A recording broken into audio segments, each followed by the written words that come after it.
Hello, folks. Welcome to day 8, 2026 FIDE candidates coverage. We have special guests joining us today, I think for the first time, Grandmaster Alex Colovic. Hello, Alex. Thank you for joining.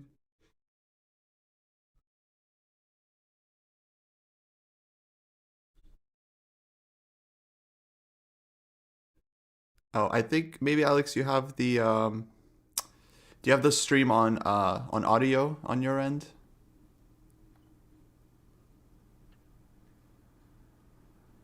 Got it. Yeah, it's all right. No, no worries, no worries. Actually, I had an audio issue on my end too, but I think people can hear you now, so welcome, welcome. Yeah, okay. Thanks. Repeat action. Yeah, thanks. Great to be here. Looking forward to some great chess today. Yeah, let's see. Absolutely. Yeah, it's great to have you on. I mean, huge day. We're entering the second half. People probably know, but anyone that's tuning in hasn't followed too closely. We have a surprise leader, Javakir Sundarov, 1.5 points ahead of Caruana, and well, 2.5 points at least ahead of everyone else. So huge kind of two-horse race going into the second half. And basically, we did a podcast yesterday just talking about how likely is it that Fabi can catch up to hmm Sundarov and make a tournament out of it. And today Yeah, we see pretty spicy opening right off the bat Very in spicy opening Fabi's from game. both from on both boards. On both boards, I feel it's pretty spicy. Yeah. yeah. This E3 by Esopenko, for example, that's pretty rare. I don't think I've seen it, honestly. I don't remember. But the Catalan, like with E3, because this knight C6, bishop D6 system that Sundarov played, it was played a lot by Bluebaum, and it's funny because I mean, if you remember yesterday's game, Prague Caruana, yes, I mean the last one, yeah, the system Caruana played this Queen C7 in the classical Slav that was played a lot by Bluebaum. So all these guys are playing Bluebaum's openings, which is amazing. Oh. Oh, so this knight c6 rook e8 against let me take it back. So Esopenko plays Catalan kind of thing. So c4, bishop g2, knight f3, bishop d6, castle castle, then goes back to d4, knight c6, e3, and rook e8. Yeah, Black plays like the Ragozin, yeah, he wants to take on C4, push E5, Mm-hmm. and okay, E3 kind of rare, I think. Yeah, very rare. Uh, Very rare. typical, right? Because like on DC, you often put the queen on e2. Yeah, exactly. Um, but Now, but what that I do so the dojo has access. We don't use computers here, but we do have this Cloud DB thing, so it shows what people have looked at. Mhm. And the computer has looked at both B3 in that position. That makes sense to me, B3 more than E3 does, and E3. So E3, it doesn't make sense to, I don't think, anybody's eyes. I don't think it makes any sense, really, to my eyes anyway, about what's going on. Yeah, very strange. I mean, am I allowed to check my analysis to see if I've looked at it? It's a good question. This new cloud thing that we got at the dojo, it just, I don't even feel good looking at it. But I do want to say that now after rook e8, maybe the idea is actually to play knight fd2. Hmm. So you protect the pawn and then you free the bishop, and that way you make it more difficult for black to achieve his e5 break.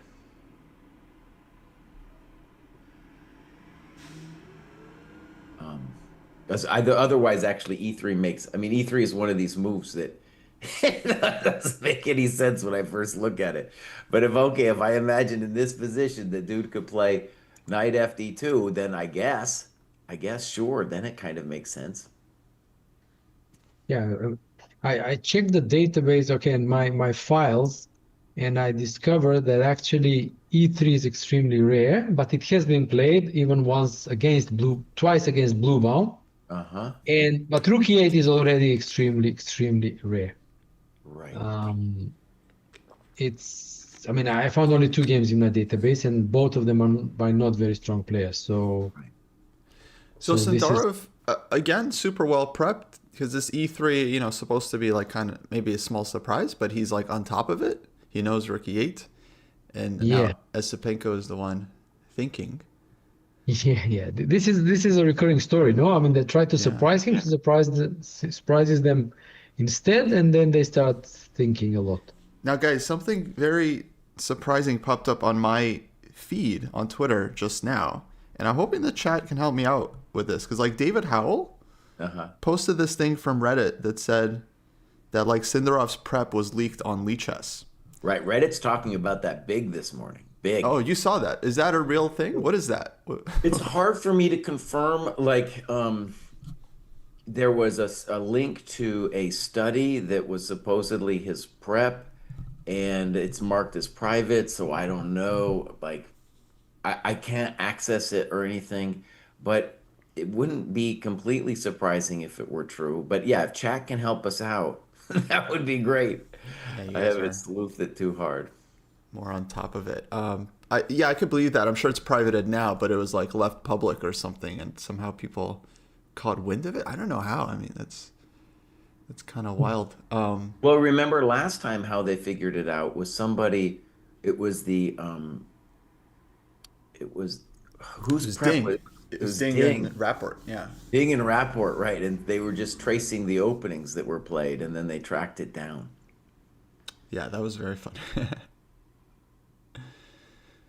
Huh. Well, Kostya, let's also talk about this bishop f4 move that Naka played, and now has got Fabi thinking here. Yeah, So, I actually have some knowledge on this one. okay. Because I've prepped the system before with the four knights Sicilian. So it's very trendy right now. And bishop f4 is a move. It's rare, but it definitely is a thing. It's also a move if black were to play if you imagine instead of knight f6, black had played a6. That system, then bishop f4 is a move there. And yeah, here I remember this one being a little bit tricky for black. So Fabi goes d5. But d5 Yeah, is that's a like great move. not always the move you want to play in this position. I think he was maybe hoping for a bit of a fight. Well, one thing I want to say is, in terms of what Fabi could get as black, he needs playing to play for win. I think this is a great, this line. It's roughly equal. It's spicy. It's exactly the kind of thing that he would want. Now, maybe bishop f4 is going to be a little unpleasant. Fabi also didn't have to play e6. He could have done other things too.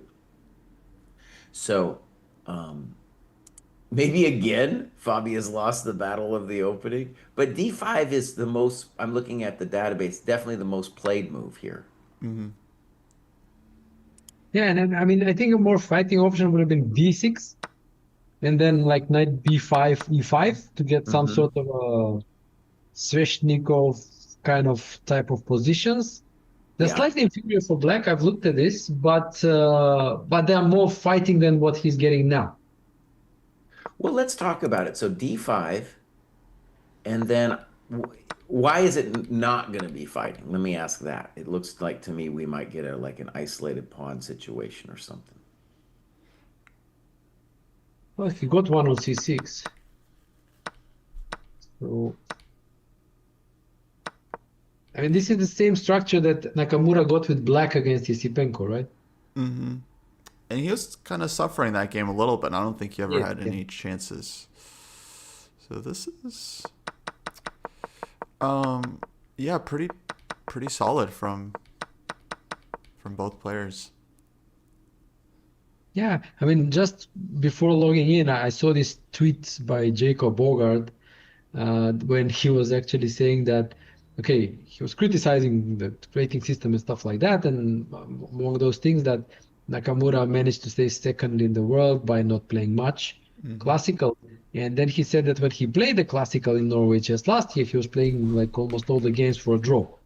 And this is in a way a continuation of that strategy. I mean, like really super extremely solid with whites, basically not very ambitious. And okay, if the opponent overreacts, maybe he gets a chance.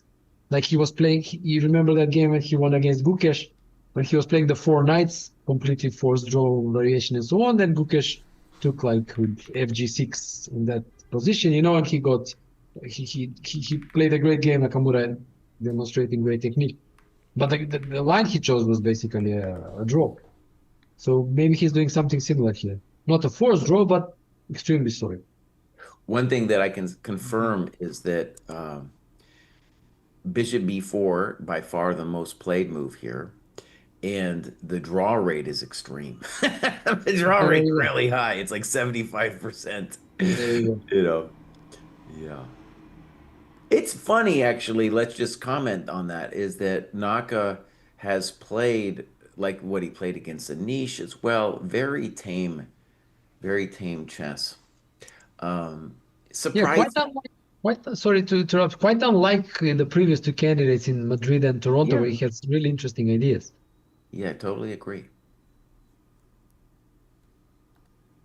From this perspective, though, maybe he's purposefully being a dickhead in this, excuse me, this encounter because he knows Fabi has to press for a win in this game. So, Fabi does play Bishop b4, so he might be, kind of playing the spoiler here a little bit. Yeah, that's what he's been doing with playing drawing lines, just and then I think Ogard also mentioned that like some people didn't want to go to the tie breaks in case of a draw in Norway chess. You remember that was the system. In case of a draw in the classical, you play a tiebreaker like Armageddon game, yeah? So Right. he's very good at faster time control, so people didn't want to go for that, and they were maybe pushing a bit more in the classical and then losing. But here, I mean, Fabiano is a not very enviable situation because I also said this earlier, different places that he has exactly the same situation as in Madrid when Nepomniachtchi was winning a lot of games, winning smoothly, winning quickly, everything going his way. And Fabiano had a great tournament himself, but he was still feeling the pressure that he needs to push and win and so on, and then to catch Nepomniachtchi. And then he burned out in the second half. He even finished on a minus score. And I think he said it somewhere that he's not going to repeat the same mistake this time. And okay, Sundarov is running away with the event. Okay, and Fabiano, okay, getting this type of a dull position against Hikaru, I don't know. I think he will just accept the fate. Okay, just not go berserk because Yeah. there's still many games left. So okay, just try to do what he can, get the maximum. Okay, if it's a draw, then just take the draw and hope that okay, something happens his way because it's very hard to play against people when you see that everything goes their way. You Hmm. know, Yeah. just I fate. I think that makes sense, especially given his like recent record against Naka. I don't feel like he should be going all out for the win here. It's like just seems like a recipe for disaster. Now, I will say it's kind of interesting, Naka's thinking. So Queen C2, by far the most common move, and it's got like an 87% draw rate, but he plays Queen A4. So mild spice with Queen A4. Hmm. Let's see here. So Queen A4 only been played a couple times. Four draws. Four draws. Artemiev plus played it, Neiman. There's been a couple people playing this. And Queen B6 is the main move here. Makes sense. So Alex, scale of 1 to 10, how surprised are you by Sindarov's performance? Uh, 10. 10, yeah. Wow. No, because I mean, I wrote a preview. Okay, I recorded a preview for my channel, but also before that, I wrote a detailed preview for British Chess Magazine, and I was analyzing people's chances. And actually, I called Sindarov as the darkest of the dark horses Sure. because he's really had a great run last year, culminating in the World Cup victory, and then an amazing Waikanze where he finished undefeated second behind Abdusatorov. And I thought, okay, if his form continues in that manner, it's just fantastic. Yeah. And it appears that it not only continued in that manner, but it also improved. Yeah. because all the things going his way, the preparation getting every time in, opponents cracking, and then everything, you know. So, I mean, it really reminds me of Nepomniachtchi in Madrid, you know, when he just won everything, you know. Yeah, And speaking of, I don't know if you saw this. It also reminds Nepo of Nepomniachtchi in Madrid because I actually think, they interviewed him at Granky. They're like, "What do you think of Sundarov?" And he mentioned like, "Yeah, it feels like in Madrid people were kind of gifting me points by like yeah, overpressing and stuff." That's what he said. Um, exactly. so yeah, This, by the way, let's just say the obvious. This is like what we've seen every single time is that dude has only spent a minute and his opponent's down 18 minutes tanking hard now yeah. on this rookie 8 move. And guys, we have this amazing tool to watch the video of the players without the eval bar. I'll put it in the chat for anyone that wants to see it. And Alex, I'll send it to you as well. Okay, thanks. If you're, yeah, it's it works very well. You just have to hit load games on the left side, folks, when you open it up, and then yeah, you get to see the video of the players without the eval there. So you can see Esopenko. He's currently tanking on the position. Yeah, and Sundarov, for some reason, he's at the board. Normally, he's been away from the Normally he board. left the board. It looks like his suit belongs to a bigger guy. Oh, he's all floppy around him there. Yeah, he borrowed Noterbeck's suit or something. He ran out of suits.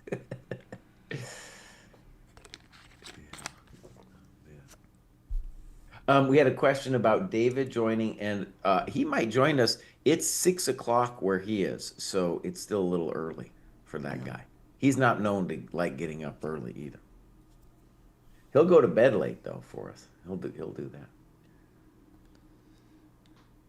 And then, okay, I just want to point out Geary and Prague are playing today, and they're the only two with like an outside chance to catch up. So one of them basically, I think, would have to win today for it to really, yeah, feel like a possibility.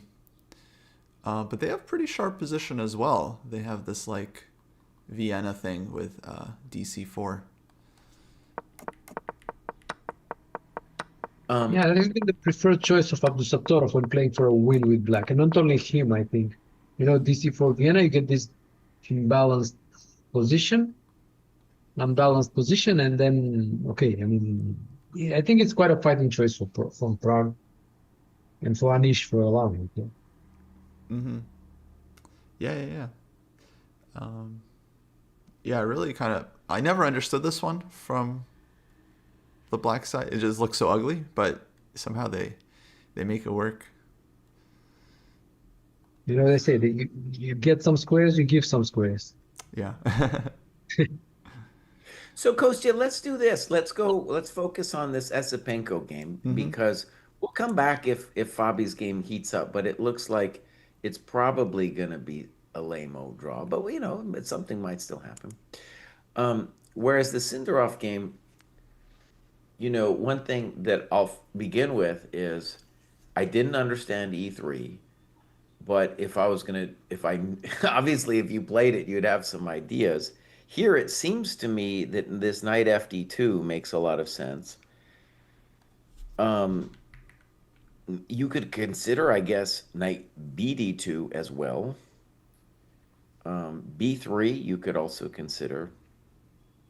I really like the look of knight FD2 though, because then we'll play knight C3 if he does nothing, and we're just restraining E5. And if he doesn't get E5 in, then obviously the rook move didn't make sense, and the bishop on C8 still's got a problem. But knight FD2 is a backwards move, so it's like maybe it doesn't even cross your mind, you know, a non-developing move going backwards. I think it's thematic. I think it's like, yeah, definitely. He's probably looking at all these options. Yeah, well, what are you thinking for like what, 20 minutes? Yeah. Yeah, he's thinking a long time. He's Because thinking. if you see it, then it's an intuitive move to make. It's just like, you know, you can't calculate too much on the thing. It's surprising that rook e8 is a rare move because it's like in the Rogozin, that's the typical thing. Is it like a5 or b6 that black normally plays? Yeah, I need Well, to check first of all, that. E3 is already a weird move, but Yeah. DC4 is the main move. Mm-hmm. Makes sense because that's the whole setup. You want to play DC and then follow it up with E5. And the Yeah. controversy of rook e8 is just that after knight FD2, maybe you're not going to easily play something like DC4. Yeah, Yeah. I'm checking, and DC, yeah, instead of rook 8, DC, A5, and B6 have been played by strong players. Okay. Yeah. So, And apparently the theory is if he played DC, which is let's call it the human move, because you're playing for your E5 break, then knight BD2, maybe yeah, you could say maybe that's a small advantage for white or something. You know. yeah.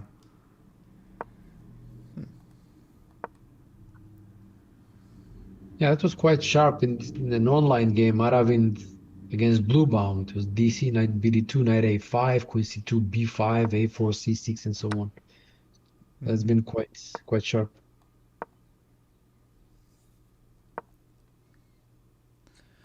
Okay. So yeah, rook e8. So CD5 I think is like very unlikely, folks, because e takes d5, black opens up the light squared bishop, and that I think just develops very, very comfortably. So I'd be shocked by c takes d5 here. Yeah, I think the candidates are knight BD2, knight FD2, and there might be some world in which you play B3. Yeah, b3 as well. B3 makes sense. I mean, you can also play rare moves like A4, I guess. Yeah, just some unclear stuff what you want to do next, but A4 and then see what black does. Yeah. Hmm. Well, he needs to move. I'm gonna tell Yeah, you that's guys that's for that sure. this guy needs to move. I Uh, mean, given his current form, I think it's very inadvisable for him to go low on time, you know? Yeah. Yeah, he's been having a tough tournament. Right now he's like slumped back in his chair and his head is in his hands like he's trying to remember something. I wonder if he's been spending all this time like trying to remember his what he's looked at. I don't know. So yeah, very long time. Okay, Vijay Srao 9371. Chess in Yugoslavia, any memories? Well, yeah, I have some memories from chess in Yugoslavia. In fact, I was representing Yugoslavia in my only tournament in my life in the US, which was in 1990, uh-huh. when I was representing the country in the under 14 World Championship there. And that's where I actually played Judith Polgar, and she won that event. So yeah, chess was good in Yugoslavia, but 1 year after that, the country stopped to exist, and I also think that hurt my career a lot. So yeah, well, Well, tell us about that, what that transition was like from after 1990, I mean, 1991 for chess. for everybody, for everybody depended where you lived. Okay, I mean, if you lived in Slovenia, Croatia, okay, okay, Croatia had the war, and so it was. Macedonia was the only country that did not uh, get affected by the war, but being a small country, it basically meant that okay, and all of a sudden you're an independent country and so on, so nobody really cared about chess. And I was more or less the only okay decent player at that age, and I was neglected. I mean, because nobody really cared. Yeah. So I think that slowed me down considerably. And then, okay, I mean, it is what it is. Yeah. But that was the problem when it came to chess. It was just neglected, which was apparent. Yeah. I mean, I wasn't sent to championships, to world Europeans, and so on. So in fact, I only played two in my life, under 14 and under 18, which is a shame. But Mhm. up to them. Well, actually, here's another question I want to ask about that. So, one of the things we've talked about a lot is the fact that there's no Russian players in the top 20 now. It's really stunning. We had a lot of conversation about how and why that's happening. And I'm wondering, like, yeah, what is it like for a smaller country like Macedonia and chess right now, in terms of like chess development, chess players, chess culture? I mean, I mean, there has been a relative shift, some maybe, what, 15 years ago or something, when all the players who were more or less trying to live professionally was in a way forced to start coaching.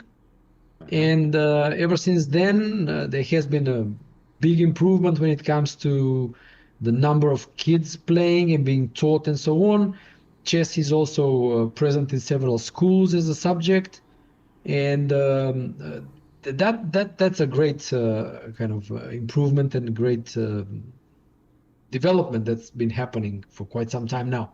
So you have the mass is there, the numbers are there, but the problem is that there is a lack of prospects. I mean, whenever a young player like is good at chess, they want to maybe dedicate their life or something. They see no perspective. They see no prospects because there are no Macedonian players who are actually still professionals.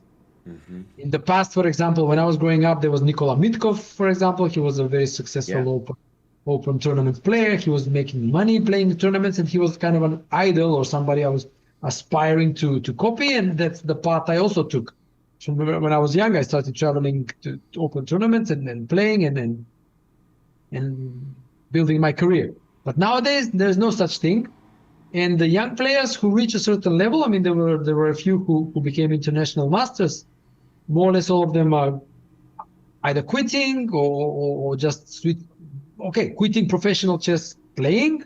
Maybe they do coaching, maybe they do other things, but not really playing. I think currently there's only one player who is still trying to play. He also was in the US for these scholarships, some of the universities that offer the scholarships. I think he was there, but then he decided to abandon that. I don't know if he finished the university there or not, and he came back, and now I've noticed that he plays tournaments. But that's it. I mean, we had a great success at the Olympiad 2 years ago, and we had a young player win, I think, a silver or gold medal. I can't remember now, for his board, and I mean, that gave him a right for a lifelong pension from the state. So again, it's kind of great, but on the other hand, it takes away the motivation to continue and improve and so on, because you're more or less set for life because you have your lifelong pension, and like why study more, suffer more, and so on. So the situation is as it is, and I don't think it's very common, because I think it's in the whole world, like it's very hard to make a living as a chess player, actually playing. Maybe, I don't know, 20, 30 people in the world, 50 tops make it. And the rest, we need to find other different ways of making income from different other means, if we want to stay in the chess world. So Macedonia is not an exception, as it is. Well, thank you for that. So I have follow-up questions on that. However, let's look at what happened. We have knight BD2, which I liked less than knight FD2. I was thinking, by the way, I'm guessing that the main thing that Esopenko was trying to figure out on knight BD2 was whether E5 was strong. Instead, we see A5 instantly. Not the first thing to come to mind, but probably, I guess I get it. And now B3, which we had also talked about last move. Yeah, so on knight d2, a5 was blitzed out, and then Esopenko plays b3 pretty quick, and he kind of gave this look. So I would have a question: if had black played a5 instead of rook e8, and then knight bd2 from white there, is that still like more mainline theory, like followed by b3? Because Esopenko gave this kind of look after a5, like this is maybe transposing to something he's seen before. Because a5 was like one of the more popular moves, right? Subtlety, I think, is that if you go instead of rook 8 a5, you already threaten a4, so you have to start with b3 then, because you go knight bd2, then a4 can be a bit unpleasant. So a5 b3 maybe was his prep, and then I wonder if rook e8 is a move in that position. But then you're in time to go bishop b2. So yeah, I wonder what the point of this for black is if he's just going to go a5 anyway. So let's see here. Yeah, after e3, we had 4 games that black played a5. And then all of them then played knight c3 after a5. So we're not transposing to that. And so maybe the trick is, from Sundarov's point of view, is that we got him to put the knight in a slightly awkward position on d2, where it's blocking the knight on f3. No, you could tell yourself that story, I guess.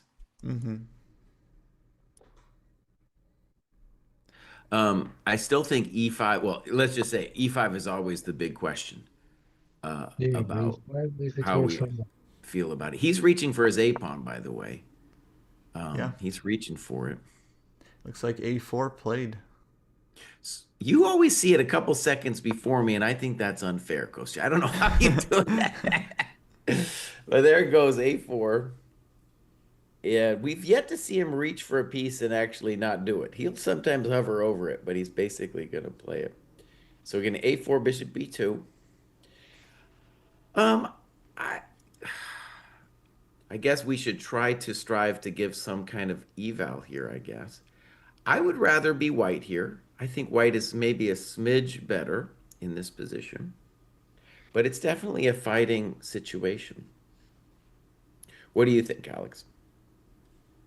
I mean, what has impressed me about Sundarov in the whole event has been that he's super confident. I mean, he often plays the whole game in an hour and a half or something like that, whereas his opponents are deep in time trouble. And just, he doesn't seem to be doubting himself at all. He would take difficult decisions in a couple of minutes. So, I mean, okay, I think he should be out of prep here. I mean, this is already unexplored territory. Yeah. So, I mean, I checked after knight bd2, for example, instead of a5, there were some games with e5. Yeah. Yeah, immediately. But he played this a5 quickly. So, I don't know. Now he's thinking a3, maybe not. Maybe b6. Exactly. Yeah.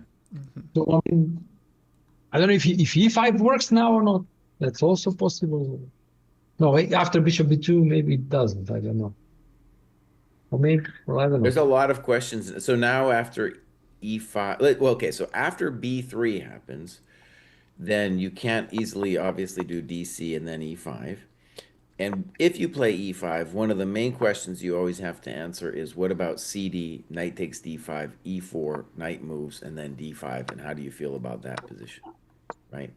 Intuitively, it looks like it's fine for white, but that, there's all kinds of tricks that could go down there.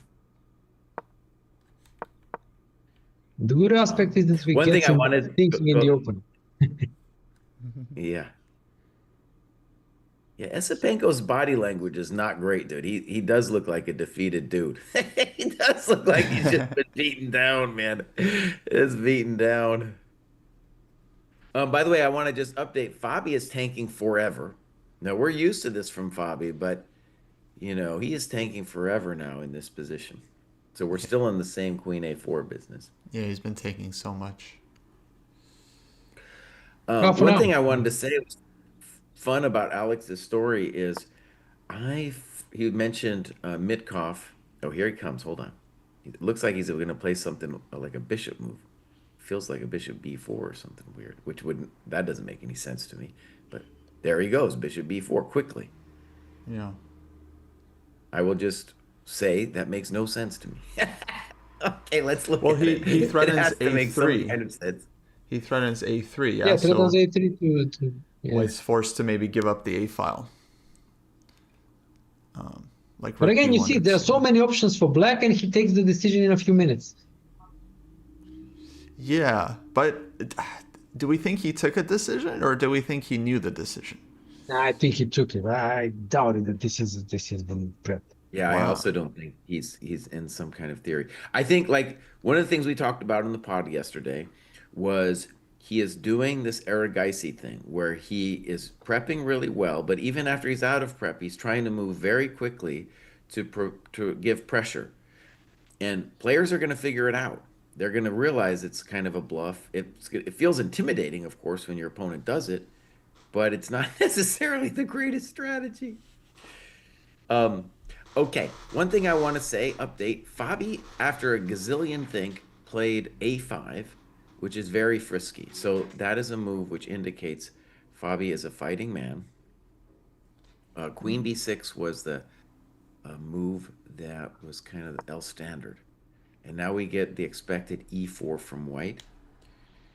My gut feeling is that white is a little bit better in the Wait, Fabi can we game. just talk about the c6 pawn for a second? So this Sure, Fabi, he was sacking this one Wei Yi style. Yeah, where is that?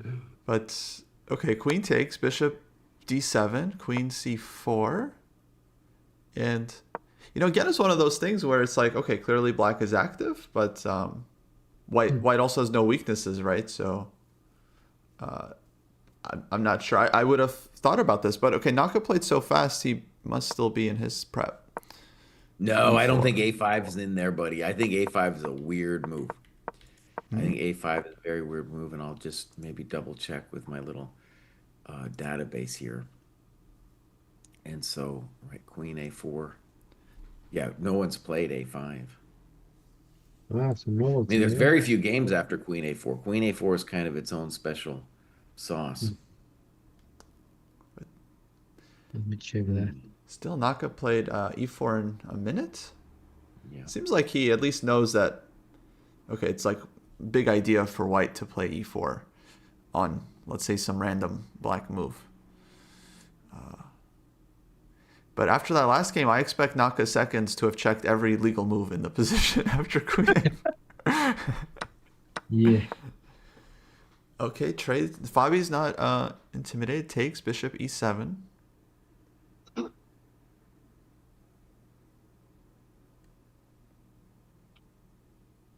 And now pawn on c6 is still hanging, but it's not like white's pawn on c3 is going to be such a monster after that. So kind of odd. Jake's asking, have we discussed the possibly leaked Sundarov files yet? We were looking for info. It looked like chat was saying that it's maybe not such a big deal. Like there was only one. It wasn't like all of his files. It was like apparently one game in there, not like a bunch of stuff. So I'm not really sure what was the story with that. It's just happened before the round and then didn't really have a chance to look into it. Yeah, now we're getting bishop e2. I think it's too dangerous to take the pawn on c6, maybe eventually be a threat. To me, it feels very equal here. Very equal. Yeah. Okay, some quick update. I just checked my database in the Fabiano game. And in fact, a5 has been played by none other than the latest star in engine chess, Reckless. Reckless. Yeah, I mean, I don't know if you've heard or something. That was the latest engine that managed to post stock for some problems, even beat him in some games. Oh. And that has been played as late as let me check, as late as March, 22nd of March. It was played in And this. was that like a blitz game or something? No, it was in 15-minute game. Okay. So a5 was played, and then the white engine played g3. So actually, Nakamura's e4 is the novelty. Mm-hmm. So maybe Caruana was remembering stuff, not just thanking, but maybe remembering. We don't know. Yeah, but just Yeah, but okay. Either that's a very good insight. Either he was remembering, or choosing, or yeah, he's yeah. 3,700 strength. Third option, calculating like an engine and figuring it out himself. Yeah. Yeah. Also very possible. Interesting. Okay, bishop Kostya, have e2 you done castles. battle with the famous Nikola Mitkov in your career? Yeah, I have several. played. I have also. I mean, obviously for me it's more understandable, but Kostya maybe has.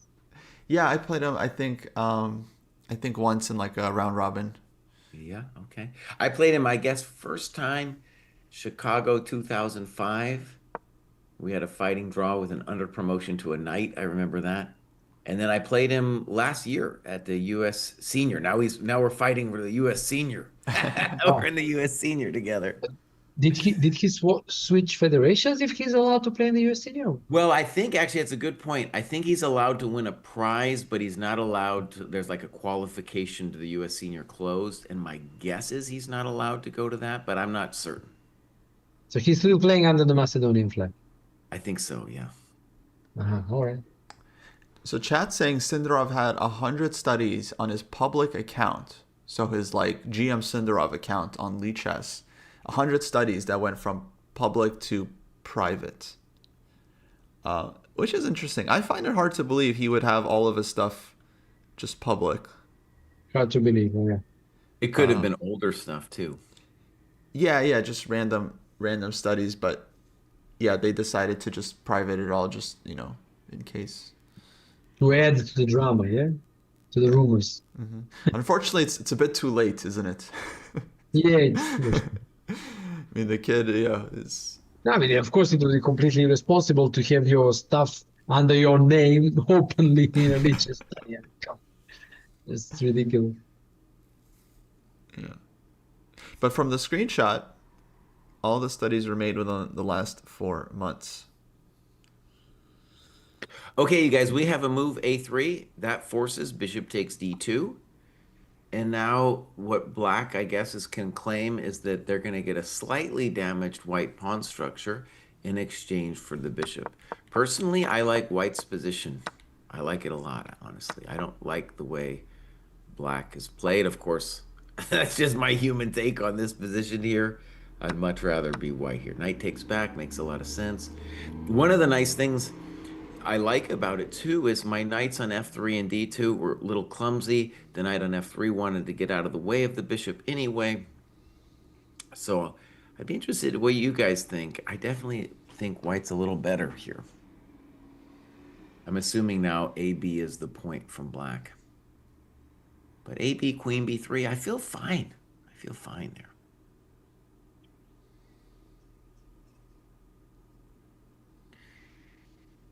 Maybe we can get some sensei evals up. I put it at like 0.3. Yeah. That's what Alex, sensei let me evals. send you this link. Uh-huh. We have our own little widget that allows us to put up our own eval. All right. Let me see. So it's a weird looking link, but hopefully it works on your end. And you'll see I added your name there, and you should be able to set eval for the position. Where did you send it? Sorry. Is it on Twitter. Okay.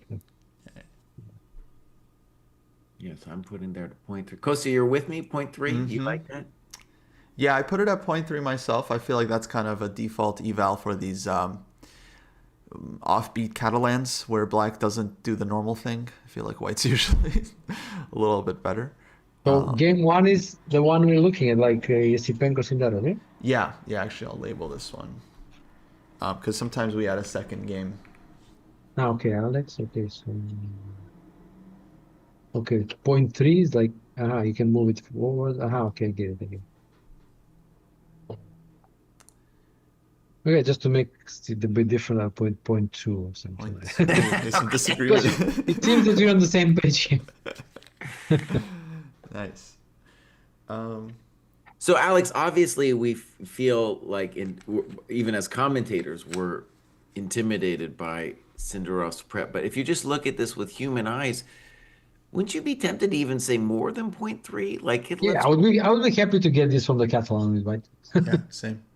So I'll just say, like, the reasons it doesn't look good is this rook e8 tempo. It's not clear it was a tempo. It's just sitting there until you play e5. So the bishop on c8's a chump. And the problem for black kind of long term is to get his pieces out without opening the position.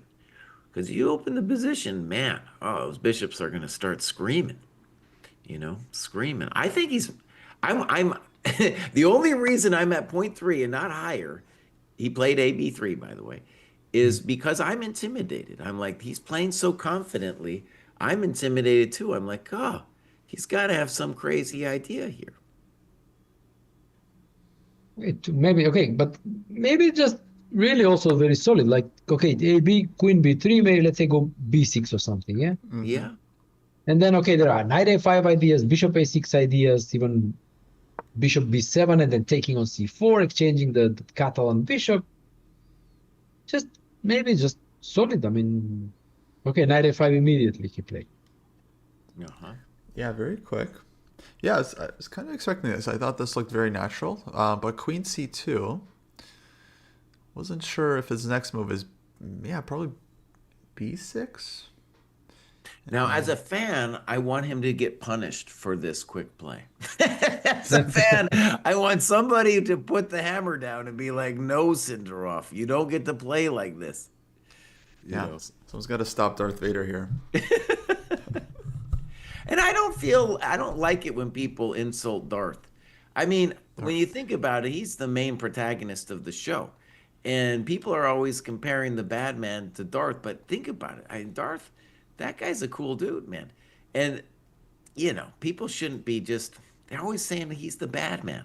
Think about it just the other, flip it. Flip the script for a second. Be like, Darth, he's the main guy. All right, queen c2. I like white a lot. We're assuming knight takes c4, I assume, in this position. Do you have to take on c4? You can't go You don't like have to. b6? That's just my assumption. Or bishop d7? God, that would be a weird move. But if you're white, you're almost, just the default next move is rook fc1. a4 is always a nice building move for white as well. And I guess you could say if black has a narrative here, to me, for black, the narrative would be, hey, we have to prevent the unopposed dark square bishop on b2 from becoming a monster. So that would be my main concern. One of the reason I was assuming knight c4 is just that why else are we putting the knight on a5 if we're not going to take? He does play bishop d7, as Kostya says. White has a couple good moves here. The ones that come to mind are a4, rook fc1. You could dream about e4. There's no reason you can't dream about e4. I think he's still in book. I feel like he doesn't play this fast without really knowing the position. I feel like it's just a general strategy of what he's doing. Like he's confident that he can make, if it's not the best move, it's going to be the second best move, and he can do it quickly, and his opponents aren't ready, and he's trying to really think on their time, trying to guess what they're going to do first, and go full Eric Geisy here.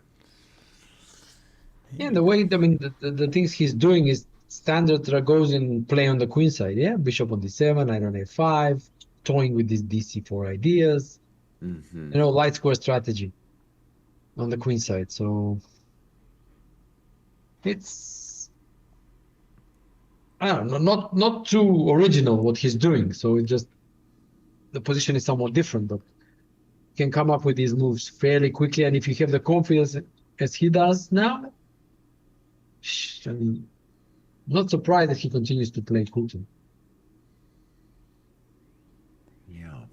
I guess he's thinking right now while Esopenko is tanking. Yeah, absolutely. I don't think this one's easy. Like, there's a lot of things that look nice. A4, rook fc1. The rook on, maybe a problem for white is it's not, actually, let's put it this way. A problem for white is, even in this nice position, you don't know where your rooks belong. There's, rook fc1, if you're just playing a blitz game, that's probably what you would do. But you don't really know where the guys want to go. If, for example, you do decide you want to play for e4 later, then the rook doesn't want to go to c1. Yeah. Yeah, especially because it seems like black's idea is to put the bishop on c6 and kind of plug the c file. At least for me, that's how I understand bishop d7 versus b6, bishop b7. Mm-hmm. So now rook on c1 might not feel so effective. And I think, honestly, we were talking about how CD earlier was a bad move, but CD now that's fully playable. Fully playable to play CD now. Yeah. Your structure is amazing. You got the two bishops, no weaknesses. Yeah. So e4 right now, the issue is DC, I guess. Yeah, and we have to worry about knight c4, bishop b5, but also after e4 DC, just positionally, we've blocked our bishop on g2. Sure. Mm. But that's a nice center. If I could get e4 DC and then just take the pawn back, I think I would definitely do that here if I could. But Right. So DC, it's a pawn sack basically. He's got like a wide choice now, and so this is the kind of position. It wouldn't surprise me if he does tank again. Maybe 10, 20 Yep. minutes again right now, because it's hard to know which is best of all these tasty treats. When Alex and I take our kids to the ice cream store, sometimes it takes too long. Yeah. Like, you guys got to make a decision, man. This is too much.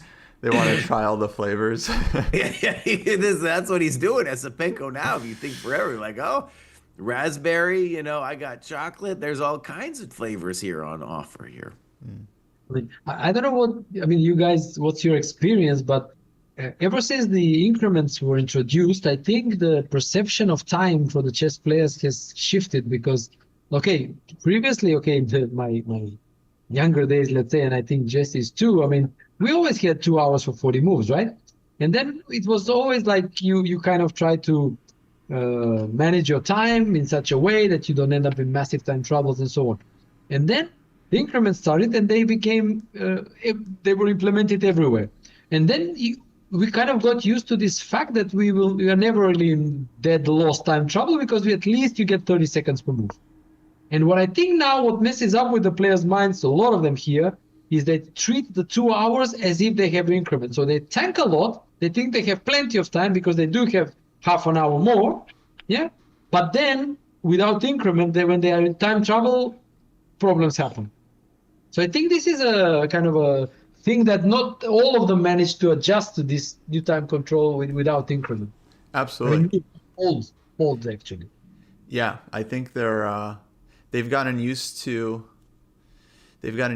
this increment, and they feel like they can just play on the increment if they need to. But yeah, it's not the same. They're going to go down to 0. I also think all the online events have given players some confidence too, because online when you play, you feel like you could play on any amount of seconds if you have increment.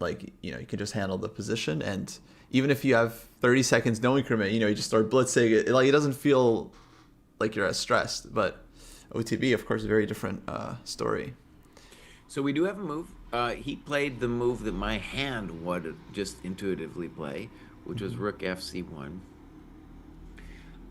The potential concern with rook fc1 is Kostya's move bishop c6. But I was thinking about bishop c6, and I think we just play cd. And you can't play bishop d5, so then we just got to believe in the white position. Okay. So I like rook fc1. Simple move. Makes a lot of sense. The only potential drawback, as I said, is maybe the rook might find he's like, wait a second. I might want to be on the d1 or e1 later. Right. Yeah. I like white's position a lot. I tell you what, I'm going to go up to 0.5 just because I don't believe in this. I can't. I'm just going to go with my human eval here. So 0.5 for white.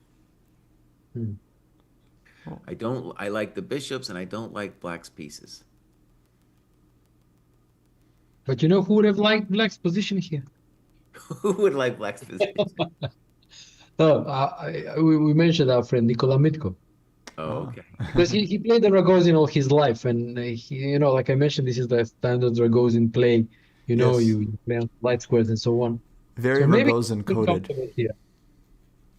But usually in the Ragozin, we give up the bishop, and we kind of like a Nimzo-Indian. Sometimes we have won a couple tempi. Sometimes we have a little bit of dynamic compensation. Yeah, it looks very harmonious for white. I agree with that. Yes. I agree with that.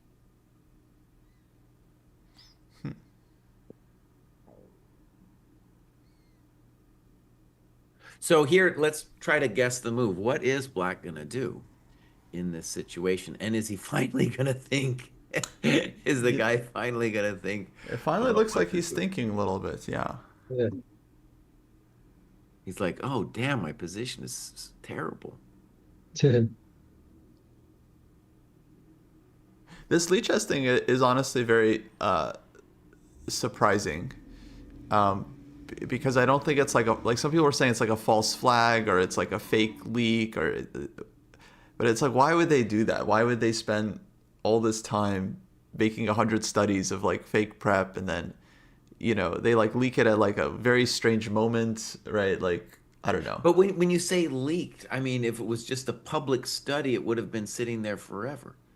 Well, people are saying it's only been there for the last several months. So yeah, it's been up there for That's a a few lot. months. That's a lot. It's a Huh. long time. Also, They'll- if it had been sitting there, it's surprising that somebody only found it now, especially if it's called Exactly. Sundarov study. You know? Exactly. Exactly. Yeah, yeah. To me, I'm a little suspicious of the whole thing. Because yeah, it feels like redditors would have discovered it long ago. People love to check Leech's accounts and who's active and what they're doing.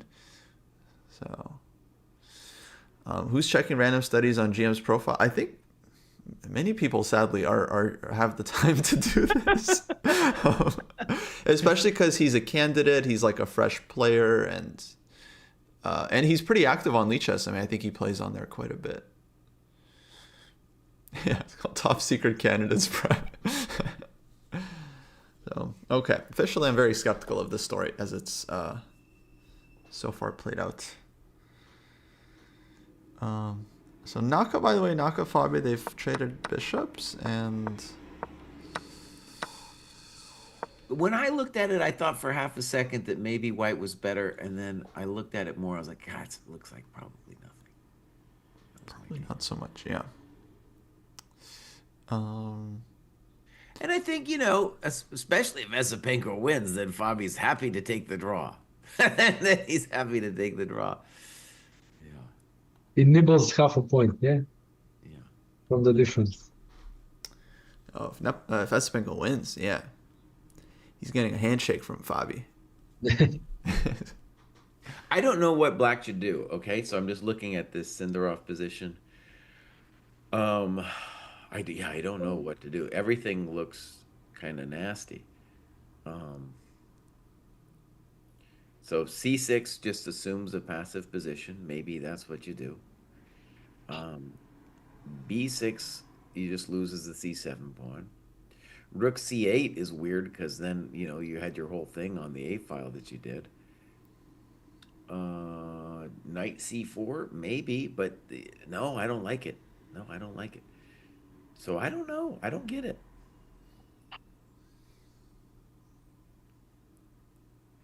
To me, the biggest problem for black is maybe he had hoped to do Kostya's move with bishop c6, but then CD, and I don't get it either because bishop d5 was what you'd want to do if you played bishop c6, but obviously the pawn on c7 is hanging. Yeah, it's hard to say what he can play actually. I mean, he can play an ugly move like rook c8, but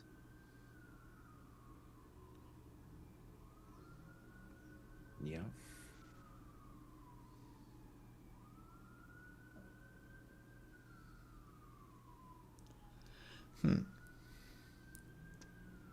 what were you saying about bishop c6? You want to take on d5 Yeah. and ed, and then Okay, you could do that, and then the bishop can't move on c6. It's misplaced. Maybe that's what we'll see. yeah, but also white's position loses some of the flexibility because you can't push e4. You have no breaks. Your bishops are not particularly great either. And then the knight also needs to do some rerouting from d2. And whenever the knight jumps, then there are some maybe tactics with knight c4, or even some ideas. I mean, I don't know.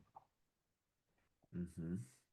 I don't know, something else, queen d7, bishop a4, or stuff like that. So it's not like just one-way street. It just solidifies makes the position more rigid for both sides, CDD. You eliminate the pawn tension, and then how to continue. Probably a4. Put your. Yeah, a4, but then bishop a3, that's all fine. Queen d7 at some point for black. Mm-hmm. And I don't like the knight there on a5 tonight. All of Black's minor pieces look really terrible. Yeah, they do. I agree with that, but they also, I think, kind of limit White's mobility because, okay, knight from d2 moves, then knight d4 maybe it's an option, or knight c4 comes an option, and then okay, you can put the dark square bishop to a3, but then a4 is weak, so bishop c6, queen d7 targets a4. The light squared bishop, okay, well you put it on h3 maybe, but then knight d4 maybe again becomes an option. So I think White's piece is also lacks some sort of potential or prospects, what to do after in that structure. Okay. Not sure. Maybe bishop c6. That's and the other thing is I like cd for White after bishop c6. But even if White wanted to keep it flexible, I of course could consider a basic move like a4, and I still like White. Yeah. I also like White, but just I'm not sure how to continue. Yeah. Maybe bishop c3 there after cd ed. I was Yeah, there's a thinking lot of times where bishop c3 is definitely try to just take and go like knight b3. Yes. Maybe with or without a4. I really don't want to take the knight on a5 at all, ever. But I might want to look at him a little bit with bishop c3. Just give him a little look over there. This is the first time, by the way, I feel like, besides the first Esopenko game where he was in trouble, that I think he's in a little trouble. This is the first, both times Esopenko. Yeah. Definitely at least a little worse. Yeah, for sure. Esopenko might have a chance. Bishop, and I don't. By the way, Alex suggested bishop c6. I don't have any great suggestions for Black. At least bishop c6 kind of looks like maybe I'm intending DC or something. To free my piece. Yeah, because after bishop c6, probably the threat is to take on c4 and just exchange some light pieces. I mean, after bishop c6, even White's going to be better with everything, even the dumb-looking c5 after bishop c6. Yeah, I was thinking about c5. In fact, that was I couldn't figure it out. What's going on? Yeah, right. I really couldn't. So that would actually bishop c6 may be the best move, but then White also again goes to the ice cream shop. It goes to the ice cream shop again, and like they got a4, cd, c5, maybe some other move too. Yeah. Okay, yeah, just a little squeeze, a little pressure. And maybe, I guess, one of the things I'll just mention is, since the knight went on its journey to a5, there's just no possibility for active play on the dark squares with like an e5 or something. So that means the rook is done, and no one knows about the knight on f6. The bishop on d7, it's going to have to go to this awkward c6, I guess. I don't know what he's going to do. Bishop c6 and rook c8 to me also looked like possible, although rook c8 is weird in its own right because the rook looks so good on the a file. I was thinking, I don't know what he's going to do, but if I was Black, maybe I'd try to assume the position with c6. Yeah, I thought about it. It looks so ugly. Yeah. But It looks ugly, but it does actually ask a question, I think, because if I got two moves and I was able to play b5, then maybe I could play for the c4 square. But why did you need bishop d7 then? If you wanted to go c6, you could have done it immediately. Well, I don't know. I'm just trying to help Black out, dude. I'm just trying to figure it out. But it really doesn't make a lot of sense, right? Like, for example, c6, you can go e4, and that just looks like extremely nice for White. Well, let's just say bishop d7. How did he move it so fast? White had so many different moves after bishop d7. Esopenko responds with the most natural move in the position, rook fc1, and now we're just looking at it, and it's just nasty. Goes, you flip it so we see it from Black's point of view. It's nasty. He wants to take on c4. He wanted it to go DC. Interesting. For me, my explanation, I could be wrong, is that up until bishop d7, he's in some kind of book knowledge, and then rook c1, he's out, so he started tanking. No, come on. Rook c1, if you analyze this, you analyze rook c1. Just Here he comes. Oh, you saw it already. Yeah, I'm seeing him reach for the c4 pawn. He always Yeah, I'm also reaches looking at the before he does video it. feed, so I don't know No, no completely. moves yet. No moves yet. So he Oh yeah, might have pulled he's back. reaching for DC. DC, I feel, yeah, you are assuming the position. You're just going to be worse after knight c4. Um, yeah.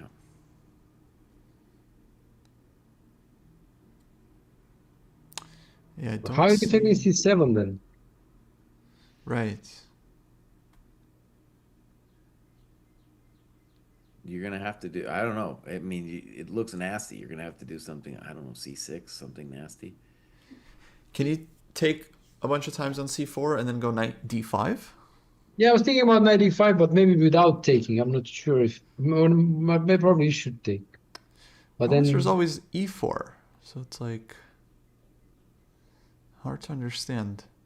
Well, there's also taking on c7, Ghosty. I mean, just taking a take on d5, take c7 doesn't look too nice.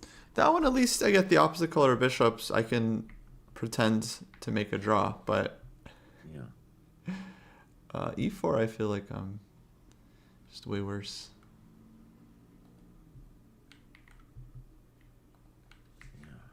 hesitating for the first time in the tournament, he's hesitating, reaching for the C4 pawn and retreating the hand. Oh, he's almost touched it again. Almost Yeah. Yeah. touched it again. Finally he DC4 play. takes. I've never seen him hover and then not make that move though. So he's pretty like he's pretty much made up his mind in a lot of cases. Yasser Seirawan made the argument that if you hover over a thing, then it's essentially a touch move. You've committed it. All right, DC4 played. It's well, we're gonna see what he wants. It looks full nasty to me here. I'm almost ready to go up a little bit. You still at point two, Alex? I haven't updated that one, no? All right. I think that's his longest think of the tournament, I'm gonna guess, at 14 minutes. Let's go to point 6 and be kind of optimistic about White's position. Yeah. Well, All right. I mean, yeah, optically, I really can't argue. And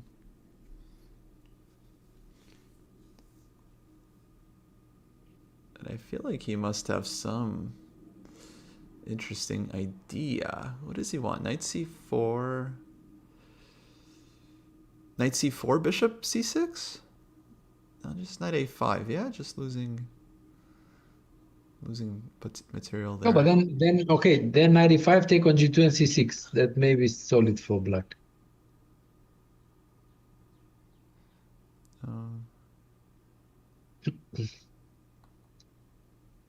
Wait, so knight c4, bishop c6, then knight takes a5, yeah? Take on G2, take on G2, K5, Queen C7. That's a pawn, right? Yeah, it's a pawn. Mm-hmm.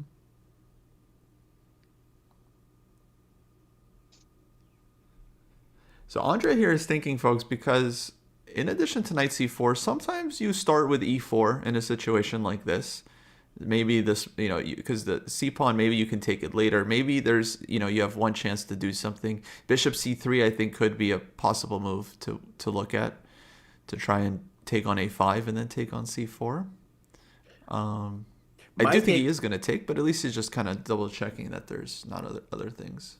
I would say what I would, of course, I'm a chump, so I would just play knight c4 right away. But what I've noticed with these top players is they're trying to guess first what black's intention is. And I don't know yet either what black's intention is. So he's saying to himself, all right, before I take on c4, I at least want to guess what this guy's going to do to me. Yeah. I just want to say a4 is another move you could throw in to just A4, yeah. like before taking if for some reason. So if there's some concrete issue with knight c4, yeah, he wants to figure that out now before finding it out over the board. But I mean, I think black wants to go bishop c6 and okay, probably if you leave the pawn alive on c4 and after bishop c6 you go something like e4, then b5, and okay, that pawn is safe. So it's a bit urgent for white. You should do something kind of urgent because b5 may be a threat. Even sacking the exchange, I mean, you get that protected pawn on c4. So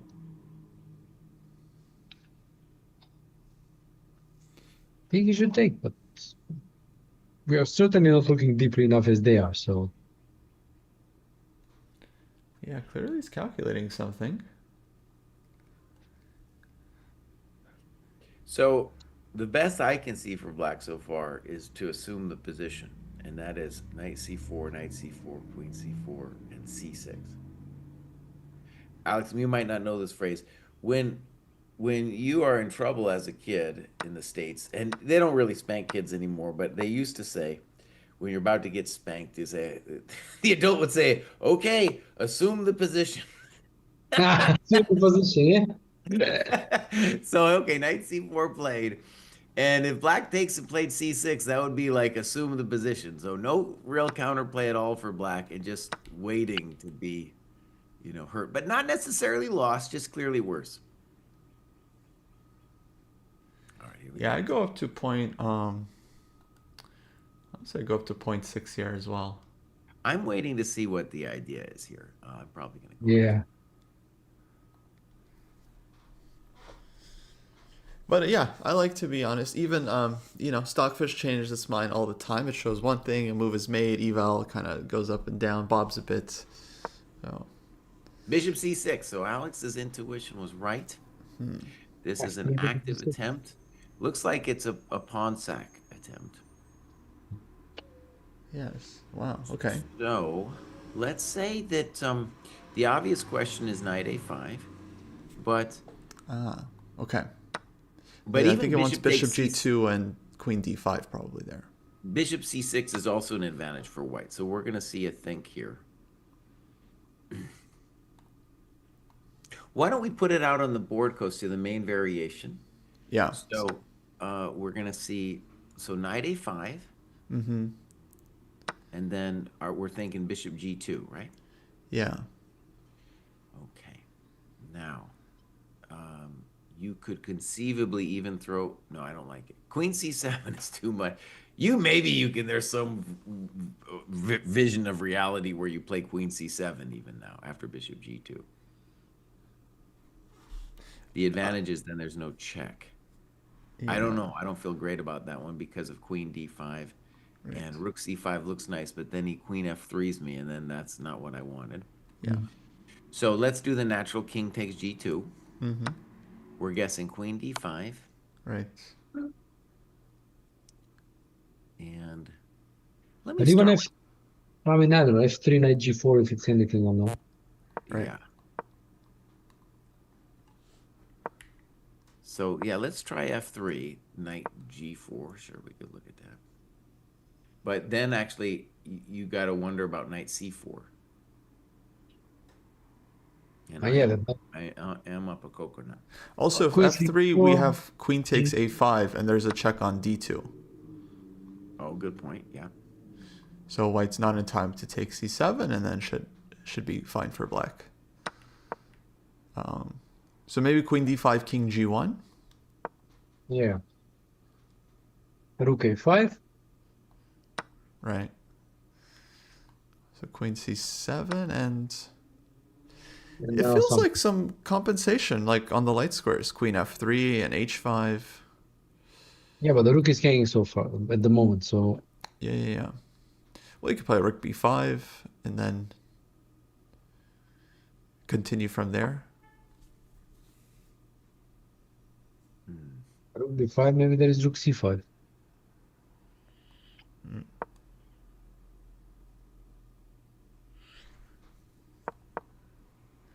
So queen c7.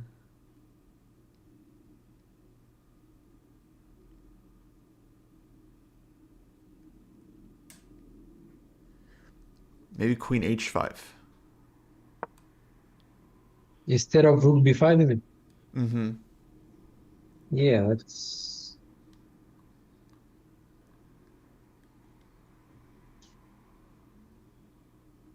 Oh. Well, let's make a natural move. Rook c5. So rook c5, I wanted to trade. All right, dc. DC. Queen h3, yeah? But then white has time for bishop Queen f6 b7 and queen g2. Yeah. or queen b7. No, I didn't want to take on c5. I just wanted to leave the rook, but I don't know. I didn't want to go. Maybe queen h3. Oh, You rook take. c5, queen h3. Oh, yes, yes. That's possible too. But again, your queen b7 move looks really good. Queen b7, yeah. Right. So queen e7, knight g4, queen g2. Yeah, then it's nothing. The queen comes back and it's over. Mm-hmm. But that's probably the idea for black, is this kind of pawn sack. Which makes sense, like, yeah, because it was starting to look worse. But at least here you get some light squares. In fact, any Yeah, like kind of queen, maybe you could try queen f3 instead of queen h5 on move 20. But okay, so rook a5, queen c7, and then queen f3.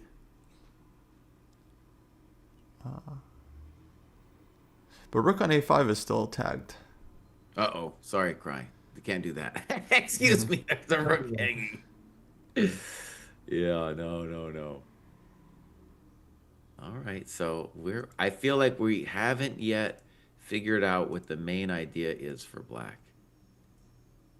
And Esopenko's trying to figure it out too. So one of the curious things about this position is, like, if it were all forced, then, white just goes down this line. But there's so many ways for white to not go down this thing and have a pleasant position. Whereas this one, maybe he's winning. Yeah, so just to check, if he takes on c6 right now, knight c6. Yeah, we'll just say white's a little better. It's a very pleasant position. Yeah, but yeah, it is. But I think it would be kind of. I mean, you probably want to be more ambitious here with white, yeah, and just not to Oh, of settle. course. Of Yeah, course. so Yeah. yeah, I mean that's a backup option for sure. Mm-hmm. e4, not really a move because of knight takes c4, and then queen c4 can take on e4. So it feels like knight a5, yeah, would be the critical choice.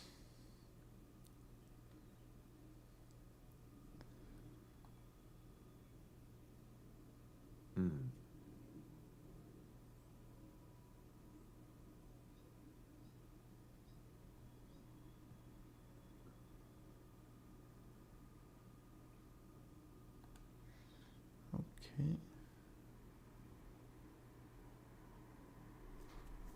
Maybe time for our analysis board? Okay, yeah.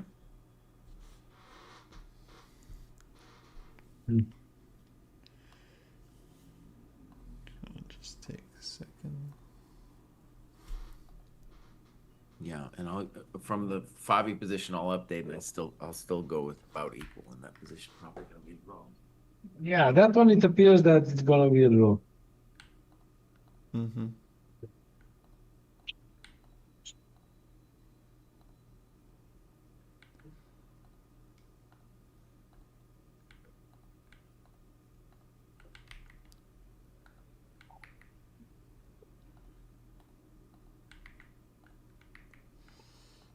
Okay.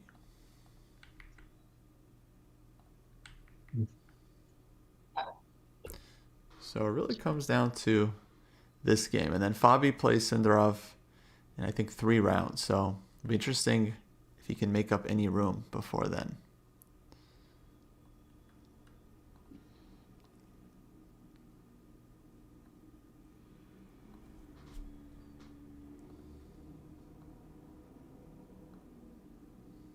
Oh, did you want me to create the Yes, please. board? Yes. I'm sorry. I'm sorry. I was thinking about other things like. I mean, we can That's also my just job, right? use the one from yesterday. I still have that link. But he took on a5. No, make a new one, or else it'll. Okay. All right. Took on So a5. Let's see what the black's idea is.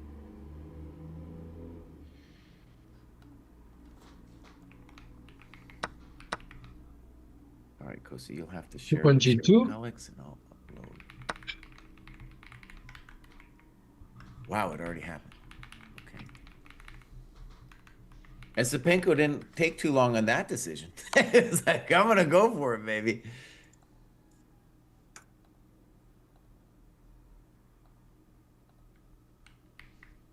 Okay, Queen D5 check.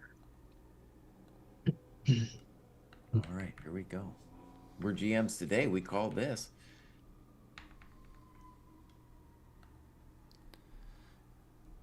Okay. And I'm gonna make.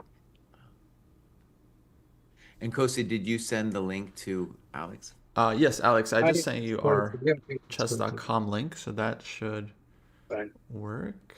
So it's the starting position. Oh, okay, now it moved. Okay, Queen D5 check. Yes, okay, I see.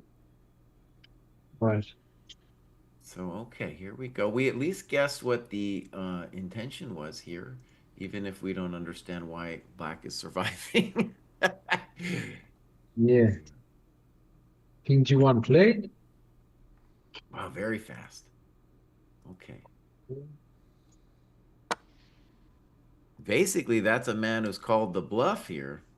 Yeah. So I am going to raise my eval now that I've seen what the intention is. And we're going to I'm going to go 1.5. Whoa, that's winning for white. Yeah, well, I mean, it looks winning. No, but I mean, there must be some. They must have seen something. I mean, otherwise he could have gone for some other option. I'm pretty sure there must be something for black here. I mean, otherwise he would have. If he didn't see something sufficient, yeah, he would have chosen something else. Well, Alex, I'll tell you what. When I see that thing, I'll lower my eval. When I see that, I'll Yeah, lower oh, yeah, my good point. Yeah, I'm just being honest here. fair enough. Fair enough. Fair enough. Yeah, Another it is problem that's fun. a bummer for so a couple problems that I'm seeing for black is I don't see how if you play with rook a5 how the rook comes over to the king side. If I could see that, then I can maybe believe something. The next problem is after I take on c7, this queen b7 is very annoying. Yeah. And then the next problem after that is black, I think, owes me a tempo at some point to fix his back rank problem. Okay, I have an idea. Okay, So so let's all of, say and my queen, and whether it's on, okay, okay, yeah. So the idea is okay. I go rook a5, go queen ahead. You can move c7, the pieces around and too. then knight. Okay, I can make them. Okay, so okay, rook a5, queen c7. Now just knight e4. I mean, I don't allow this stuff. I still keep the defense, and I claim that I have some light square presence Yeah. domination. Knight g5 is coming. Okay, that's an additional threat. Yeah, maybe I just go h5, h4. So I just play on Okay, light so square. I'll play. How about queen e5?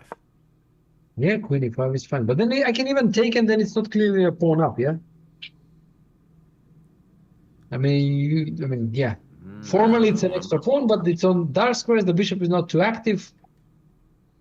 I don't know. Yeah, take knight Okay, well, c5. make a move. I don't know what it is yet. And okay, yeah, take, let's say, and then I don't know something. Now let's think.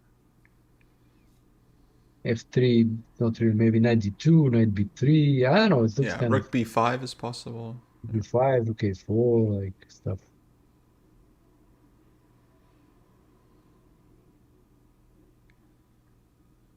Some h5, g5, like many moves. Doesn't look.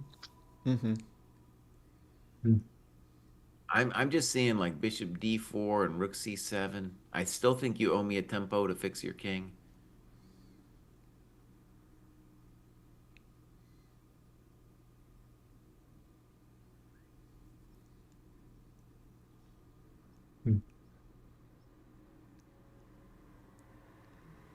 Knight d2 is impossible because of bishop c3. Yeah, But that's okay. Kosi's knight c5 maybe gave me the most grief, but what about rook b5? okay, let's Yeah. try rook b5. Okay. yeah, bishop Well, d4. I said I was going to do bishop d4, so let's do it. Knight d2, can we try? 2 somewhere. All right, I said I liked a4, so let's try a4. Okay. Uh,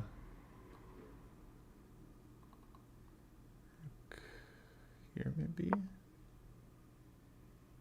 No, but okay, just a second. Maybe there is this. Okay, I can give I check was. here, Mm-hmm. here. Mhm. I don't know if I mean, rook Wait, I endgame. can Not, take the rook though, Alex. yeah, but knight b3, and then I take it back. Yeah. Mm. Still a pretty nice position for white. That one also looks Yeah, good. extra point. I mean, I don't know. Maybe black can hope for a draw here, but yeah. Mm-hmm. I might have things.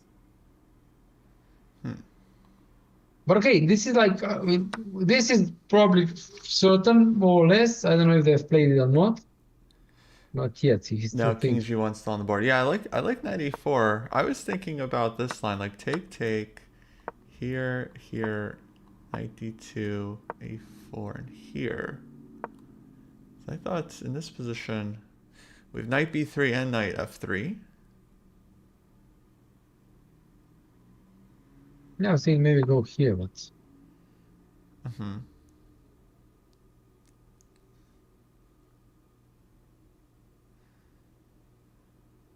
that this is like I didn't quite like it because b7, if it b7 falls and the a4 pawn becomes quite dangerous. Yeah, this one, You yeah. can take on b4 and regain one pawn, but then this one is nasty. So Mm-hmm. that's why I went for this knight f3 because I think that's a kind of maybe better double rook endgame for black than I this. see.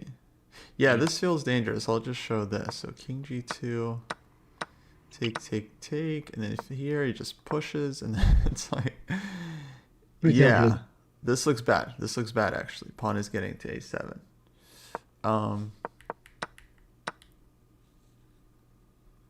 So yeah, we also had this one, knight c5.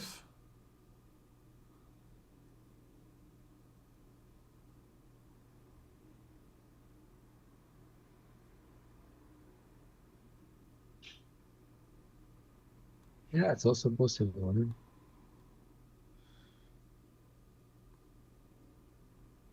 Huh? Okay, knight c5, good. I was thinking bishop c3.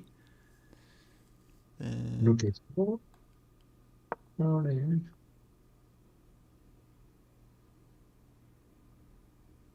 Good. Okay. All right, rook a b1.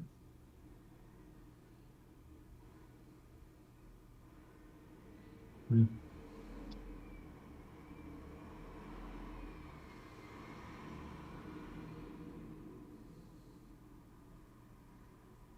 now I think it's time for some g5. But maybe he, g5. Okay. But I mean, bishop d4 is a threat, right? yeah, or here. Yeah. Yeah, I was counting on knight d3, but I'm not so sure. And again, whenever the Knight knight leaves, e4. it's like rook c7 ideas, and Mm-hmm. take on e5, I take on b7. It's not a good fall. One Wait, thing so actually I want to say g5? it's very interesting to me is Sundarov played into this. We considered King G1 to be the main thing, and now he's tanking. Now he's tanking. Also, exactly. So that's a good question because I think what are the options? I mean, if you don't take with a rook on a5, what else can you do? Maybe we should take a look at that because if he's thinking, then he's probably considering some options. Mm-hmm. I mean, queen f3. I don't know queen h5 if queen h5 really a threat or not. I don't think so. Just move the knight and then no threats really, right? All right, so here's our But king. the other option is to take with a queen, right? I mean, what else can you do? Mm-hmm. And now take the pawn. Maybe I have a queen d2, maybe, but there is rook c2. Looks Maybe terrible, queen right? h5. Looks awful. Take on b7. We can't do queen Or b7 yet maybe can't there do because of rook a b8. but But maybe something else. but by the way, even that position, rook a b8, I still have queen. No, I can't do it. Excuse me. No, Okay, that is defended, so it can't do. yeah. So maybe this. Okay, let's try this one. So there's no queen b7. Well, let's do the obvious move first. Rook c5. Right, queen there. Okay, good. Now, there's no queen b7. Okay, just F3 maybe. Yeah. Maybe f3. Or It feels like five. a small accomplishment Yeah, for it does. black. It does. Yeah, yeah. But But otherwise, also, Alex, he also had knight d5, so I don't think we can play f3. yeah, Yeah. that's unpleasant. Yeah. Okay, maybe let me do a take back on rook c5. So queen c7, queen h5.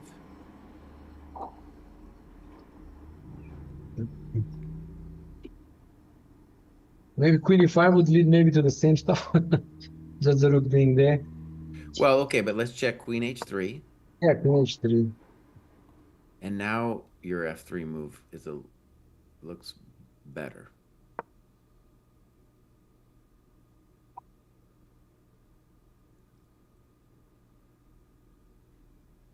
Mm-hmm.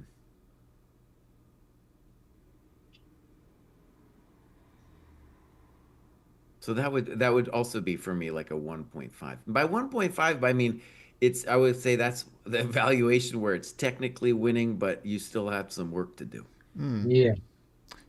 But can we look a little further? Knight d5. Is there anything there Yeah, sorry. black can Here. annoy? Yeah, after knight d5. So my dirty trick is e4, knight e3. That's dirty, yeah. And then if it's your move next, what's your next move? So maybe maybe f6, maybe h5.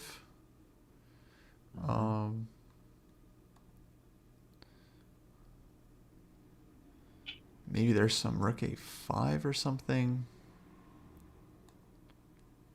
Looks low, but I don't know. Maybe I think maybe rook C2, rook C1, and then maybe try to. Yeah, that looks good. Rook c5 also seems plausible to me. Mm-hmm.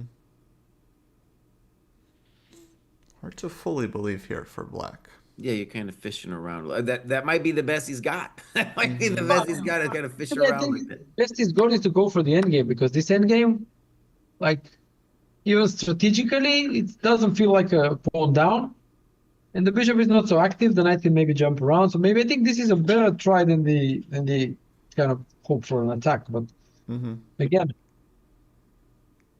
So here it's different because rook is back on a8, so we yeah, don't get hit with like this bishop c3 stuff. But aren't you also down a tempo now compared to the other one? Like, yeah, the rook was there. Right? Oops, was there. Right. so I could play a lot of nice moves here. Rook c2, rook c7, bishop d4. A lot of nice moves. Yeah, this is an inferior version. If he wants to go for the endgame, probably needs to take with rook on a5. But at least I think we got some idea what he's thinking about. Uh-huh, yeah. And right now, yeah, he's tanking still on king g1. It seems like when he plays dc4, he sees this position and says to himself, it feels like compensation. It feels like it. Or it's the best I could do. And now he gets here and it's like, okay, I'm gonna try to Where's make the some. compensation? Yeah. Right. That's what Andre wants to know. Okay, I have a feeling this is not going to work, but I want to try one idea for black. If we go back here, let's wait here. Could black play knight e4 here with the intention of knight g5? So let's just put, I don't know, you could do a lot of different. Yeah. So the question is knight g5 sufficient enough of a threat that we really have to worry here? Okay, let's do what I want to do anyway. Well, now knight h3 is a question. And then Now I don't know. I'm just trying it out. But all right, let's give a check. And then do this. By the way, rook takes, knight played, queen c7 on the board. Okay, good. All right, so yeah, that was too fanciful. So rook takes c7. c7. Now we're gonna see what his idea was.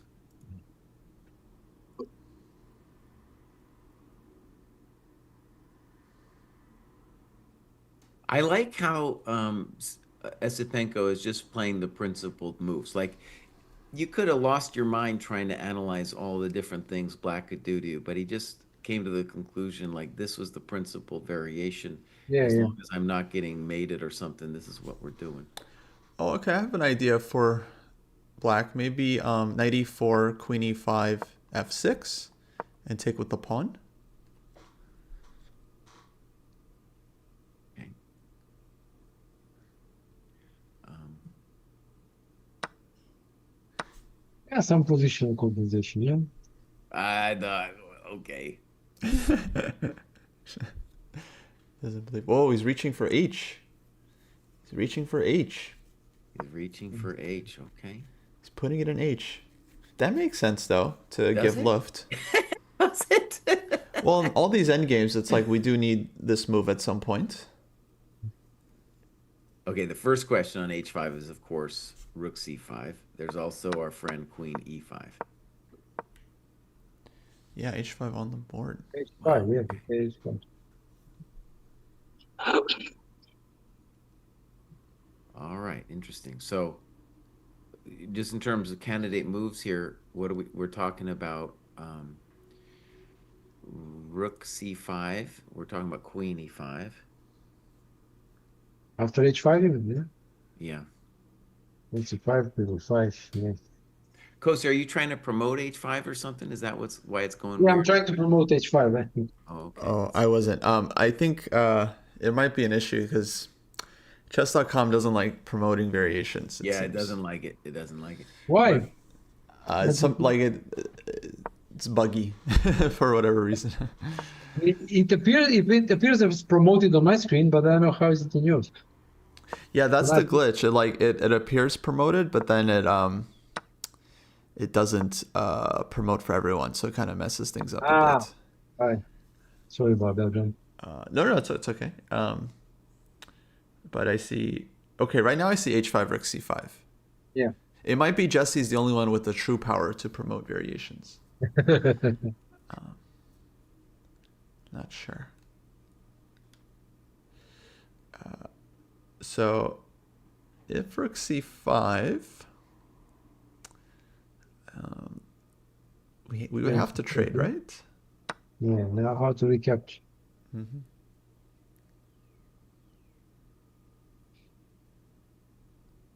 Well, if pawn takes, then Yeah, if Queen C5, Queen F3, yeah? Yeah, it's a bit okay. unpleasant, maybe. Mm-hmm. But maybe, I don't know, Queen E5, Queen F4, I can get there, but maybe Queen E2, some white square stuff. Yeah. Queen Maybe E2, for instance. Rook, also like Rook C8. yeah, at some stage. Maybe BC, then Knight somewhere, yeah? Yeah, there's knight E4, knight G5, and Queen D2 is a threat. Knight F2 is a threat too. Yeah.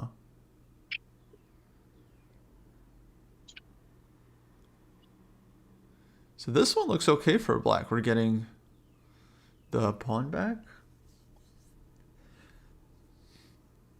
Like bishop D4, knight G5. And feels like white has issues everywhere. Yeah.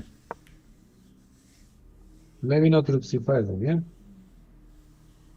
Check the other candidate. Well, hold on. So BC5, knight E4.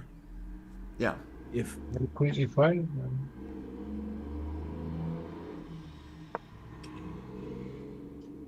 yeah, Queen E5 is arguably maybe only a small advantage, maybe nothing for white. Okay. Yeah, takes. And now I was thinking maybe it's going after this pawn, but maybe I cannot because bishop D4 there's knight B3. Yeah, okay, that looks like not enough. No, enough, no. Well, okay, let me give it one try. Let me give it one try. So knight C5, rook B1. So if rook A8, I'm going to claim bishop D6, maybe. Still probably nothing because you have knight E4 actually. So rook A8, bishop B6, knight E4. Yeah. Should be okay. Okay, so H5. I don't believe it at all, my friends. But this reminds me of this Alpha Zero stuff, you know? I mean, it doesn't appear anything on the surface, but I mean, white has a move and a pawn, but somehow, you know, long term it works. Yeah, I mean the Uh, pieces have squares, right? yeah, yeah. Not Sure, so certainly crazy. visually there is light square stuff Yeah. going on, yeah? Okay, let me ask a dumb question. How about bishop c3? Yeah.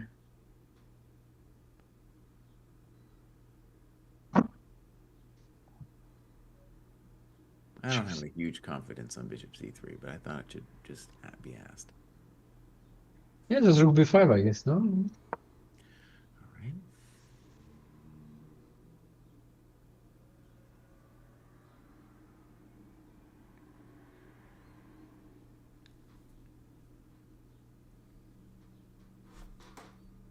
All right, a4.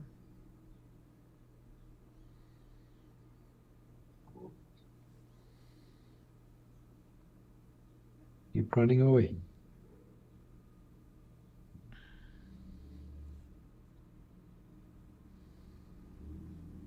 Rook ab1.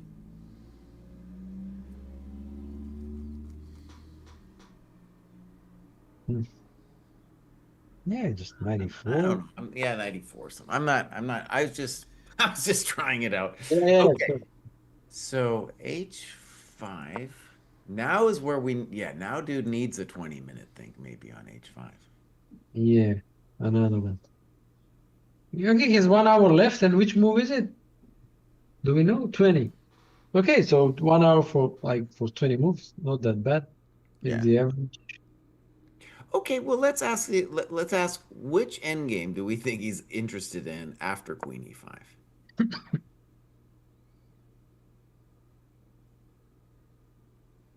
Mm, yeah, maybe you No, even now play it's an extra tempo, yeah, for black.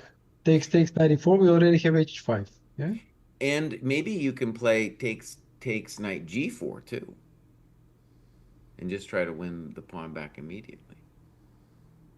The rook c7 stuff or Yeah, maybe, yeah, I don't know. rook b5. I don't know. Isn't Queen D8 here also possible? Possible, but then queen c7, I'm still going to get the ladies off. But I just repeat, no? Repeat, yeah. Oh, that's not very nice. Uh,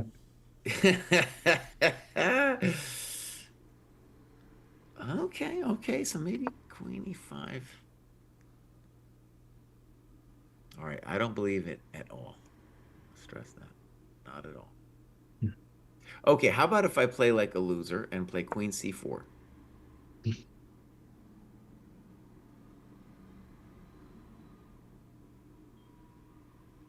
well, two options: either exchange or go queen f3. Yeah. If you exchange, I'm happy. I gotta be at least, I don't know, that looks winning to me. I was thinking take rook b5, and then what happens with the bishop? That was my idea. Like Well, I don't even know if, I could do a lot of things. a3 maybe some stuff. There, a2. It looks fine. I'm gonna play a4. Yeah, okay, there's nothing to attack. Probably should be fine for white. So queen f3 then, yeah. Yeah, queen f3 is the only thing that kind of scares me. Maybe queen e4. But anyways, I thought I would just be a jerk and play queen f1. Yeah. Yeah.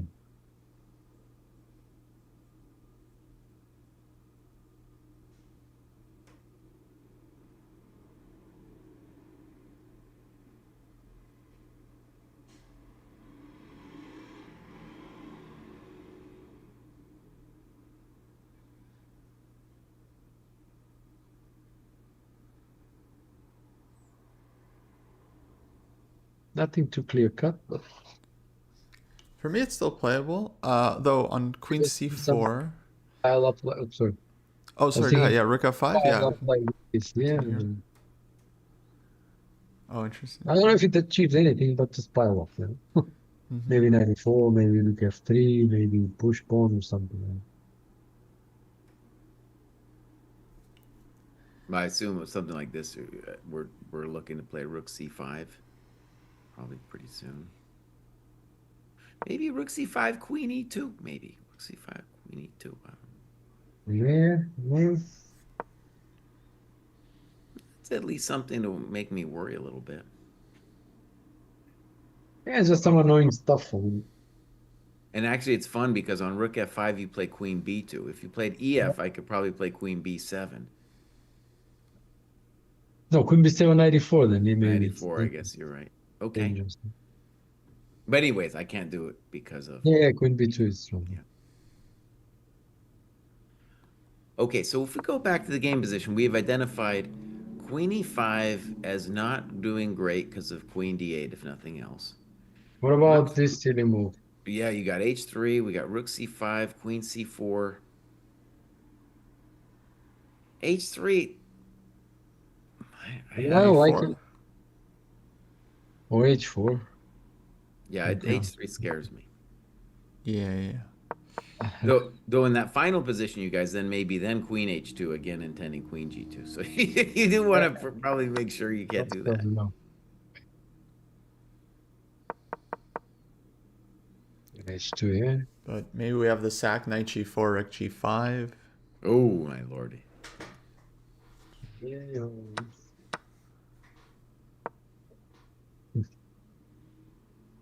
It's okay even if you take, then it move away. Yeah, but who knows? I mean, this is weird. Yeah, Yeah, h3, rook g2, exactly. Like this is weird. some annoying comp. Maybe some... Yeah, so h3 well, doesn't look too solid. Queen c4, I was also just wondering about knight e4 here. Just saying, like, go ahead and take.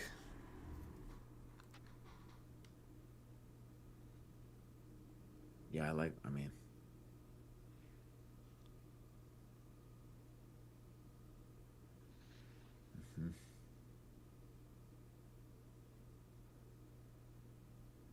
But I don't know, I think maybe queen f3 is probably better if there's nothing wrong with that, just to keep queens on the board would be my instinct.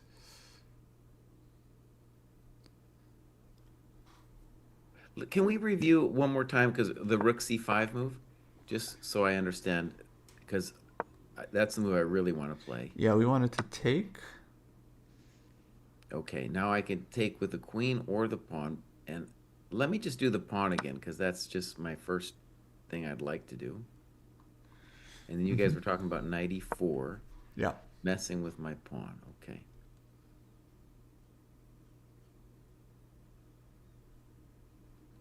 So queen d2 is a threat.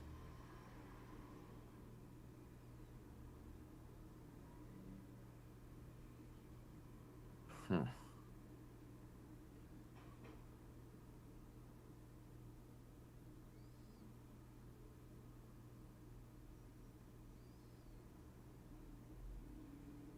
That's definitely annoying. Okay. I don't see anything there for white.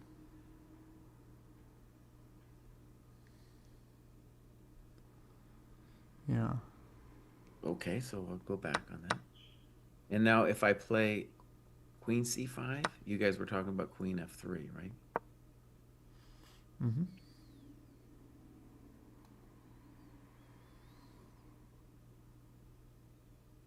That feels like compensation to me. Yeah, it does, doesn't it? Yeah, definitely.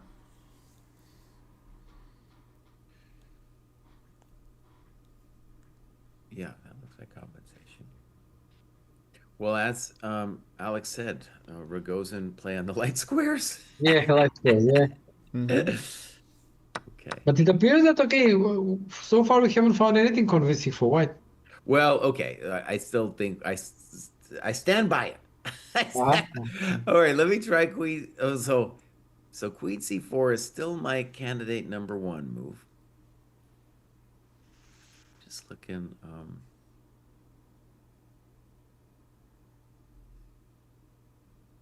But queen c4, I mean, what if just, okay, sorry, wait. Queen c4, what if just go b5, let's say. I mean, if you take, I take with a pawn. Oh, I believe in this one though for white for sure. Because the d5 pawn would later be a weakness. Yeah, but for now it looks, I mean, I don't know. I'm not sure. Maybe if you get the bishop to b4, maybe it Sure, yeah, stabilizes. looks great. Yeah, Good Brook I was Line. thinking this ED structure gives black better chances, but No, it depends on maybe it's the, just optical. yeah, it depends on the details. Because if the bishop doesn't get to b4 and I get knight e4, maybe there is compensation. But like this, maybe not.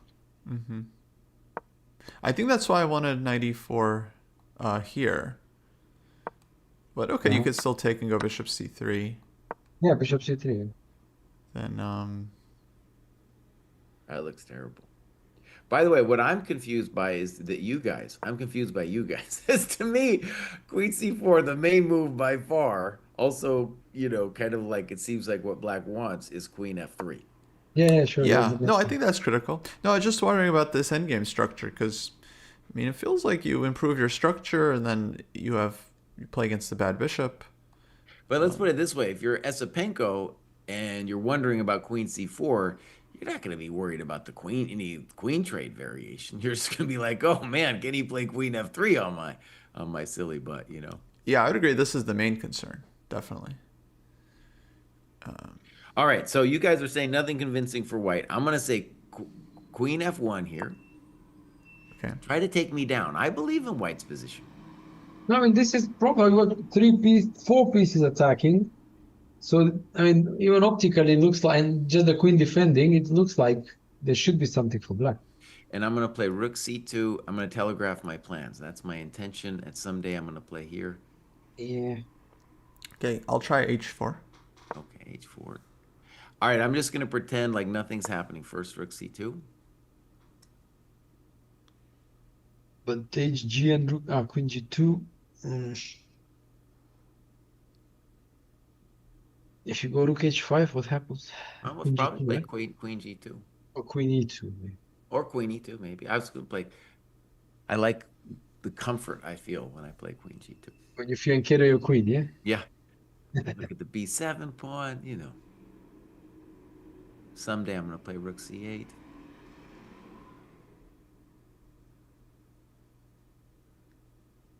Now, this requires some thinking from black side because, like, after Queen F1, yeah, there is Rook F5, there is H4, there is knight jumps. There are like one, two, three, at least four candidate moves. Yeah. So this requires some thinking.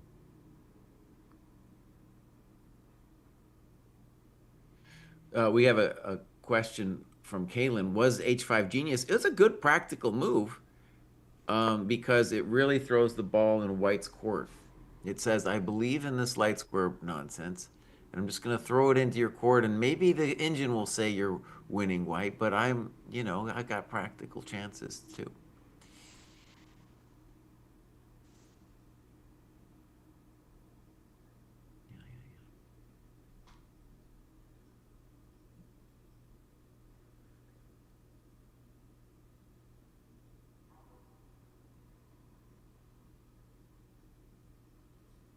He's tanking pretty good. Yeah, 15 minutes already, right? Something like that. Okay, I'll try this line. So Queen C4 here. H4. You want a Rook C2. Yeah, just see when I could do other things, but let's start with there. I wanted to take. All right, I'll HG. Go Rook H5. Okay, Queen G2. Okay, only move. Come back. All right, do you have a threat? Yes. Okay, Rook AC1. Okay, and then I want a knight G4. Yeah, Rook C5.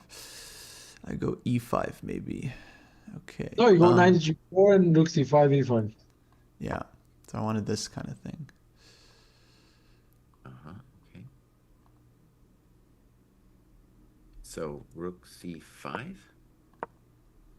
Okay.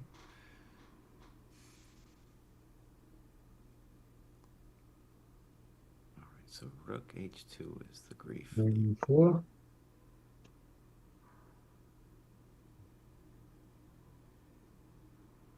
I mean, this was possible without Rook C5 as well, but I don't know which one is better. So. I can take twice on F2 maybe?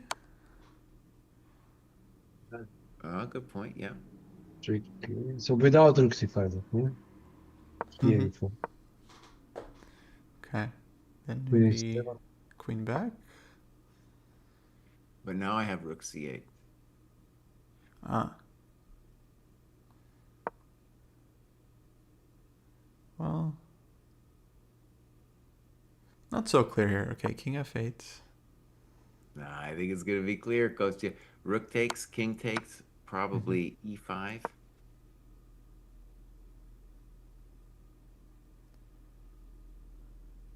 Black's getting mated faster, yeah. Yeah.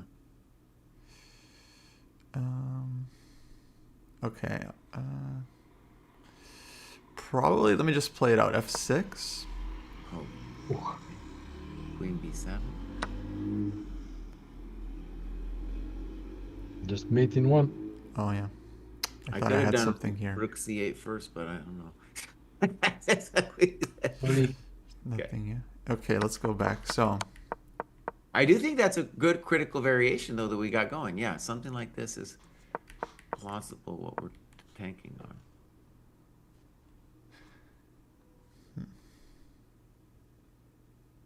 so good evaluation by Sundarov going for this, yeah, realizing that there is compensation. so maybe knight e4 now. And I want to There's stress, G4. too, on move 26, I could have played rook c5 as well. Mm-hmm. I don't know. I just playing rook ac1 to see what you guys had. But rook c5 also seems fine for white. Okay. I mean, from this line, I'm getting the impression that black needs something more urgent, like something, because this is like kind of too slow stuff. Mhm. So queen c4, queen f1. Okay. What else? No, I mean, my idea was previously rook f5 to stop this after queen g2 to stop f3, and then put a knight there maybe, yeah, to stop Mhm. rook c5, and Okay, kind of I'll play rook c2. okay, knight e4, Queen d2. okay, move. Am I catching the knight with h3? So I can, right. I can't do that. So here,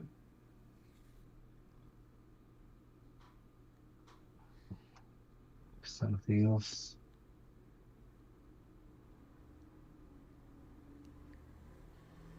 Okay, h4. Mhm. All right, let's see what the idea is. Queen g2. Wait. All right, now, what are you... What's your threat? What do you want to do to me? Not sure. Knight somewhere maybe. Okay. All right, I'll But just continue the plan just because that's what I was going to do. yeah. I don't know. Maybe I should have been more worried. I don't know. I'm not sure if black can play kind of in a way positionally because there is just like strong presence here and then okay, no concrete threats, but also this presence should kind of stop white from actually converting the extra pawn.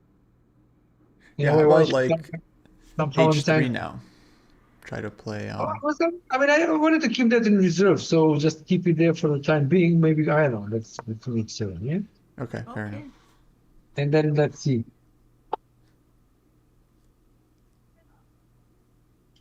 So definitely e4 comes to mind.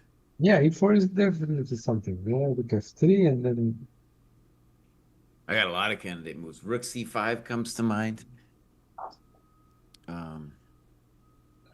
Yeah, rook c5. There was this queen e2 idea, yeah, and still maybe. with that trick. All right, I just want to see where your rook's going. I just want to see what's going on e4. Probably to f3, but then we rook c5.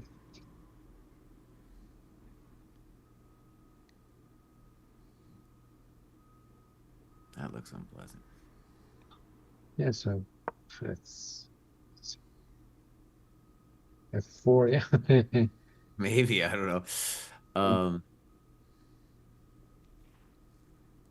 so But e4, why not h3 there and rook f3? Here you mean? Yeah. maybe I missed that. I don't know. Well, I can't go F1 because you take on E4. Mm-hmm. Yeah, you should go in the. Yeah, well then looks kind of fine, yeah. Okay, okay, okay. I'll take it back. So let's go back a couple moves. So we'll try to make it more precise. Yeah. So Queen C4, Queen F3, Queen F1. I like that. And then what did you guys do? You like H4? No, look at five, looking Rook first. F5? Okay. And so the intention is if Queen G2, then maybe. Okay, let me just. Then Queen E2. Right. Okay, so Mm-hmm. Rook C2. I guess Rook C5 is also a move there, but.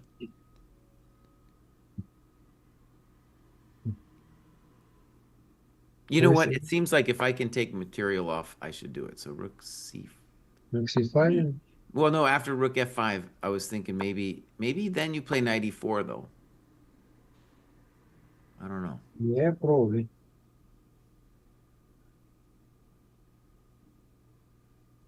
Yeah. Yeah, okay. I'll stick with my original intuition, Rook C2. And you guys played what? H4? Okay.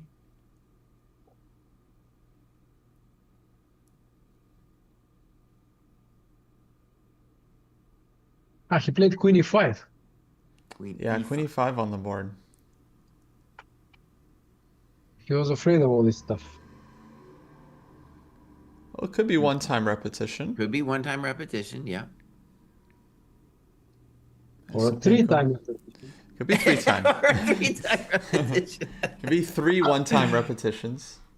Yeah. Yeah, Queen D8 played. Queen D8, okay. Gives him a look like, what do you want?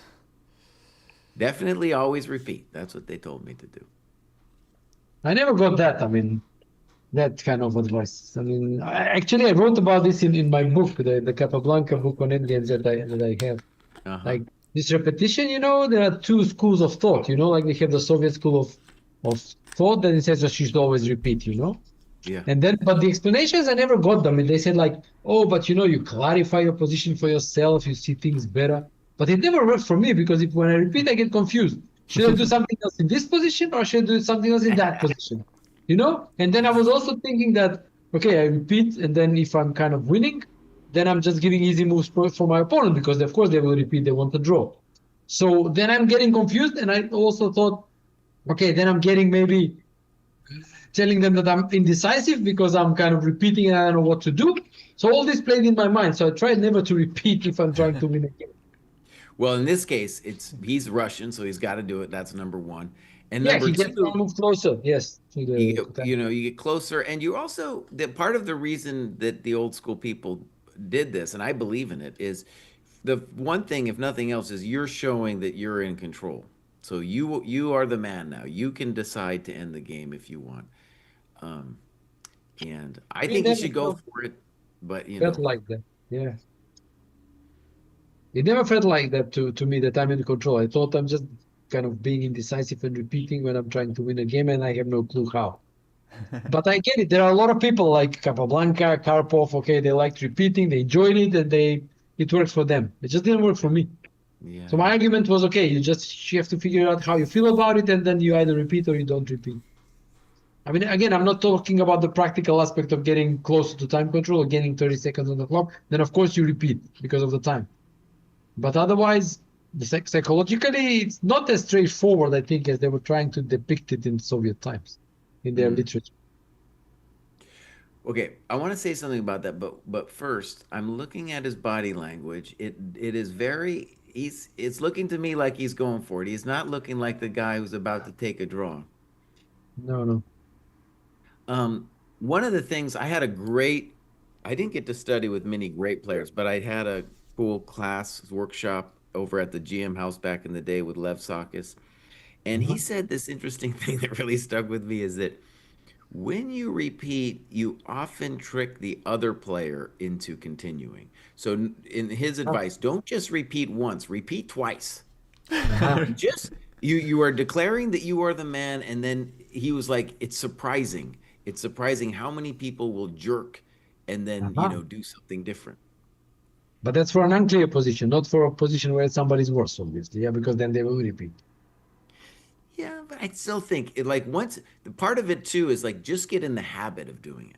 By the way, Uh-huh. Alex, I get kind of nervous too because I'm like, did I repeat more than three? Did I do it three times? Did I do it twice? I don't know. This is confusing.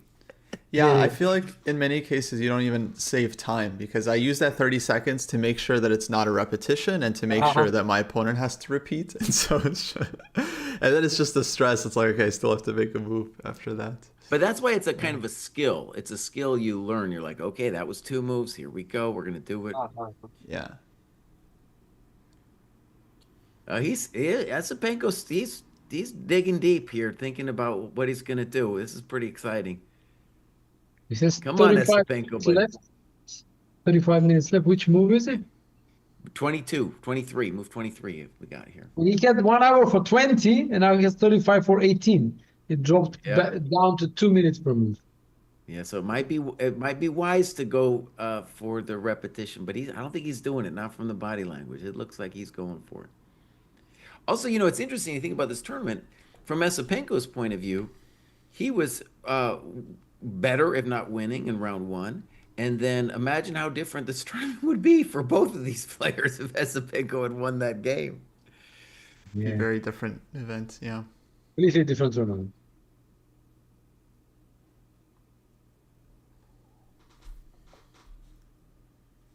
Yeah, he's looking deep. Okay, so besides Queen C4, did we come up? Okay, so we obviously had all these different things. People in chat aren't believing my 1.5. I still believe in the 1.5, but what it's clear to me is that you really have to play with full precision here with white. Because the tables could even get turned on you here in Yeah, this yeah. position. There is danger for white in this position. Obviously. Yeah. I think also stylistically, it's interesting, this H5 move. Like, Sundarov didn't calculate everything out. He just kind of is believing in the practical chances of the position. Well, that's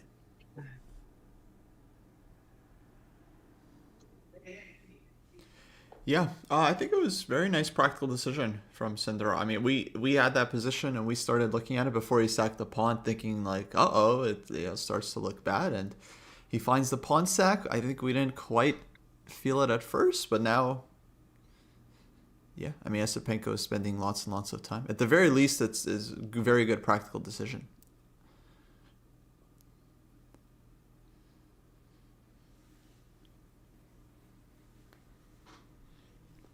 Now, let me just take a peek on the other games. So, Fabi still very much dry, although Fabi is down on the clock, and could argue Naka is definitely the one calling the shots here with the D file. And kind of nice bishop, but objectively, probably Fabi is okay.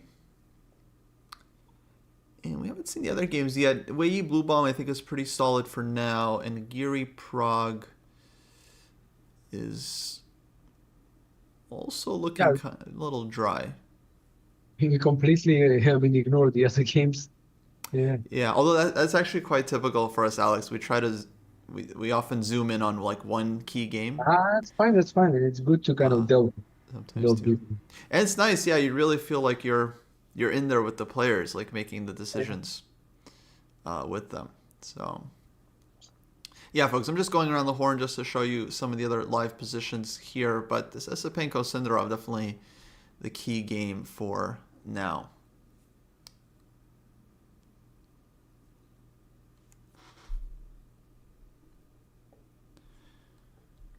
Mm. And yeah, I feel like Esopenko will play. I feel like he will play. What? He will, but what? That's the question. But what? Yes, good question.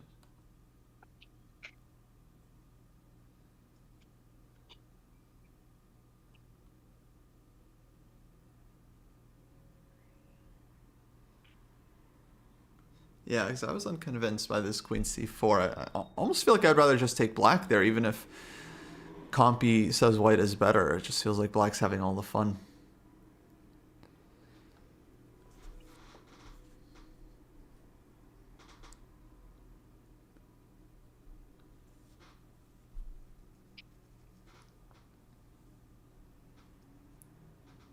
Now, Alex, do you have any personal favorites? Just anyone you're rooting for, like you like their style? Okay, queen e5 on the board. What, you repeat it again? Or? He's Ah, here. repeated. Yeah, queen d8. All right, so are we getting a handshake or not getting it? I Yeah, mean, queen I, c7. wa- So, I was kind of wanting for Fabi to get another chance in a match, mm-hmm. especially as I think that Fabi Gukesh, okay, he's repeating. Fabi Gukesh would have been a clash of generation, and I think it would have been spectacular, especially if they organize it in the US. Okay, draw. Yeah, they've claimed. Go here. Draw agreed. Wow. Wow. Now they're discussing a bit. I just want to see if I can get any. So there was enough compensation, right? At least practically, it seems like there was. Yeah. Esopenko. Maybe they'll mention in the press conference what they were thinking about from here. It would be very interesting, especially from Esopenko, to hear what exactly he rejected, because of course he understands he's pawn up and he should play, but clearly thought it was too dangerous. Did they ask them that kind of questions or? Usually they go through some lines in the press conference, and I'm hoping they ask, because that seems like a very natural question, like why didn't you continue Yeah. the game? He had some options. Jesse, it's done. They Oh repeated. man, he didn't do it, man. He didn't do it. Yeah, Oh, he was thinking, but yeah. So bummer. Sundarov held to his third draw. They've started to figure him out. Right. Now I totally, honestly, with the time too, even if I thought he was better, there's just with that time disadvantage, there's a strong argument against, dang. Yeah, I mean, he probably couldn't see a clear way kind of to stabilize or to neutralize Black's compensation and just called it a day because, okay, he's not going to win the tournament, obviously. So, Mhm. I mean, yeah, why risk too much? Yeah, there is no incentive to do so. And he's not there to make to make favors to the other players, by beating Sundarov or anybody. Oh, just a second. Let me just. Yeah, no worries. Yeah, we were talking about this yesterday. By the way, folks, our halftime podcast is out. Yeah. As we covered the first half. It's up on YouTube and Spotify and podcast apps as well. If you're a fan of Dojo Talks, you can hear our thoughts on the first 7 games and our predictions for the rest. And this is one of the things we were talking about. It's like, how much incentive do the players out of contention have to show their best chess? And it's like, okay, generally you want to play well and there's money to play for, but it's also a very, very exhausting tournament. And they've all been preparing for months and months. There's all this stress and pressure and nerves. It's the biggest tournament, not just of the year, but maybe of 2-3 years for a lot of these players. So it's a lot of tension. And once you lose your chances, I think it's very natural to lose your steam and motivation. One thing I want to do before I forget is I want to pump up our guest, GM Alex Colovic. Actually, I'm gonna Actually, guess I should correct you. It's Cholovic. Cholovic. Jolovic. Yeah, Yep. Cholovic. Do you know what a cholo is? Cholo, what in the US? In the US, yeah, what a cholo is. What is it? A cholo is like a slightly derogatory term for a Mexican, is a cholo. Ah, really? Oh, right. Yeah. Because I know what it means in Spanish, but in America, I don't know what they use it for. So yeah. What does it mean in Spain? Well, it means like cheap opportunity or something like, Okay. that kind of thing. Yeah. Yeah, yeah. Okay, you guys, so check it out. He's got a couple things going on that you should check out. He's got a bunch of chessable courses that are highly recommended. And I think kind of recently he started this Substack that Coach is really into, and I'm just being introduced to, called The Method. And I'm going to post that in both the YouTube and the Twitch chat, so you can check that out. Yeah. Yeah, this, I mean, this about the method. I mean, because people ask me, okay, how should I study chess and that kind of thing. And I just thought that, okay, I mean, after explaining it a million times, I just thought, okay, just let's put it to paper and then, I mean, people can read it and see how I have worked on chess. And basically what I'm saying is that I'm suggesting people do what I have done because it has worked. So I Mm-hmm. have this, I mean, feedback from my own type of work and proof that it has worked actually. Yeah, it helped me become a grandmaster. It helped me improve. So I thought, Mm-hmm. okay, people should be interested in or could be interested in that type of learning how to learn, basically. Yeah, yeah. Actually, I have a question too. I was trying to, I don't know much about Substack, but I was trying to sell Kostya the other day that the dojo should have a Substack. And so Mhm. tell us about Substack as I'm kind of ignorant about it. Yes, so Substack is basically my weekly newsletter, Uh-huh. and I send it out every Saturday, which is the same day when I release my YouTube videos. I mean, I publish once a week. And except for this, I mean, this week I'm just doing the candidates recaps every day when I can.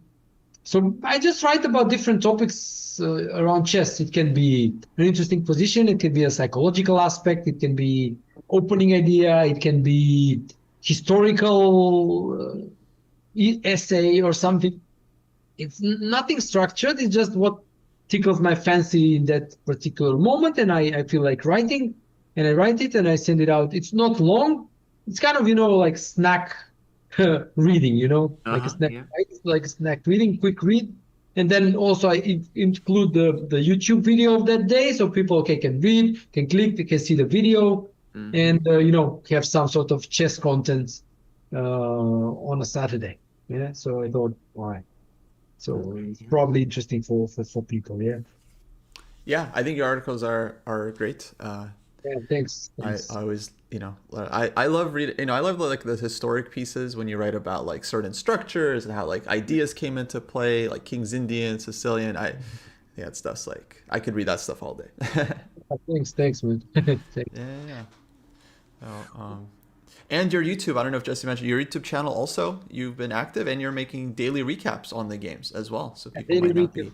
Yeah, daily recap to the candidates. It's hard for me because I have, like I mentioned to Jesse at the beginning, I'm not home now. I'm in Macedonia, so uh, traveling. Yeah, basically. So I mean, you have to see a lot of people and then kind of to catch up with all the recaps and analyze the games and record and everything. It's pretty hard work. But okay, I mean, I like analyzing and following the tournament, so I just do it. As for the YouTube, yeah, I mean, normally I post these like simplified openings uh, videos, which I kind of came from my simplified openings chessable courses.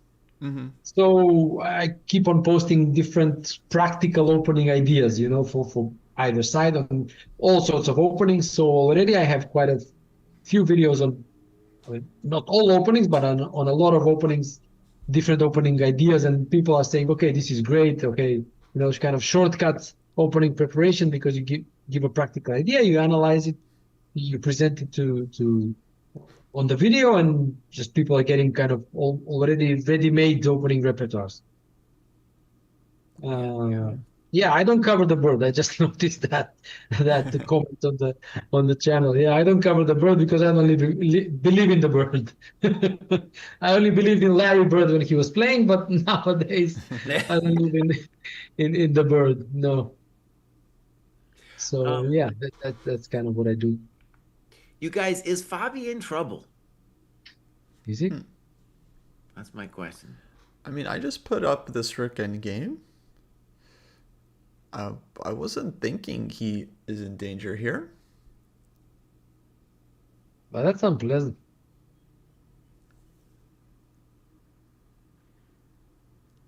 So yeah, he's just played rook b8 with the claim that he's going to have enough juice if white takes on e6. It'll just show last few moves how we. So like, we saw bishop e5, queen e7, queen d3, f6 played, inviting bishop d6. He traded, and yeah, Naka's coming on the d file. And where are you showing that? Oh no, I was just showing the live position, but we don't have it in our Okay, okay, analysis yet. okay. It's Yeah. not anonymous. Okay, okay, okay.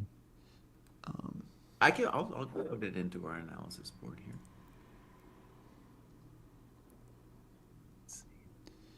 Yeah, if you want, that would be cool.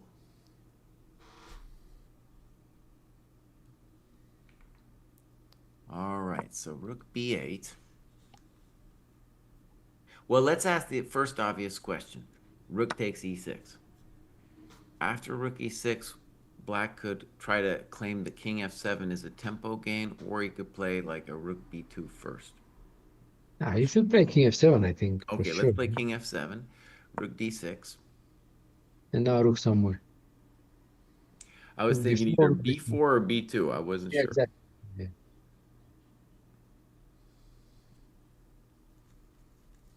Well, let's put it on b2. So if the a pawn moves, I can try to molest the pawns. Now, let me just say the reason I'm a little concerned for Fabi is just the passivity of the a6 rook.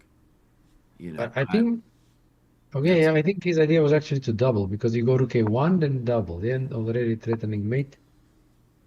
And yeah. I'm guessing if white has something, it's not rook a1. yeah, but otherwise you lose the pawn. Well, if you move it after rook a2, you lose it. And then the pawn can advance. So rook is not so bad on a6. Supporting it, yeah? Oh, let me make a couple moves. So check to the miserable king, Yeah, go to g6. f4. So now,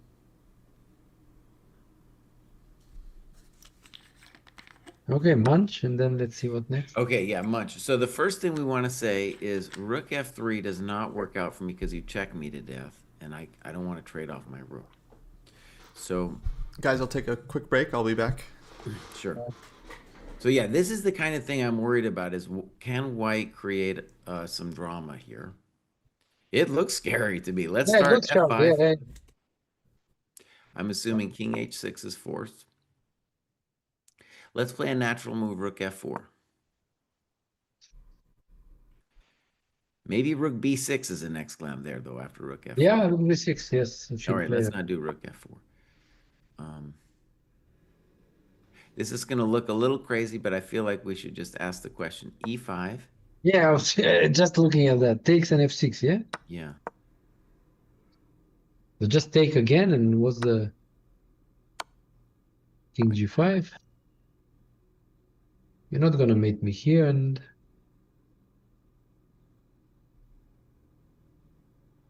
Yeah, I would need something really fancy in this position if I was going to have something. Okay. So we are still in the position before, I'm going to check it. But yeah, we're still, Naka's thinking on this position after rook b8. He could consider something else. yeah, I mean, he probably needs a luft for the king. He must spend a tempo on making some sort of luft if he wants to get the both rooks somehow in the attack. Yeah. But how to actually coordinate all that is a different question. So yeah, it's a key deal that white owes black a tempo to fix his rooks. His king, rather. All right, let me just play a couple of the dumb moves here. Rook fd1. All right. Rook b2. g3. I promise we can take these moves back if we want. And now Okay. rook d7. Yeah, I was thinking also ignoring that pawn on e6 and going to d7, but I thought maybe.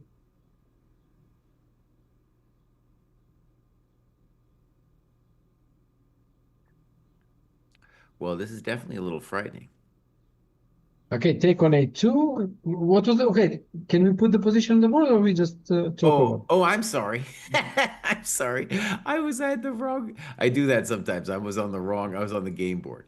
So Ah, it's so rook FD1, rook yeah, rook B2, b2, g3 takes, G3 takes rook and D7. rook b7, yeah. Now black didn't have to do those moves, but this is just like a sample variation to see if there's danger here for black.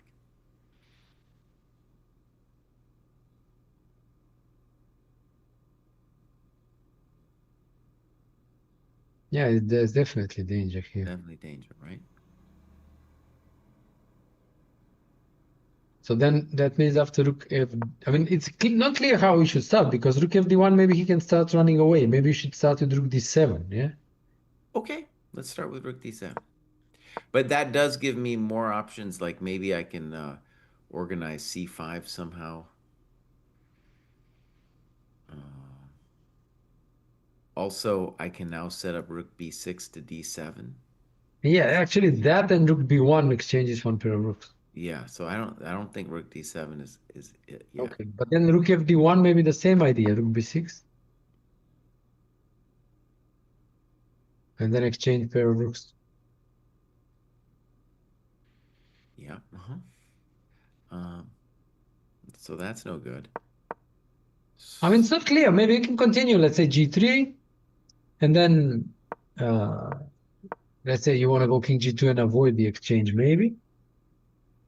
So rook b1, and then takes, and take a pawn.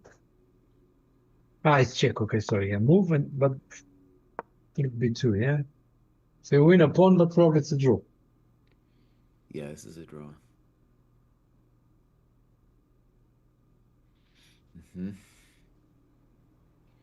I mean, So it's likely that it will be a draw, just that how exactly? Yeah. well, we could maybe play it out a little bit, something like this, and then what black.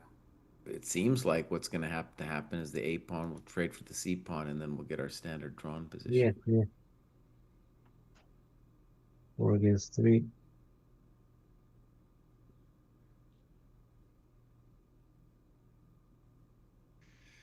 Apparently, they asked Sundarov about the. This is coming from chat from Sweet Blues.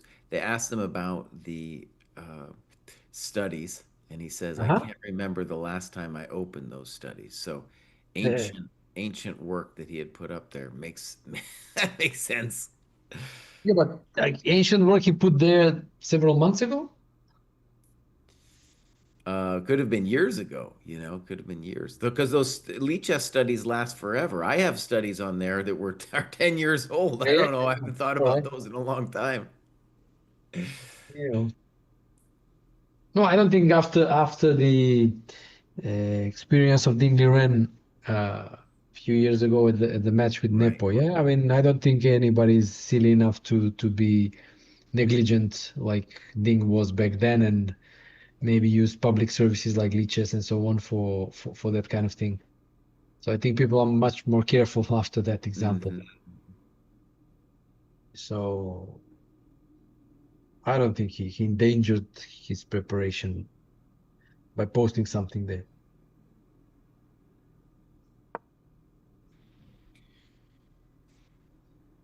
In the battle for third place, well, it looks like Gary's got a nice position, right? It's kind of nice little Yeah, something good, something. good knight bird bishop It's kind brought. of vibe. Yeah, that looks nice. Um, Looks nice, but it's still, I mean, somewhat limited material. I mean, it's a lot of light pieces have been exchanged, and yeah, we still have work to do.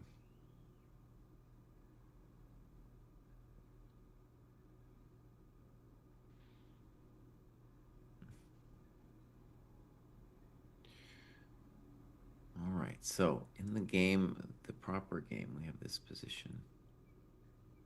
Let me try rook e6 again. So rook e6, yeah. king f7, rook d6. I played rook b2, Alex. But if you maybe you play black. I don't know. Whatever No, you rook want to b2. do. Yeah, that's what we were looking at. Again, I'm on the wrong board. So rook b2. All right.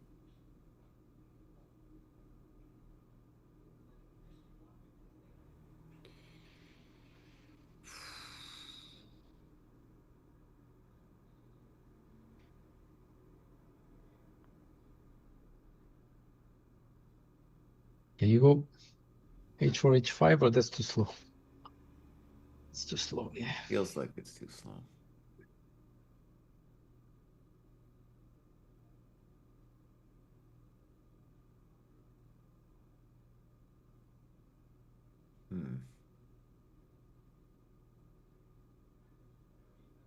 Yeah, I'm not coming up with anything too nice here.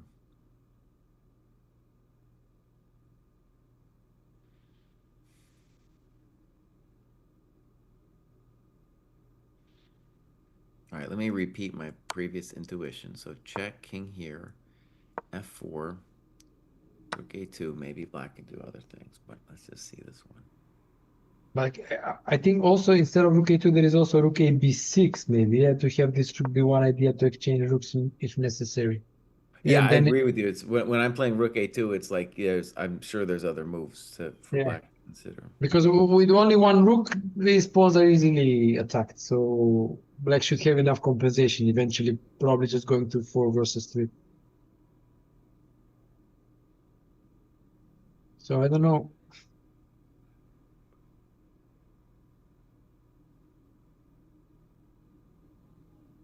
Yep, I don't know either. Okay, so maybe Fabi's got this fully under control. Let's just say it would be a complete disaster. Complete disaster if Fabi lost this game. Oh, yeah. Oh man. No, but I was actually toying with that idea prior to the round and say like, okay, Nakamura is not playing great at this event, but then maybe he just for this one game, just to spoil his compatriots' chances, Yeah. plays a great game, gets a great prep, beats him, and then the tournament is over. Yeah, come on, Fabi. Don't you remember Palbenko giving the spot to Fischer? Don't you Yeah, remember yeah, yeah. it? No, but that's what Hikaru should remember, not Fabi. That's what I'm trying to say. Yeah.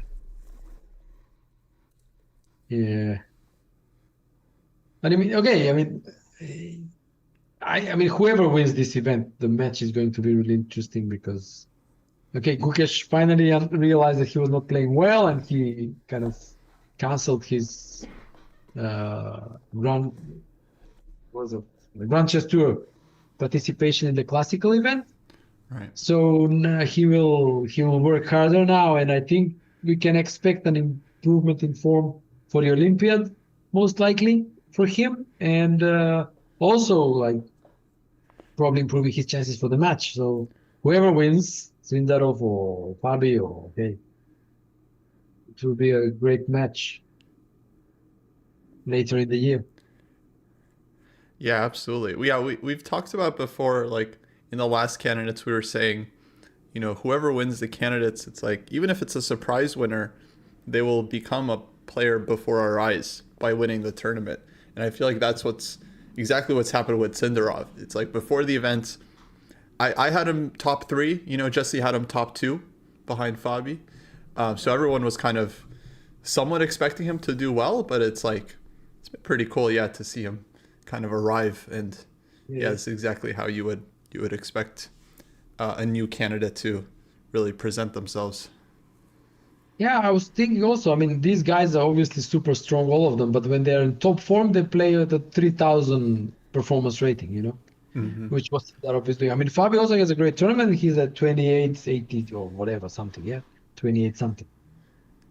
So, yeah, when they are on good form, that they're playing incredibly well. So, And again, let me just say, I don't think Sundarov impressed today, my friends. He got the draw and everything, but that was a really shaky game. no, That was a actually, nasty game.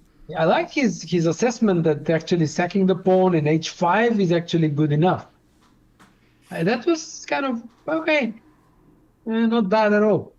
Uh, It's deep. He wasn't threatening to win, but to actually understand that what looked like a very pleasant position for white, and then to transform it into what he got, and understand that this is kind of good compensation. Yeah. And it's annoying, I think, for his opponents. He's the first one to finish again, getting the result he wanted, and the opponents. I mean, the chasing pack is getting upset. Like again, this guy, he's running away this time with a draw. Yeah. He's in a fairly quick and okay, maybe not easy, but quick draw. And what were you guys' thoughts on this Ricken game? Do you think Naka has anything, or? So far we've been playing around with it a little bit. So far we haven't been able to find anything for Naka. But obviously Naka's the one who, if somebody's got something, it's Naka. And we looked at rook e6, we've looked at various rook d7 ideas, but basically black has always been in time. I thought the one that looked the tastiest for white was this rook e6, king f7, rook d6, rook b2, and then some kind of f4, f5 stuff, but we weren't able to make that work. Okay, yeah. So, okay, just expecting a draw on this one. Mm-hmm.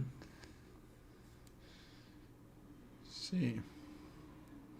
We thought Gary had a nice position against Prague, not winning or anything, but a nice position. Yeah, that looks nice. I We guess call it that's the battle similar for to third what place. Sundarov ended up getting against Giri yesterday. This like knight versus bishop. And okay, wait, I'm just checking Wei Yi Blue Bomb. It's like they've got Wei Yi here. I think he's trying to strike. I think he's trying to beat the guy. So it could be like the other day when we had 3 draws and then Wei Yi defeating Esopenko. It could be 3 draws and Wei Yi taking down Blue Bomb. Just be kind of But that's also funny, far from a given. Yeah. funny result.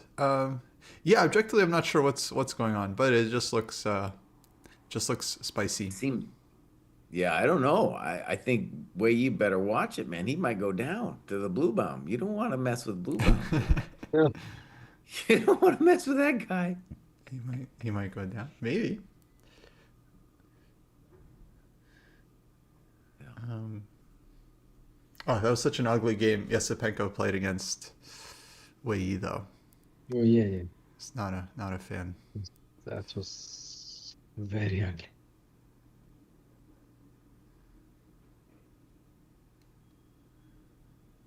This game, it looks like close to, I mean, it feels like close to perfect play from both sides here with Naka and Fabi.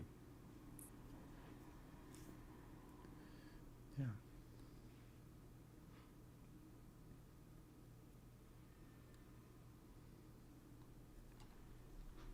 Yeah, White needs a creative idea. You might as well tank forever, and if you don't find it, then just make a draw and go home.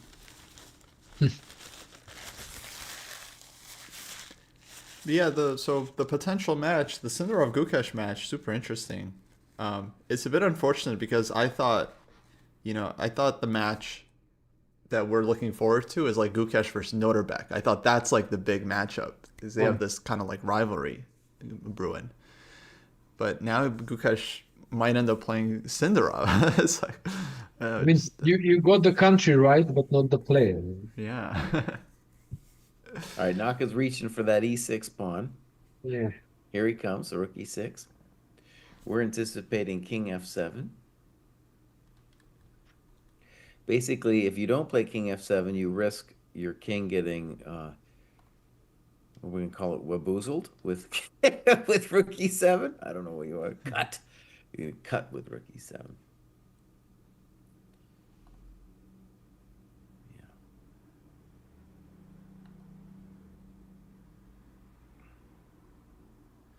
Okay, yeah, Fabi's thinking there. What move are they on? 25. So, okay, so has to make 15 moves still. 15. That 15, many. yeah. He has half an hour. Yeah. Oh, he Ah, played. rook Looks like he B2. played rook b2. He didn't play king f7. Mm-hmm. Yeah, rook b2. Critical is rook e7, maybe, yeah? If he gets there in time, but maybe rook b6 always has this rook b1 idea. I don't know. Yeah, let's check it out. So no king f7. We weren't GMs today. Rook b2. And now let's think. We were worried about rook e7, so that was the concern. Conceivably, you could play rook I mean, rook a2, rook d1 is already dangerous, right? Yeah, so yeah, we need a move here as But black. there's still one tempo, and you can't go rook down there. Okay, there is threat of mate, but if case of h5, you have to play some h3 or stuff, but g3, but still rook d7 is coming, so it's dangerous. Okay, so rook e7, how about the famous rook Yeah, b6? rook d6, that's what. Mm-hmm. But what's weird about rook b6 is now I'm threatening to trade rooks with rook b1, and I don't have time to play rook a2. So let's consider g3. Mm, huh, b2. I liked our move better, Alex. Yeah, it I looked like more our natural. I don't know. Okay, he has an idea that let's see if we can figure out. So rook e7. That looks like the critical try.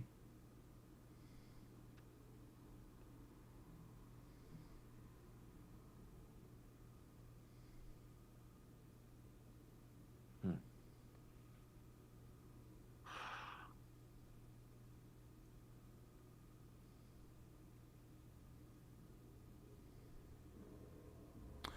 I'm not sure what you guys looked at before, but my idea here for black would be to try to trade rooks and then get 4 versus 3 on the king side. That's the general idea. Yeah. Okay, Costa, give us a move. Play. Let's play it. Play this out So, a little. for example, maybe just I go right away. Fine. The bummer there is that you put your rook on b2 to take the pawn. So why did you do it then if you're gonna double the rooks anyway? Yeah, See what rook I'm saying? a7. Um, Rook a7, sure. Wait, sorry, let me just so I understand. Oh yeah, I could have played rook b6 here. Yeah. I don't know if I understand that. I don't know. But yeah, so I thought so to me this looked like check king g2, right? And then Yeah. rook c1. So I thought everything's getting traded here. Well, I mean, white can maybe keep some tension because this stays alive. Okay, I mean, should be again a draw, but I don't know.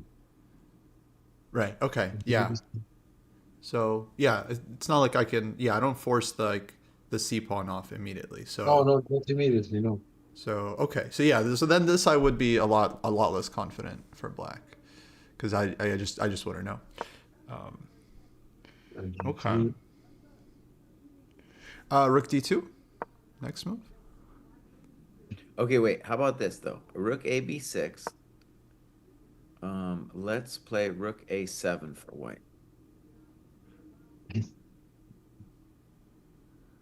Maybe you can actually There is take this. white. Okay, Here's the there is idea. this. There is this trick. Yeah, this. Yeah, you can do that, right? Ah yes. Okay, so maybe not. Okay, maybe we're into Fabi's head a Nice. little. Van Perlo endgame tactics. Yeah. So all right, so G3. I like rook d2 here. Just right instead of rook b1. Mm-hmm. Positionally, yeah. Mm-hmm.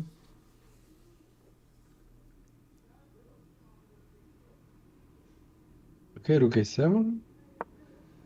Rook a7. Be here. Or maybe rook bv2. Or... Mm-hmm. Okay, let's see what you want here. Back.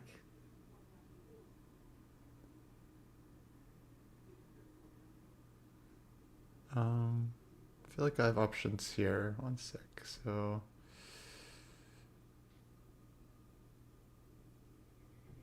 Hmm. Maybe C5 to meet rook B1 with rook B4 or something. This is kind of all a bit too tactical, yeah? Well, if Naka has something, it's gonna have to be tactical. Yeah, well, Okay, let's try to figure this out. So rook B2. Do we have another move besides? By the way, the reason we were playing King F7 is simply because we were afraid of rook E7. So let's just say that that's why we did it. yeah, that makes sense. I do think black was close there to a draw, but there feels like there's probably multiple ways. All right, let's see. I'll try to press with white again. So rook B2. I don't really see anything besides rook e7. Rook a b6.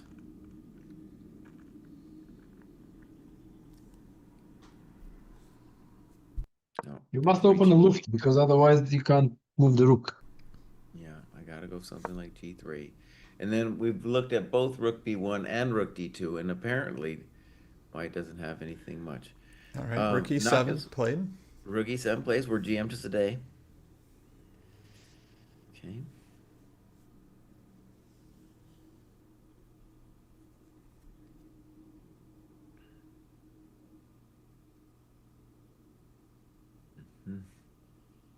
All right, so let's go to the game position. We won't promote because then chess.com will flip out. So we were guessing rook a b6 in this position. It's hard to imagine a different move, honestly, because like rook a... Actually, it's kind of funny. On rook a2, rook b1, we have rook b6, but rook a2, rook d1, looks like we're in trouble.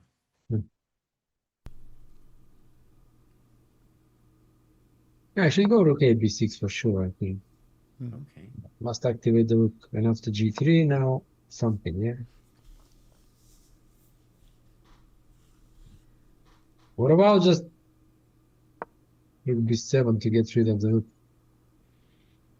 Yeah. Yeah, that's probably holdable too.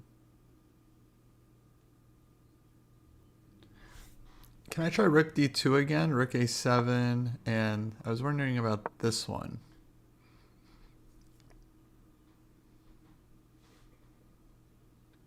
Yeah, looks decent. Is here okay? What I thought is if takes. Oh, okay. And Then this should be a draw, yeah. here No, I but thought, maybe a4 instead of rook take f5. oh, I see. So yeah, I just thought like this one. I thought is like okay, we're very No, safe. this is for sure, yeah. So No, a4 but would be the move. yeah. Okay.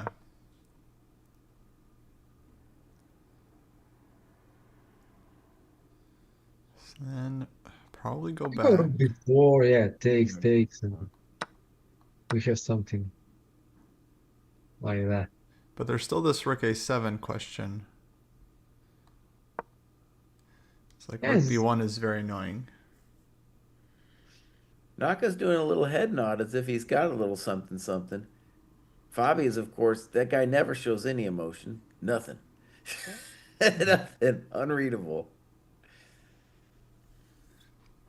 But it's a bit strange because he played the rook like b2, and then, I mean, obviously the only difference between king f7 and rook b2 immediately is the rook e7 move.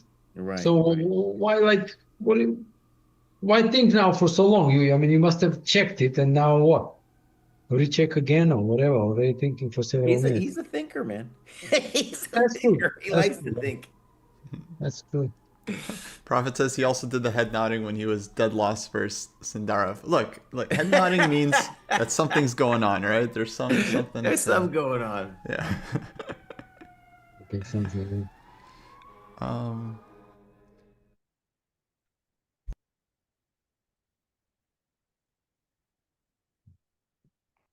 Now, Kostya, how about this?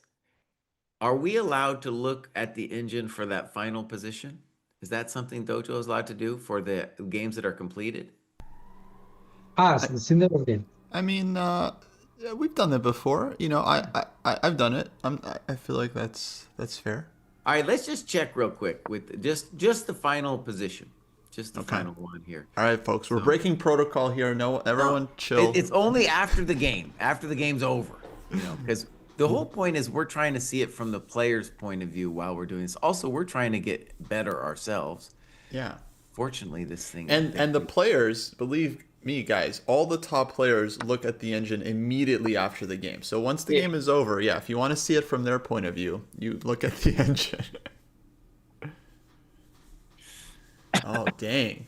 See that? Okay, it's saying only small advantage to white. Small advantage to white. But point two, we were all like way ahead. Yeah, at least well, I initially. was the one who was dramatically wrong in this case. Yeah. But even me and Alex, we were saying at least 0.6. Yeah, it looked like that.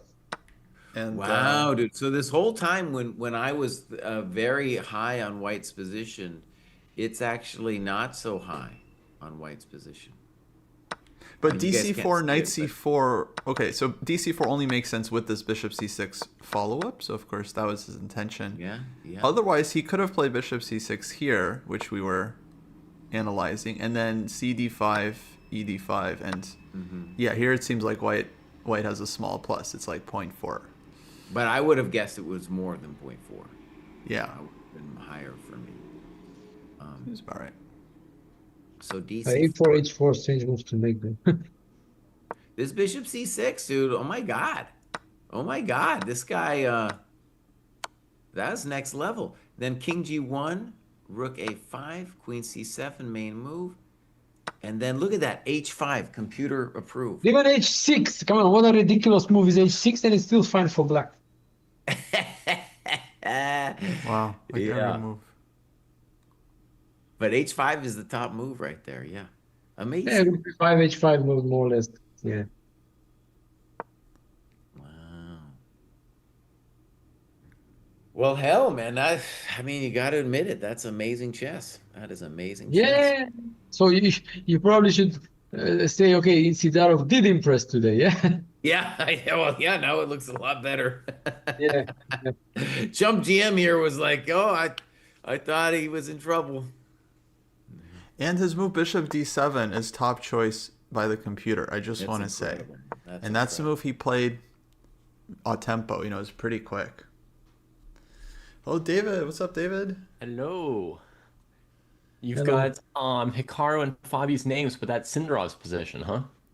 Yeah. We allowed were, ourselves briefly to check the yeah. computer eval after freak the game out. was over. After the game was over, yeah. We just wanted a taste. It was Okay. a very interesting taste too, because it turns out Sundarov has mind melded with the computer pretty well. Wow. Pretty good. That's useful. I mean, I was dramatically overestimating Esopenko's position. When They I were also, but I was doing it more so. I was Yeah. more so than they were. when I first got up and looked at the position, I thought, "Oh my gosh, this looks really, really worrisome." But then I calculated some concrete lines, and it seemed like black had enough counterplay. Kosi, I tell you what, now that David's here and your screenshot is all messed up, how Sorry about about I'll leave? I need to eat lunch anyway. I'll see you guys tomorrow, and you guys then David can assume my position. Okay, yeah, that works. Alex, so nice to meet you. It was fun Yeah. today. I really Likewise, enjoyed it. Jason. Yeah, All right. likewise. Hope to see you again. Yeah. Cheers. Okay, I'll fix up the names. But yeah, welcome, David. Thank you. Hello, hello. Just take it to the live position for now. Yeah. So yeah, have you had a chance to follow the rest of the games? Yes.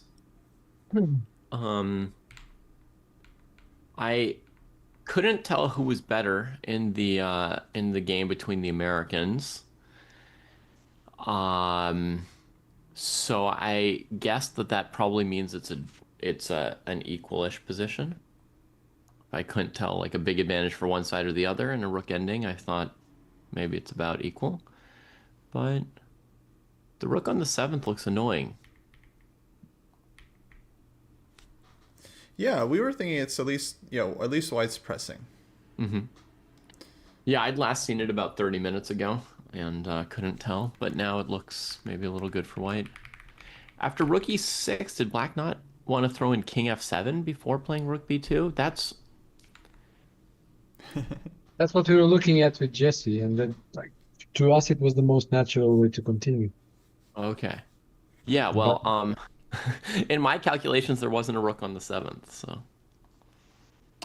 Yeah. No, but that's so funny. Yeah, you had instinct to play king f7.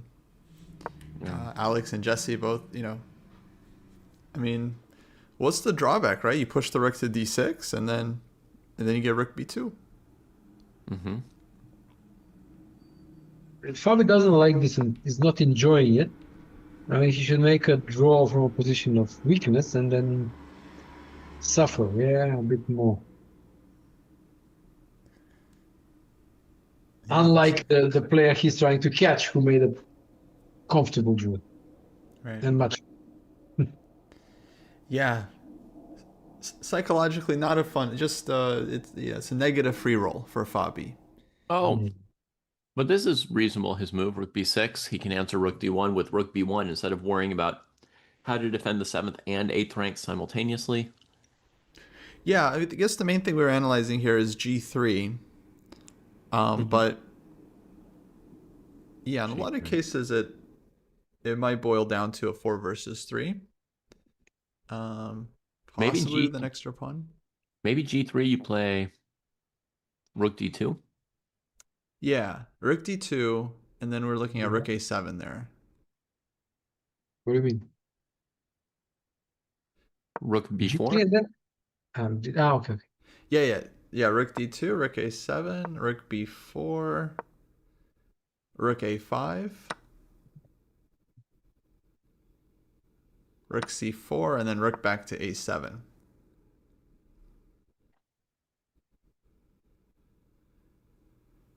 Okay. So now you've got another file to go Rook B1 with, right? Yeah. And you're thinking maybe A4, A5 to distract me as well. Mm.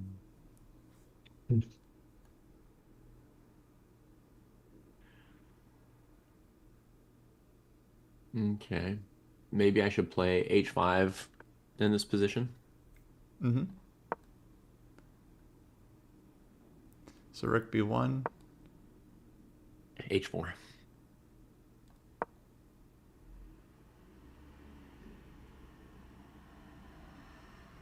I imagine you're going to want to take that pawn, but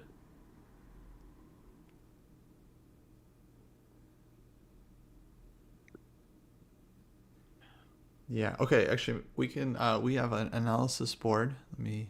Oh, yeah, you see. should have the link. Yeah. Yeah, I see. But Jesse would be the host. So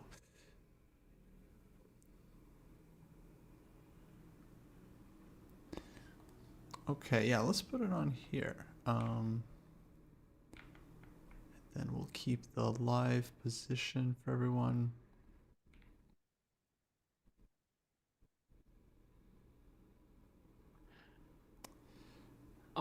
Nikki, I think there's going to be pluses and minuses to H4, G3, H3, whatever move you play on the king side. There'll be different ways for the black rooks to try and drum up counterplay. Oh, I'm not able to switch to game 2. Okay. We don't have Um, a support. Again, we could make another one. I kind of like staying on the live position, regardless if that's okay with you guys. We could just talk Mhm. Yeah, sure. about the current position. So Rook B6 and Naka has not made a move yet. Yeah.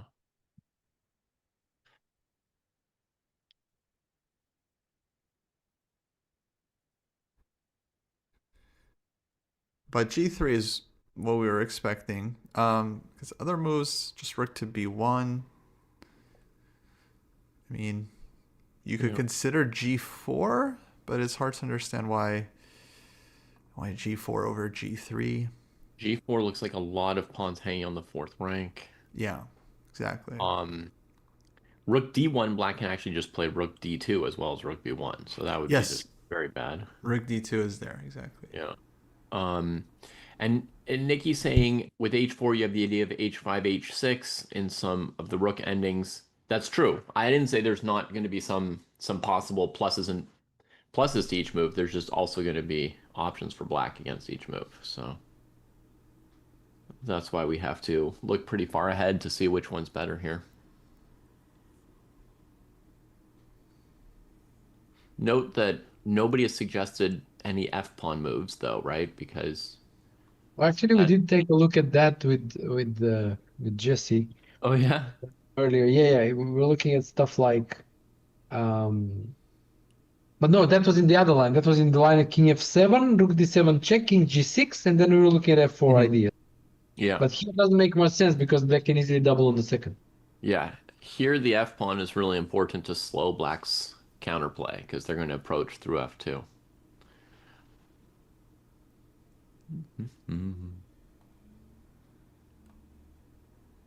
Have we analyzed h4 a little bit here, Kostya? H4, I don't think we looked at. Because I thought G3 made a lot of sense, so that white can Yeah. kind of move the king up and keep the pawns defended.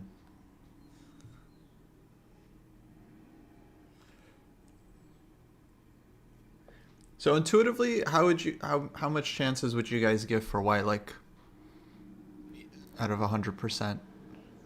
Yeah, well.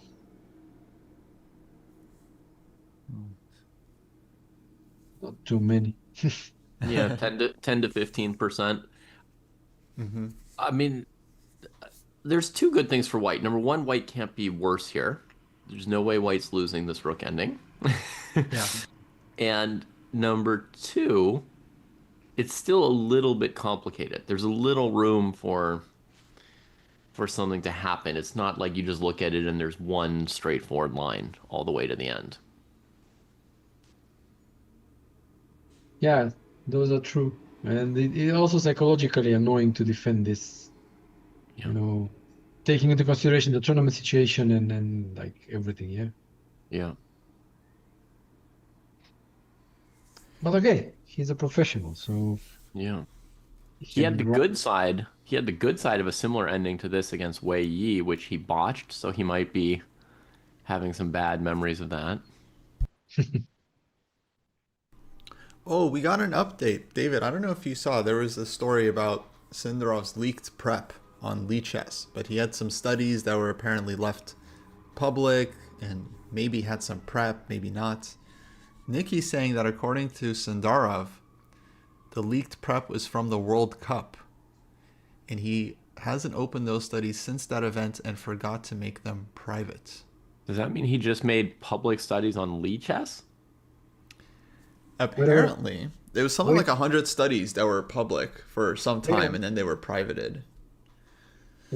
Where did you read this? Like, where did you get the updates from? Oh, from Nikki47 in the chat, trusted I source. just- But it just sounds like said- Nikki was listening. Maybe they asked him in the press conference because that's a thing I'm sure they would maybe ask him about.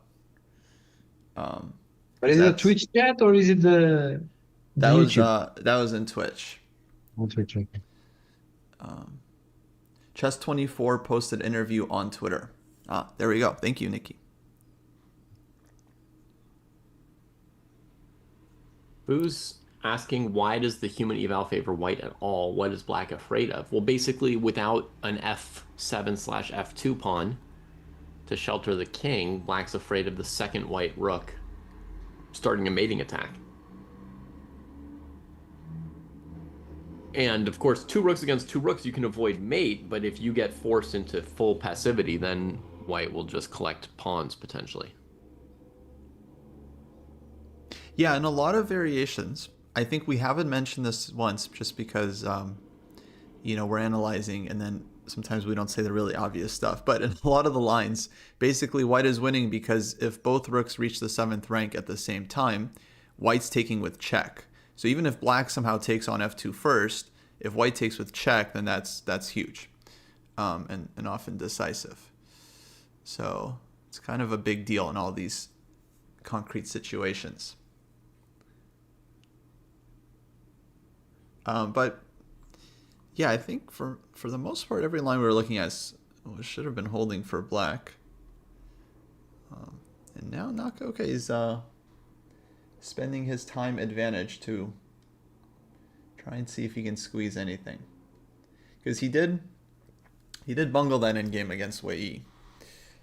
Possibly from playing too quickly, he kind of rushed in that situation. That was one of the rare recaps I watched by him, and he said that he missed the whole idea of h4, h3. It wasn't, I think, for playing fast, but just that not seeing it. Mm-hmm. So, I mean, he's certainly try to squeeze something out of this one, but how successful he'll be, it's hard to say. And just, I mean, in the interest of tournament intrigue, we should be rooting for Fabio to hold us. Eh? Yeah, it'd be a real bummer if he If he loses messes up. this. But since I want Sundarov or Bluebomb to win the tournament, I'll just root for Fabi to lose this endgame. All So, right. no, I'm happy for them to all play their best. Yeah. Let's see. We got a suggestion of Rook A7 for white, and then Rook takes A2. Yeah, Rook takes A2 would be fine there. I think that's why for white we've been looking at moves that release the back rank instead of trying to attack the A pawn for now.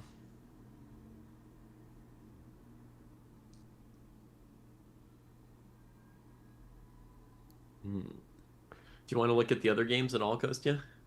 Or- Sure. Yeah, actually, I was just interested in Geary against Prague. Okay. Yuri's got a position reminiscent of the position he had last round Right. against Sundarov, but he's got the good side of it this time. I mean, he's got a clear advantage, I would say. Yeah, maybe even a better version, right? Like this knight on d4. Mhm. It's beautiful. And now he's got the pawns rolling, so everything looks textbook here for white. Yeah, what he has that Sundarov didn't have is this mobile majority on the king side. Yeah, I mean, I thought that after Black should go f6 pretty quickly, not to allow white to get e5, f5, but now f6, I don't know, maybe it's still possible, because I thought maybe a5 was hanging, but also f4 is hanging. So I thought f6, I mean, should be Black's way to play, because otherwise f5 is coming and it may become dangerous. Yeah. Yeah, you definitely don't want to allow f5, queen f4, and breaking through. That's a really good point. Okay, F6 maybe right even, now makes I sense. mean, I don't know. F5, I mean, maybe even some waiting with queen c7, like latching onto the e5 pawn and not allowing f5. But Mhm. Black should definitely do something about f5, yeah. Yeah. The thing is, I'm probably going to play rook to e1 next. So against f6, against queen c7, against most moves. So basically, if against f6, I would play rook e1 to threaten e6, and Right? black may still want to play fe5, queen f6 just to get her over there. Yeah. But if you go queen c7 first and white plays rook e1, then you have to worry that f6 can be Yeah, answered you're not anytime in time. You're not in time. from then on. So But it might be they really actually, important. but actually it's a trick. I mean, he's sort of queen c7, rook e1. I play a random move, and you go f5, then I play f6, and you're pinned. So then we exchange pawns. Yeah. But okay, obviously white can maybe move the king or something. Yeah, once I've played rook e1, then maybe I have time for king h1 or rook e2, rook f1. Depends. Just a quick Black update. should. We have rook a7 in the Naka game. Ah, So okay, he seven. doesn't make luft. We thought that's immediate draw after rook a2, yeah? Rook a2, rook d1, rook d2 is what we saw. That's what we took. Well seen. But okay, if not rook d1, then what's But then black threatens rook bb2 maybe, yeah, and already. the idea?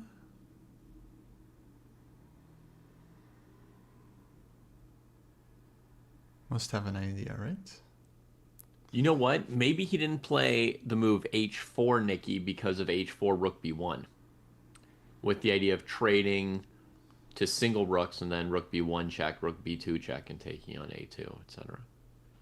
A little aside. But okay, so now after rook takes a2, I mean, he still needs a luft, right? So he could play something like g3 now. Rook b2, rook d1, rook d2 looks sufficient. Yeah, I don't think even there. I mean, okay, maybe still against 4 against 3 somehow gets. I'm not sure. Yeah. Actually, let's go a little further here, Kostya. Rook b2, Mm-hmm. rook d1, Mm-hmm. rook d2, rook b1.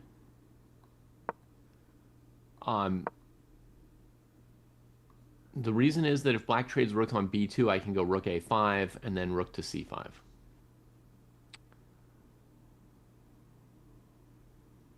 Yeah, that's still four versus three with the C pawn, but that's something for white.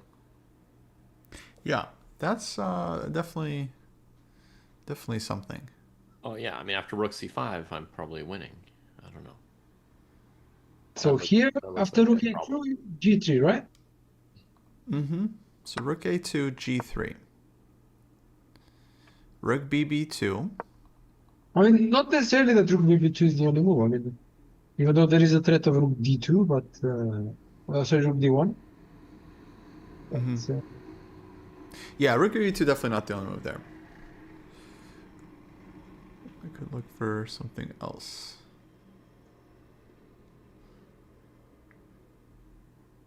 So I guess it's similar. He could have started with g3. But I don't quite get the advantage of starting with rook a7. Because like on g3, if black plays rook takes a2 there, white has rook d1. It's like already nice for white. Mm-hmm.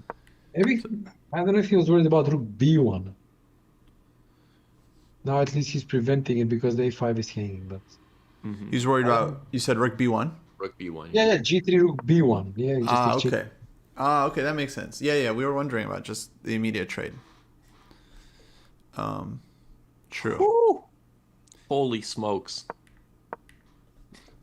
Wei Yi just played a crazy move. Oh, g4, let's take a look. Wow. G4. but quickly blue bumped in g. Blue bum answered quickly, yeah. But it looks like,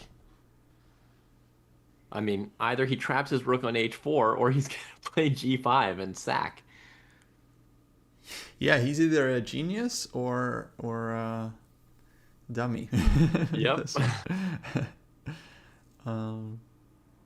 I mean, knight is looking at h4, so maybe there's some rook h5, Rook knight h5 or h3 and slowly cycling around. Yeah. Where? When you play g4, only g5 somehow works, but at least you... Yeah. But I mean, if he wanted to go knight h4, f5, rook g4 made a lot more sense than g4. Really? True. Okay, so g5. Oh, maybe he's going to play rook h6 here. That would be like Wei Yi. Yeah, does that work? For a moment, I was thinking, g5, fg5, knight takes g5. Right. But after queen h7 check, king moves, the pawn on g5 is kind of in your way. Yeah. Still. So maybe rook h6, queen g6, queen h6. The king just runs away.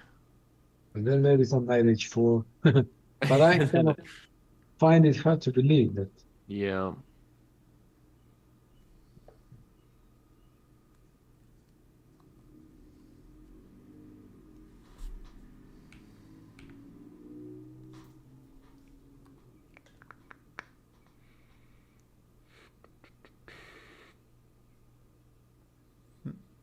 Well,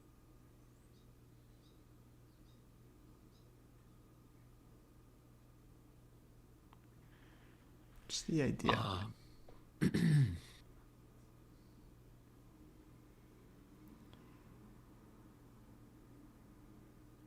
Oh, no.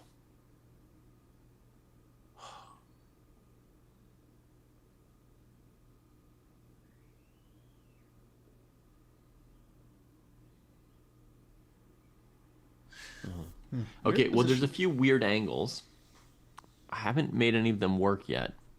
But consider this. After g5, fg5, knight g5, hg5, there could be queen c4 check with the idea of rook h8. It only doesn't work because of queen d5. Mm-hmm. There's a different angle the queen could surprisingly come from instead of h7. Now, another concept that also doesn't yet work, but sometimes you put these things together and eventually you get an idea, is g5, fg5, rook h to e4. Switching targets and directions. But as far as I can tell, after ed4, rook e8 check, black, trades rooks, plays king f7, and I don't have anything yet there. Mm-hmm. And yeah, Wade doesn't quite see it either. Rook takes a2, by the way, played in Fabi's game. Okay. And h3 by Nakamura. So no g3 as we were saying, but h3. h3. Okay, must have some reason there. I mean, theoretically speaking, I mean, maybe if somehow the rook gets to the g file and defends g2, so black doesn't do anything on the second rank, but it's far-fetched. So let's say rook d1, rook bb2, rook d3. Yeah, okay, there is mates, but I'm saying that just to Yeah. show the idea. d3, and then you take on f2 and rook g3, just like to show the idea. But okay, it's far-fetched.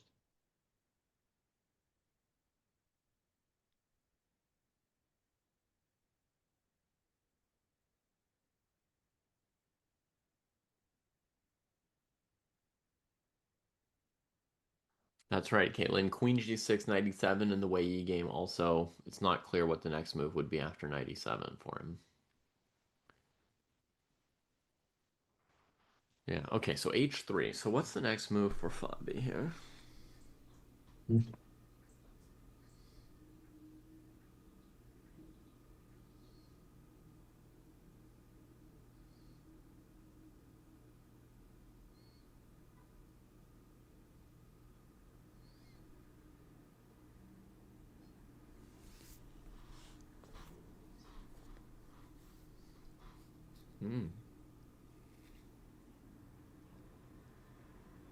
Huh. Well, I don't find any basic solution for him. Yeah, there's nothing simple. Oh, okay. h5, preparing to run. There's h5. And if yeah, h5, yeah. So I think his idea is to answer rook d1 with rook bb2, give up his g pawn, but get the f2 pawn. And since Jesse's not here, I'll just say that that looks a little spicy. Someone has to. No, but So okay, long rook takes g7. no. This looks dodgy. Mm-hmm. This looks dodgy. Okay, rook d1, rook bb2, rook d7, d7 obviously, yeah? Mm-hmm. And then what? You take on f2, I take on g7, I protect g2. Mm-hmm. Looks dangerous. Yeah, but I think that's what Fabi's doing. I don't think he had a way to defend g7. His rooks were too far away from it. So he's scrambling. A plus in this approach is that for the moment he's got material equality. I guess king f8, rook h7 perhaps. Wait, king f8, rook b7, there'll always be rook b2. No, rook a8, mate. Okay.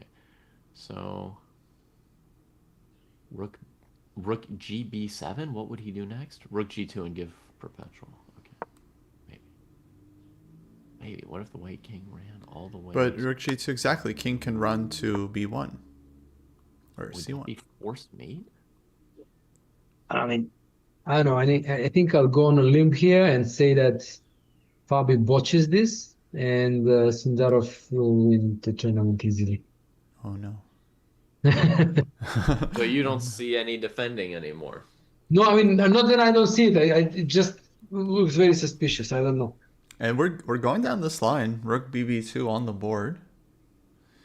Now rook d7 is there. Or check first. I don't know, because it's not clear like where you want to have the king. Yeah, maybe white wants to put the king on h8, so then you would want to check first. No, I mean, if you want it on h8, you go rook dd7, because if you go rook check first, then king h7, it may go up as well to h6 somewhere. Mm-hmm. Run away. So Oh, I meant, yeah, on the h file versus the f file. yeah. Okay, if you want it there, yeah. But king h6 also looks very risky. White gets to take Yeah, pawns with that's why I jack. thought maybe h4 was better than h3, to have some mating threats there. Yeah, But that would have been mate for sure.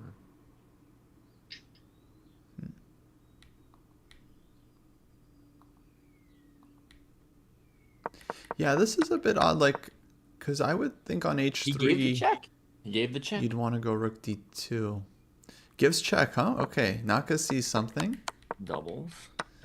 Doubles rook f2, and Fabi, I think he's gonna h8, right? Like, Yeah, king h6, h4 looks super bad. right. He went to h8 immediately. King I h8. agree with Alex that we should revise our estimates of the danger and the chances here. Oh, absolutely.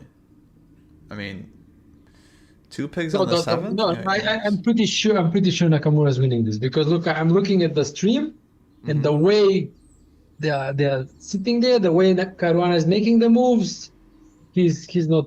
I mean, he knows, he feels he's in trouble here. I mean, Mhm. it just looks bad. It also just looks bad. Yeah, I mean, because G2 is defended. Yeah, and Nakamura's smelling blood. I mean, you see, look at the stream and you see the body language and the, You you know, know. And I now's mean, you not the can't. time to suddenly wake up and decide to. No, but this is typical scenario, you know, like your compatriot is killing your chances, you know, in the worst possible moment, you know, when he has no chances himself. This is Yeah. classical scenario. But also from the other aspect, like everything is working for Sundarov and he's even winning it. Other people are doing the work for him, you know. I know. He's just doing his stuff and other people are beating his people who are chasing him. You know, everything just falls in place. Just one-way street completely. Yeah. Well, So I mean, look, he's done some of his own work. He's won half of the games that anybody has won in the entire tournament up till yeah, now. of course. Yeah, but the way he's been winning, the way he's been getting his prep in, the way the others have been playing, the everything, you know. Yeah. So and now even okay, Nakamura doing the work for him by stopping Fabiano, and yeah, it looks like a tournament's over at half stage. Yeah. I mean, okay, that's how I see it at this moment. But Yeah. now It's I not think 100% done yet. With the king on h8, we can't make a simple checkmate because black has rook g2, rook g8. yeah, So he's got to switch to using the bad king position to try and collect some pawns. Right now the pawns are equal and black's going to play a4, a3 to sort of put a clock on white's kingside stuff. So white can win pawns with, you know, maybe rook g6, rook h6 or something of that sort. Um, but I'd say it's probably still about 50-50. So let's put a human eval on it. David, I sent you our link. Yeah, I'll give it +1, which is my endgame way of saying that it's not clear yet. but I think the problem here is in this type of end games, it's like it's dualistic in a way. Yeah, it's either a draw or loss for black, or either draw or win. So you have to say either put a 0 or put a +5 or 10. You know, the call is like you either think it's a draw or you either think it's a win for white. Yeah. An engine will say 0 or 5, but since I'm not that good, I have to give the I don't know eval. Basically, I'll just put when you no. put an eval like this, 0.9 or something, that means you don't know. That's just I don't Yeah, know. no, but I have a feeling this should be winning for white. So but put +5 or something. Okay, just All right. basically. Nice. Yeah. No, it's good. I like the disagreement. It's funny. Like +1 is often the engine eval too when it doesn't know if a position is winning or not because it's kind of like teetering on the Yeah. edge and it can go either way. It's just gotten rarer and rarer for engines to not know the eval, right? Exactly. Yes, that's right. And I think they know the eval very quickly. I mean, if it's +1, it's very likely to go downwards, so towards the draw. But it gives you the start like +2 or 3, it will go upwards then probably. Yeah. So very quickly they get it right. And then just adjust, but not by the tendency is clear. But beyond the, let's say, objective eval, it also feels like the practical eval is just overwhelmingly in White's favor here. Yeah, that too. Um, I mean, if there's a defense for Fabi, he'll have a good chance of finding it. He's going to work hard. He's going to get more time at move 40. What move is now right now? This is I mean, right now we're looking at something like rook 33. g6, a4 maybe. They're at No, move but number which 3. move number is now? So 8 moves to go. 8. Okay, he has Yeah. 11 moves for 8 moves. This one's easy. Yeah, he got king g8 off quickly. Okay, now he'll get king g8. Now I guess Another rook. check now. I guess he wants Another. rook ag7. Because this is not a moment to repeat to get Fabi closer Ah. to the time control. No, No, he'll he's gonna probably play give you rook rook AG7 AG7. here. But then after king f8, you know, if you start playing a move like rook g6, a4, a3 is coming. Yeah, it's not so simple. Yeah, no, it's quite sharp. So could get hot. But that seems to be his idea, to pull the rook back. Oh, it goes rook f7 check. Repositioning that rook, and then if king g8, he'll go rook h to g7 to g6. He's looking to play rook takes f6 as soon as possible. Then he'll trade one rook. As the a pawn runs, he'll capture c6 on his way to a6, and Okay, interesting. Okay, so he's he'll basically be 2 pawns up eventually in a single rook ending. playing against the king. And then if king e8 here, then he wants rook hg7 anyway, right? Or rook King b7 8. mating. Yeah. Rook where? Rook b7 mating. Rook hg7, there'd be rook g2 check, I think. Rook b7 is winning. Rook b7 now. I don't know for sure if it wins, but the idea is run your king all the way to b1, and you're threatening 2 mates at b8 and h8. Right. This is quite a nasty thing where it's like you have 2 rooks on the 7th, and both sides have 2 rooks on the 7th, but someone's mating, someone isn't. I remember actually, feel like it was a very similar game. Ben Feingold played against Mark Esserman in a tournament I was in many years ago.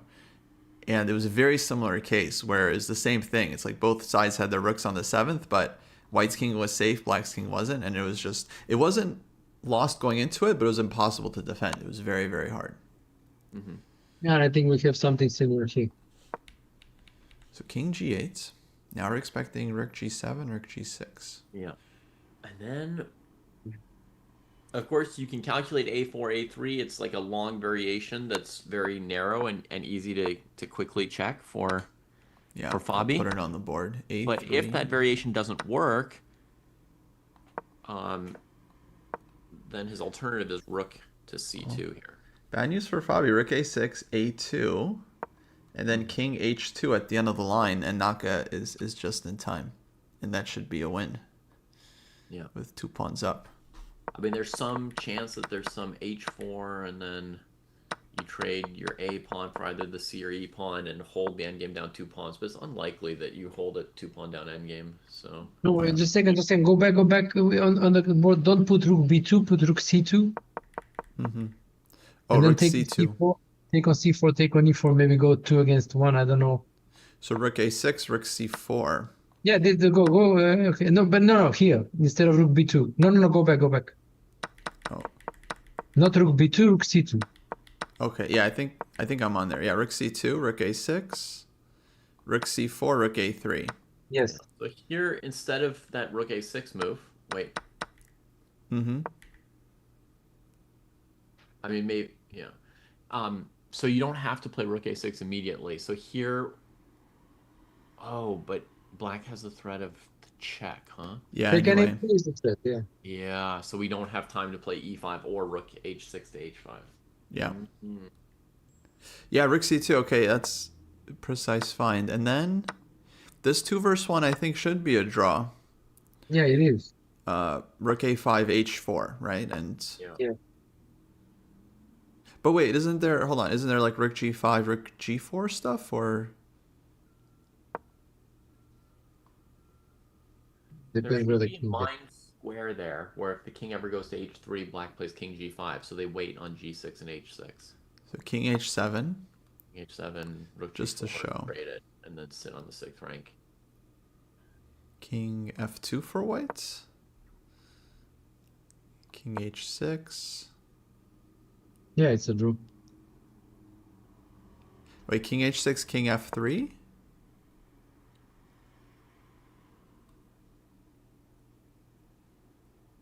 Yeah. Funky. But you can still go with the rook, right? Rook a4.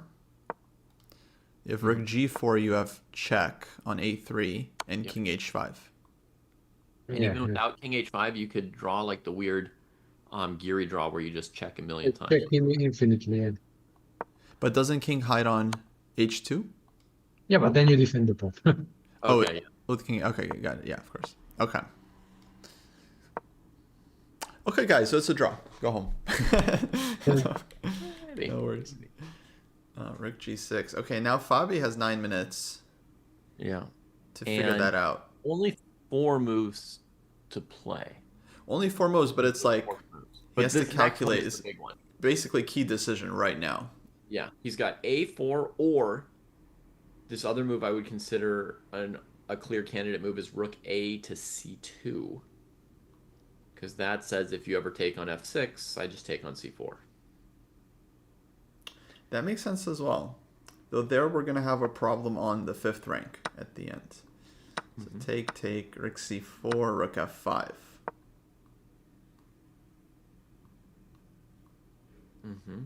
But now I've got counterplay, right? I can keep my pawn for now. Well, I've got 2 choices. I suppose if I play h4, you're going to check and take that one.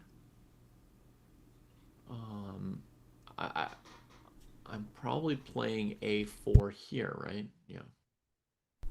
A4. Never mind. I'll play c5. Oh, c5.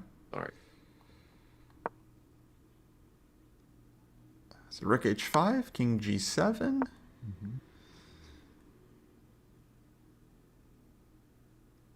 Rook. No, actually, king f2 first. a4. 4. This is weird. Rook d5.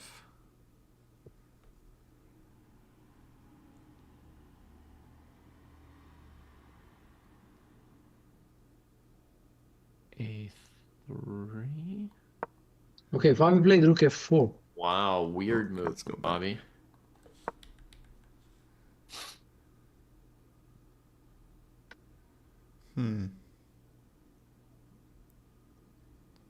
So rook f6, he's saying he's going to take on e4. It doesn't look too great. That looks terrible for him.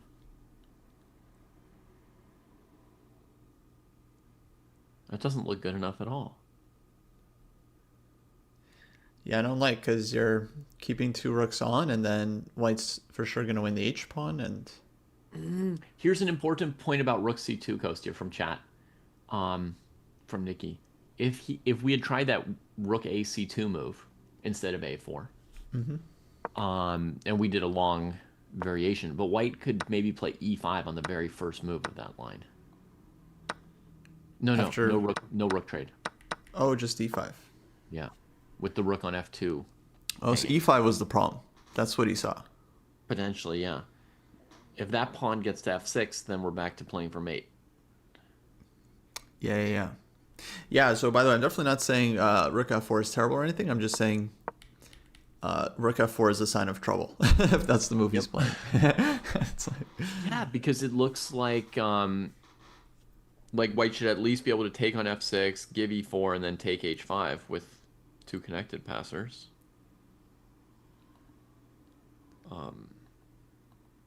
Maybe take c6 as well.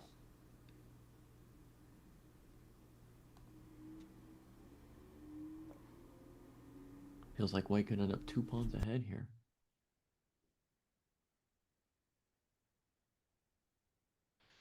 Okay, here's my first line. Rook f takes f6, rook e4, rook f5. Just a little mate threat on our way through. King h7 and then? King h7 and then rook c6.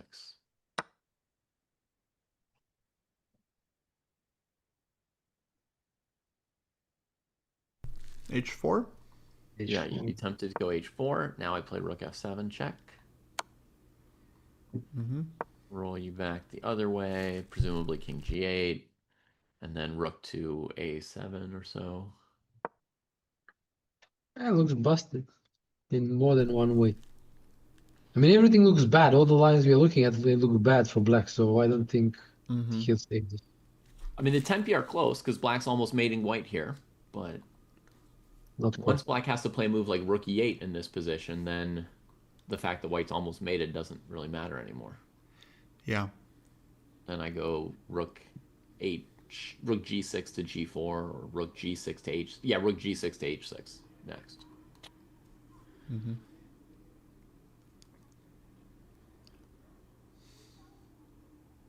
Wow, very tricky, these rook endgames.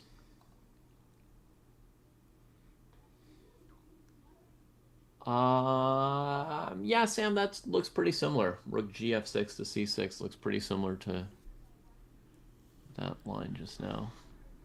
I'm gonna move up my evaluation. That looks pretty dead. Oh, that's not good. Why Fabi didn't go king f7, guys? That's a good question, and he'll be asking himself that question too, I think, for a very long time. For a long time, yeah? Yeah. Damn. You guys, you had 3 minds talking together, and none of you saw why he didn't go king f7. I wasn't like there, but I mean, after the fact, I couldn't come up with a reason. Okay. We couldn't see a reason, so. I'll go back so people know what we're talking about. It was back here after rook takes e6. He played rook b2, I think, pretty quickly. Because Naka was spending time on rook e6, but then rook e7 happened, and this is where, yeah, white started getting all the pressure. So king f7, rook d6. Well, you guys did mention, Alex and Jesse, like rook b2, rook d7 check, king g6, f4. Some ideas like this. It's possible he saw some ghosts here.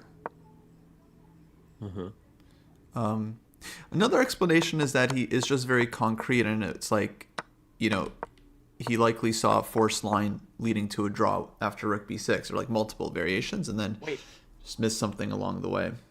Go back to king f7, rook d6 for a second. Yeah. Oops.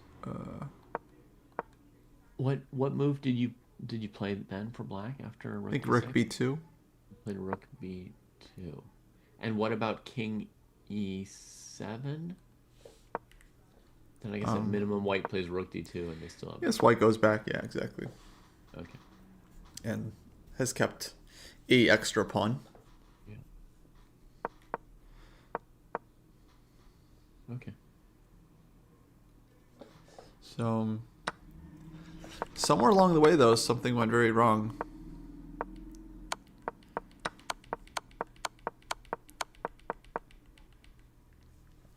And now we're here after rook f4, and Naka is very determined here to try and score his first win. Yeah.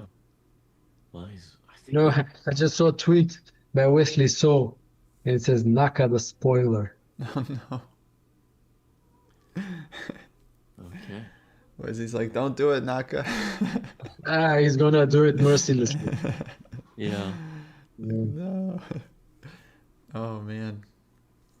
It's a bummer. It's not even like Naka has chances himself, really. It's just...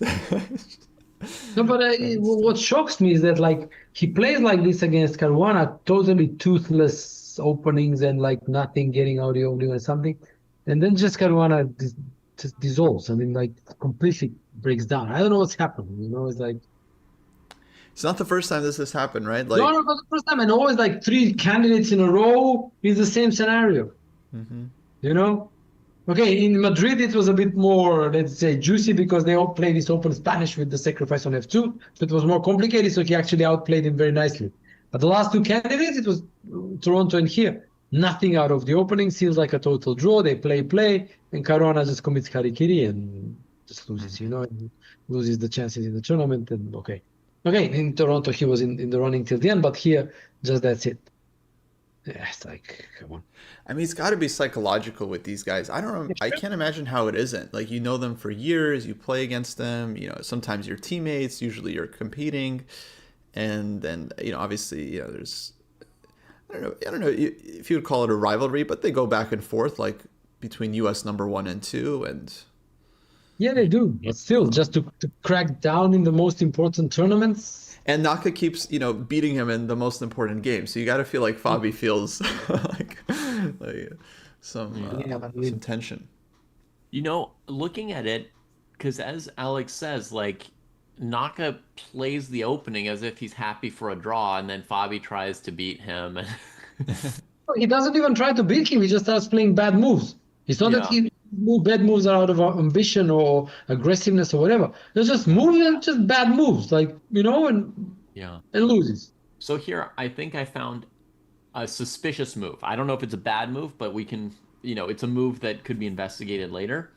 And it's this move F6 on move 21, opening up the 7th rank, making all these rook endings risky. In that position where he plays F6, I would be thinking about improving my rook on A6, right? My worst placed piece. And instead, he forces a rook ending while weakening his 2nd rank. The F6 move is at least mildly suspicious.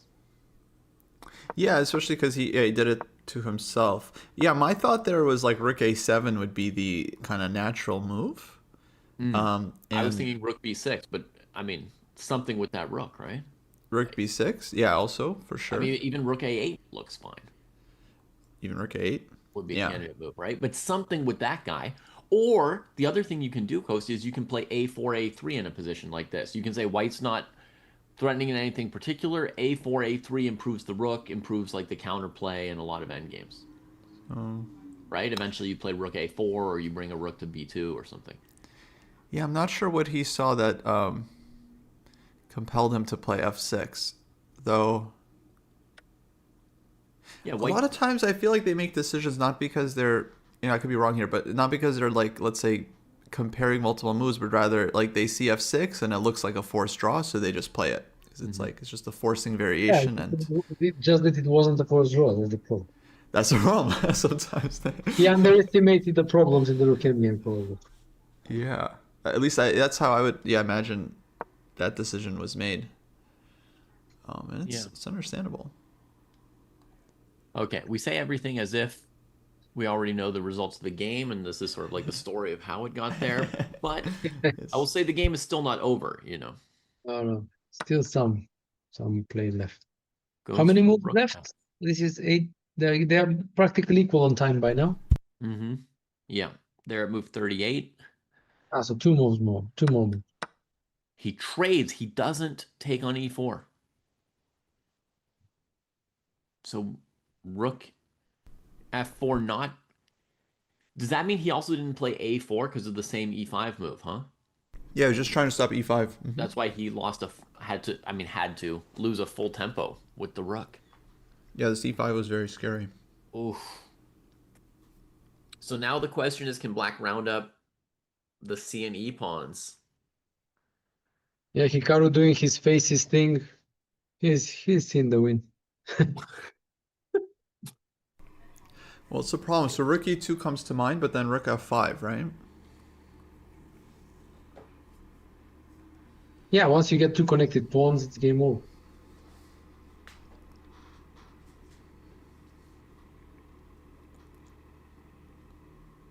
If King G7, Rook takes C6. That's already 2 pawns. Yeah. There are going to be very few scenarios down 2 pawns where you're drawing here. And Wei Yi has sacked on H6. He's finally given the rook. I thought he might go for this version. Yeah, but it's not the time, Wei Yi. Okay, it's not the time right now. I was watching out of the corner of my eye, and he had to sack a pawn first on C4 to set this up. Wow. Okay, Wei Yi genius.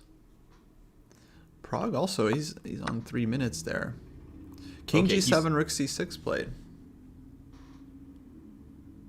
I'll tell you this, Wei Yi is not risking losing. His rook sack is 100% sound. He could only win or draw with this sack. Yeah, he's got at least a perpetual here, absolutely. Because if Black ever blocks Queen F7, he has Queen takes C6, and it's like a crushing advantage in the exchange down position. Mm-hmm.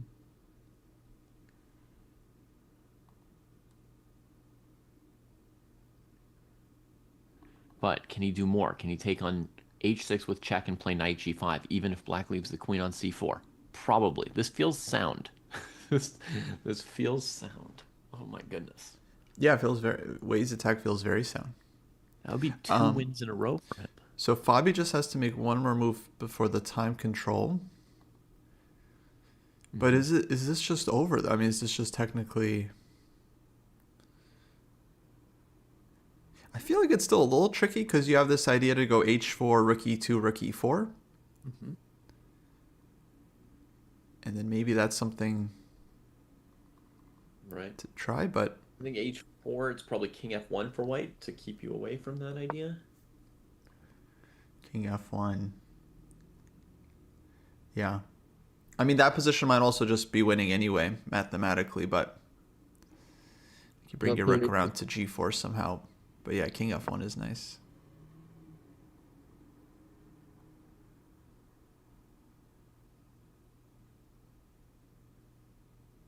So yeah, again, this is a little bit like the Madrid situation with Nepo storming ahead and Fabi self-destructing a bit. Mm-hmm. Yeah. History repeating, yeah. Mm-hmm. Guys, I'll have to leave. Time is okay. Yeah, I have no worries. things to do. Thanks for having me. It was great. I really enjoyed it. Thanks for And joining us. yeah, if I have another chance, if you are not against it, I'll be happy to join again. Of course, yes. Thank you, Alex, for joining. Folks, check out Alex's site, alexcolovic.com. Yeah, all the information there. His YouTube channel as well. He's on Chessable, Twitter, Substack. Thank you for joining, Alex. Yeah, absolute guys. pleasure. Hope to see you again. Thank you, guys. Bye. Bye-bye. Cheers. Alrighty, folks. Now give us a sec to fix the broadcast. His YouTube channel as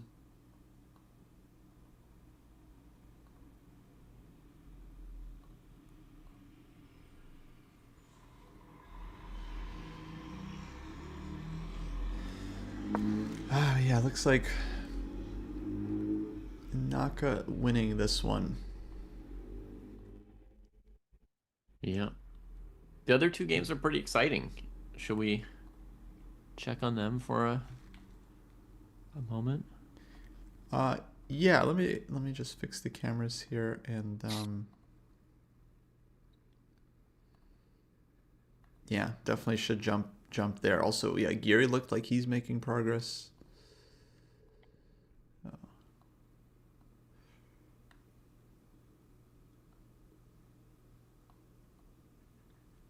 Yeah, shout out to Alex. I am a big fan of his YouTube and content. So if you guys have a chance to check out his stuff, you definitely should if you're interested in more chess improvement. We were talking about this with Felix on the podcast, how there's just like a plethora of very strong players essentially just giving away high value chess education on YouTube and other sites. Mm-hmm. And yeah, people should take advantage. Okay, so I'm jumping to Wei game.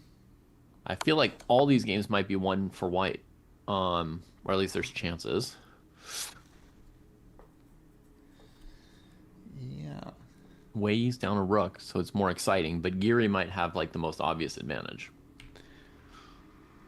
Mm-hmm.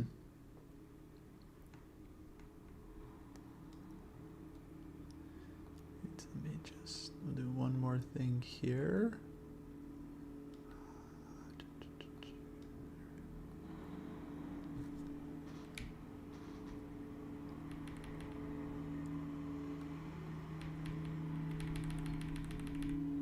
Alrighty.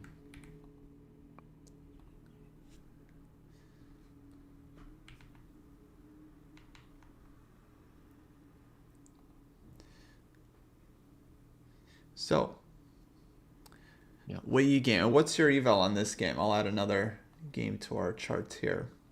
Oof, this one's very chaotic. It might be the way he just has to take a perpetual here, or it might be that, he can keep attacking. I haven't yet figured out which it is. Totally fine, totally fine. I'll leave you at even for now. So, okay, they just made the time control. So what happened here was, just go back for everyone to see. We had c4, queen e4. Black grabs this pawn, and then Wei sends the full rook, takes on f6. You can't go queen f. You could go queen f7, but then queen c6 defends the knight on f3. So king g8 gives another check. Takes on h6 with check. And okay, so he could still repeat here. So they just made the time control, and he can either play on with something like knight g5, or he can still make a draw if he wants. Yeah. He could also play a move like rook e4, Wow. which would threaten d takes e5, followed by rook f4. He could even play h4, h5 here, probably. No, then maybe black has time for something like queen e6 or rook e6. Queen e6. You know what's funny is white could almost trade queens on e6, play d5, and win the endgame. Mm-hmm. But if you trade queens on e6 and play d5, black probably has rook f6, hitting the knight on f3, and then you lose.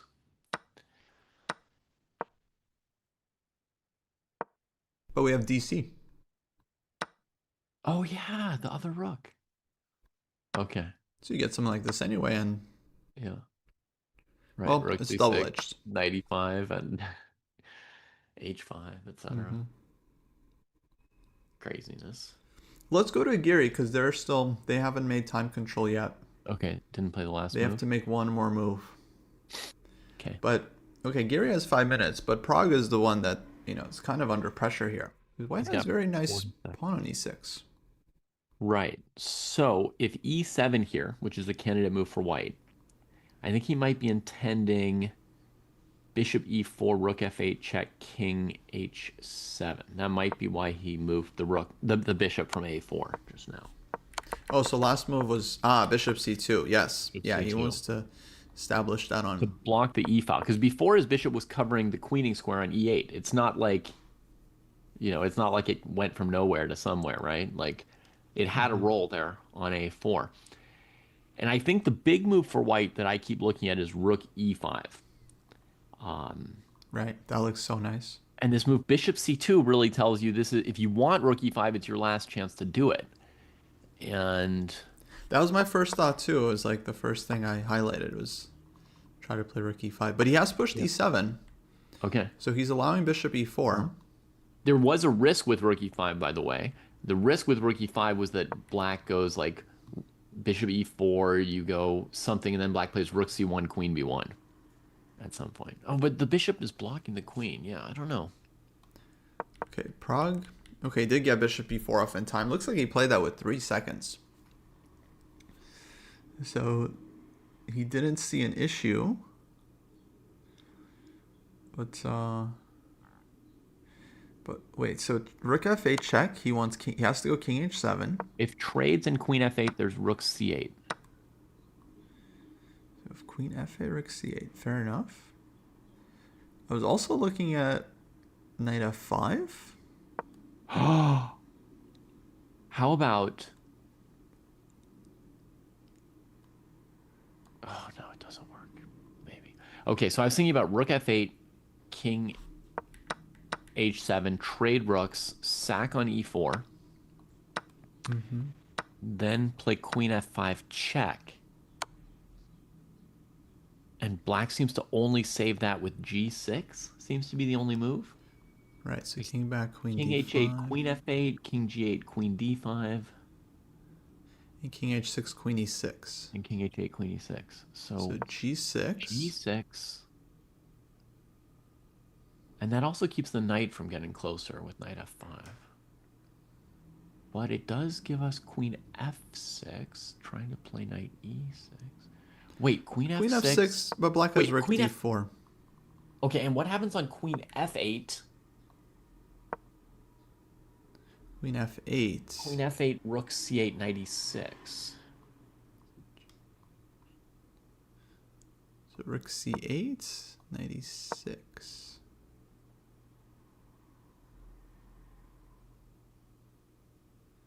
I don't know. That looks kind of nice. Let's just go back. So they have, yeah, they made move 40. So bishop e4. Now Geary is calculating. Rook f8 is right there. Has to go king h7. Takes makes a lot of sense to force black's queen back. Yeah. And then this line is very forcing. Rook e4. Yeah. If you throw in rook c1, white just blocks with that rook. And I mean, we could also try, maybe g6 is helpful, but we could also try queen f8 right away. Okay. Rook yeah, c8, knight e6. Okay. So maybe there's no big difference there. Mm-hmm. Although the pawn on g6, it is nice. We have this extra knight g5 mate threat. Kind of cool, but... Yeah. But I mean, I don't see how black deals with... yeah, we don't have threats, right? How does black deal with queen takes? So, yeah, if we're finding this, I think Gary's finding this. No, I mean, that's like a simple... It's just very forcing, yeah. That's like a puzzle rush. It's lights out. Oh my god. Yeah. So it's not as flashy as Weiyi's rook sack, but Anish has the biggest advantage of anybody right now. Looks like it's directly winning, yeah, by force, if he wants it. The hard move was e7. That was like the harder move where you have to like in advance of the forcing moves say like, do I commit to this e7 move? Any chance of Sundarov not winning? Lauren, if Fabi loses, I'd say chances of him catching Sundarov are dropping from, I don't know, 20% to 15%, something like that. I think the proper phrase is slim. Yeah. Slim to none. Yeah, they're pretty slim. Somewhere in between there. Human eval is a win for Geary, win for Naka, and question mark for Weiyi. Yeah, PB. I would sum it up like that. At the moment. Geary will be tied with Fabi. So if Fabi has like a 10 to 15% chance, then so does Geary at that point. Huh.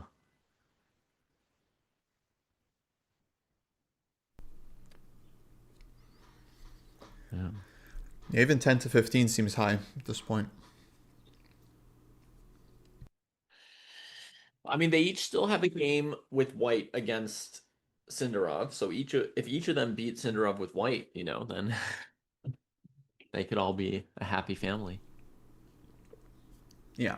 I mean, part of the issue is it seems like Sundarov's playing better than them so far, right? So, right. That makes it tough to. He's playing better. Pass him. He's getting luckier. It's just like everything's going his way. If we're certain that we didn't miss anything here, we could go to Weiyi's game and just say that Anish is winning. Yeah, I think we should call this one as a win, and we'll come back to it if Anish does something surprising. But one more time, folks, we're expecting check, king up, take. Everything's forcing. Queen takes. Rook takes e4. Takes. And then queen f8. Mm-hmm. Now, wait, is there a queen move after queen f8? We have to check. By the way, it's not even clear you need to play rook e4. It's possible that queen f8 just wins without the fancy move. Oh, why did we go rook e4 then? I don't know. I was just simplifying the situation so there was nothing. Oh, because you wanted less queen f5 check. So, right, we hadn't seen yet queen f8, knight e6. Gray pieces, but... So he doesn't even have to sack material. Maybe not. Maybe just 96. And this would be Anish's first win in the candidates ever. His what? First win in the candidates. He has one win earlier. He's on +1, -1 so far. Oh, right. No, I was just saying ever. Like he's never won a game in the candidates. But I guess he has. Wait, yeah, he beat Esopenko, Right. and he lost to Prague. True. Well, yes, he lost. But I think maybe when he beat Esopenko, that was his first win, maybe. That was his first win ever. No, I kid. He beat someone at some point.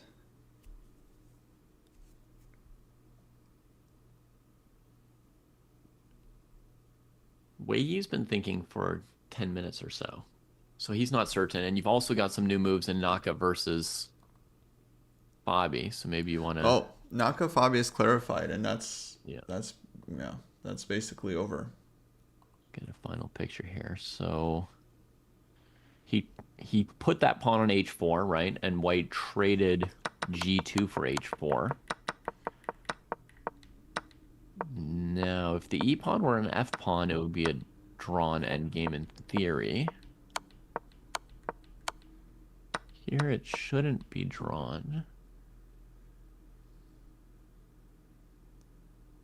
The only thing he's got going for him is that he's cut off white's king on the h file, but white has this easy idea, rook f4, rook g4, to break that. I have seen endgames like this end in a draw, but it's like usually some kind of fluke thing where just somehow you get caught. But with everything kind of protected and you're able to arrange however you want, feels like it should be pretty straightforward for white to win, actually. Yeah. Okay, my feeling is this is still a theoretical win.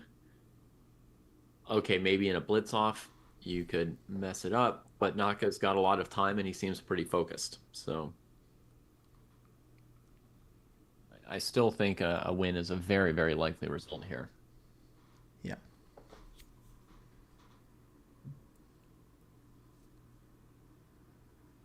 But yeah, it is close to a draw. It's just that these players are very good.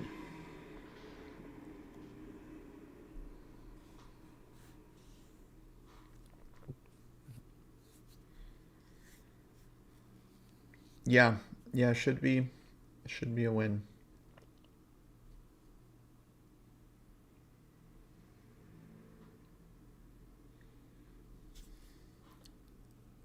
Well, what can we say? It's simply Sundarov's tournament. It's simply it. It's not over, but so far it's just been his tournament. He owns this place. It's going very well for him. Okay, so I want to look at what Wei Yi is looking at for 15 minutes now. Sure. So yeah, Wei has basically been tanking. They made the time control. He very wisely made the time control by giving checks and not committing, so he can still make a draw here if he wants. And yeah, now he's basically kind of free rolling. He's looking for a way to obviously either win directly, or if he thinks he's better and has better chances, then he would definitely play on there as well. Now, the way I think in a position like this sometimes is I establish a baseline with like a very dumb move that I don't necessarily want to play. So on the board, we've got Queen G6, King F8. Yeah. And so I would look at this move Knight E5. Knight E5. Knight E5. It's a bad move, but this is part of how I think about chess. Okay. Like first I play like the obvious move and see what comes of it. So I go Knight E5, Rook E5, Rook E5, D E5. I'm just asking myself, like, how down a rook am I, right? What if I just trade off that rook on E8? You know, what's going on? And I look at that position, I think, gosh, if black had to defend that, you know, F4, F5 coming, I think those pawns would be worth a rook. But black does have rook B1 check with mate. Just off the bat, basically. Yeah. I put it on there. So it shows that we don't want that rook on B7 getting involved too quickly with things. Yeah. Here Queen E5 would be enough then, and continue, yeah. So we need the rook a little bit for defensive measures. That makes me worry about my rook E4 idea, that allowing rook B1 is again going to make too much use of the opponent's rook.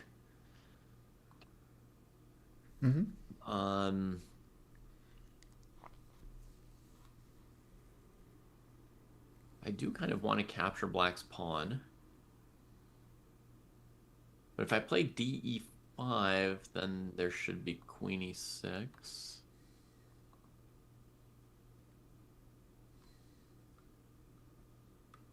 And Knight G5 doesn't necessarily threaten mate, so black might play Knight D4 in response. Trying to make their own threats again. Yeah. Yeah, knight g5 is not so obvious. It was bullet game. I played knight g5 definitely, Okay. but Knight g5, knight d4, knight h7 forces the king to e7, and then rook e5 wins everything. yeah, so that's good. Okay, so we could potentially play knight g5, prevent the queen e6 thing. It's not yet clear what knight g5 threatens, but, you know, the knight is happy there. Well, it's getting close, and it's keeping black from doing a lot of things they want to do. Mm-hmm. And I feel like rook e3 feels like our next move. Okay.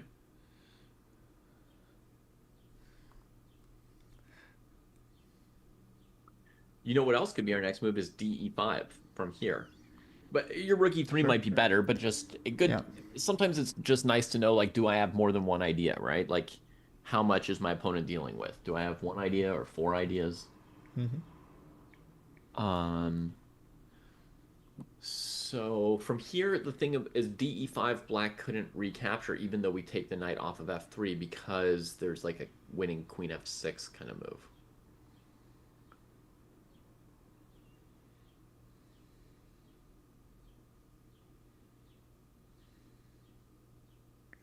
So knight g5. Maybe I try rook e7. Okay. So can I just take the pawn on e5 for now? Wait, you took away a liberty, so now knight h7, you'd have to give the rook, right? Yeah, so there So my you plan. meant to do that, I assume. Yeah, Then was to it'll be take. pawns against a knight instead of a rook. But yeah, we also win the d4 pawn, so it's kind of like Right. yeah, it feels You'll probably bring the queen to d4. No, then there's queen h6. And if you bring the knight to d4, yeah, maybe knight d4. then I want to play rook e5, but you have knight f3.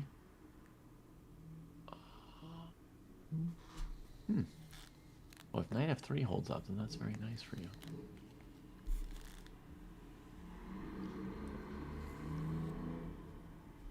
Okay. Okay, so let me take the pawn instead of the rook. All right, instead of the exchange. That was a cool idea. So there may be knight d4 anyway. Okay. So now I'm happy that I still have my knight on g5. So you're not immediately threatening the counterattack on the white king. One of the main ways these positions go, by the way, folks, is that the player with more pieces has to counterattack the opponent's king while their king is getting attacked. It's very hard to sort of consolidate these positions and win by defending. Often you have to win by counterattacking.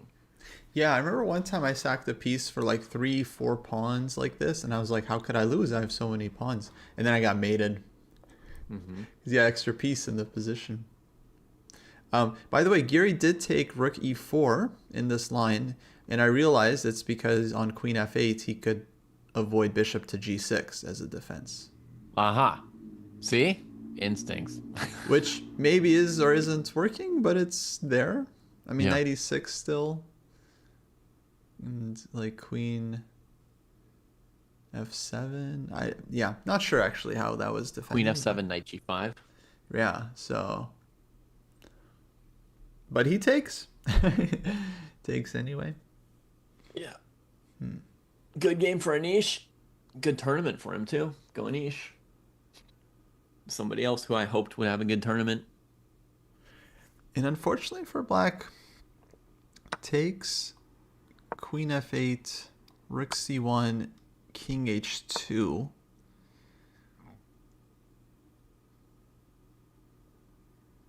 Okay, wait. Maybe there's. But is it a try? Queen d7. You're looking to check on c7 there? So trying to check on c7. So one winning move for me is queen f5, I think. Trades, rook c8, knight d6. Dang. But we could try calculating chaotic checks instead if you like. I just have a habit of No, that's simple. Simple's avoiding good. I like simple. that. Okay. Yeah, save time. He's been in the tank for like 20 minutes here, Coast. I believe in his position, but I don't know if he does. I think he's gonna spend all his time and then play on. And then play with that. I once thought Wei Yi was getting in trouble, getting really low in a game. And I was like, that looks really risky. And then finally he chose not to go for like the super complicated move. And then he just had to play the game with no time. And then he just played really, really, really well. So sometimes we overstate the factors that would matter to mortals, right? Like maybe you can play the whole game with 3 minutes. But I was definitely rooting for Blue Bomb in this tournament. But since Wei Yi's playing brilliantly, that matters even more. So now I root for white to win the game because they're playing well.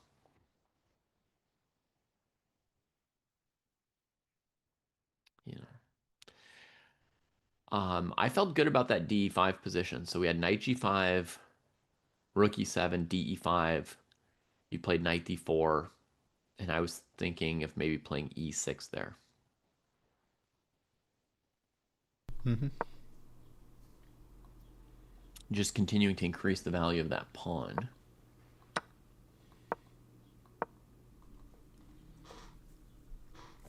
Okay, so threatening queen f6. Yeah, and I'm sort of cutting off your queen's connection with some of those kingside squares, right? Mm-hmm. Yeah, maybe setting up a mate as well. Ooh, that e-pawn is worth a piece at this point. Yeah, no, I mean this looks nice for white. You came up with the defensive idea of c6 or c5 just now, right? That's cool, Kostya. You should show people that idea. Oh no, actually I wasn't thinking about that. Oh, you weren't? No. Some part of you was like, I felt it. I felt it from here. Mm-mm. So against knight h7, he's got doubled rooks now, so he can take it. And against queen f6, he can go king g8, and the rook on e7 is defended. That's slick. Yeah, c6 is nice, but no, I was starting to believe this for white. Yeah, just generally believe in white. Rook e4 to f4 maybe as the next step. Yeah, or let's say queen f6 check, king g8 is forced, and then like maybe knight f7 there. Mm-hmm. Maybe not. Rook takes f7, pawn takes f7, queen f7, queen d4. I mean, we should have played c5. It would be like a little True. safer than c6. Let's play c5, check, king g8. And then if knight f7, probably knight f7, you can also take on e6 and discombobulate the attack. Wow. And then just take on f7 with your king. Check. And knight h6 isn't mate either. Ay, ay, ay. Okay, don't play knight f7. Mm-hmm. Let's go rook e4 to f4. We had that king like so nicely surrounded with the queen on g6. She had that like beautiful embrace. True.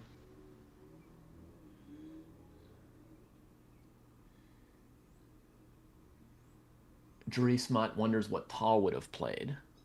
I think like this, Drismat. I think Tal would have played knight g5, de5, e6, rook e4, all these moves. They look perfect to me. Mm-hmm.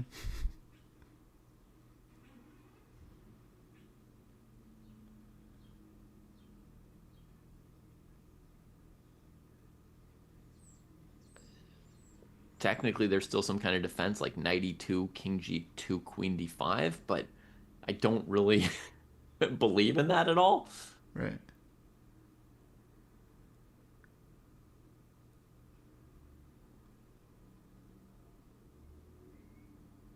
But it's funny, king f1, there's queen d1 repeating. Mm-hmm. Right, so check here, queen d5.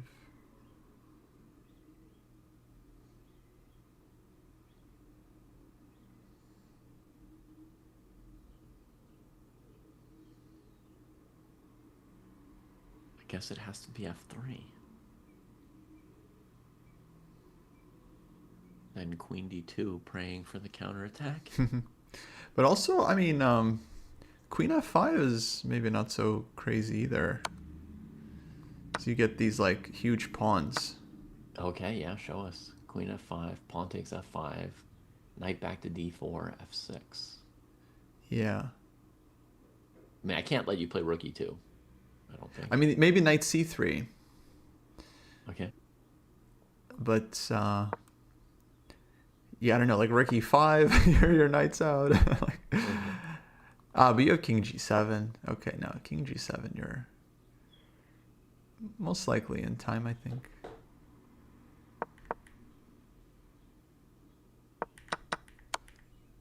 So too much there.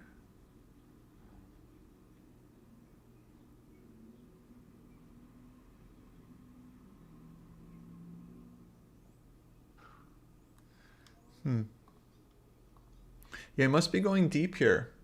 Oh, I would love to know the lines he's calculating. Yep. Now he's been thinking for about 30 minutes, I think, on this move. So Basically his entire, yeah. He's just trying to calculate the full game as if he were like a very, very slow computer. At a time. Basically, yeah, trying to work it all out till the end. I mean, no offense to the poor human, you know, who's doing something that most humans wouldn't even try to do, but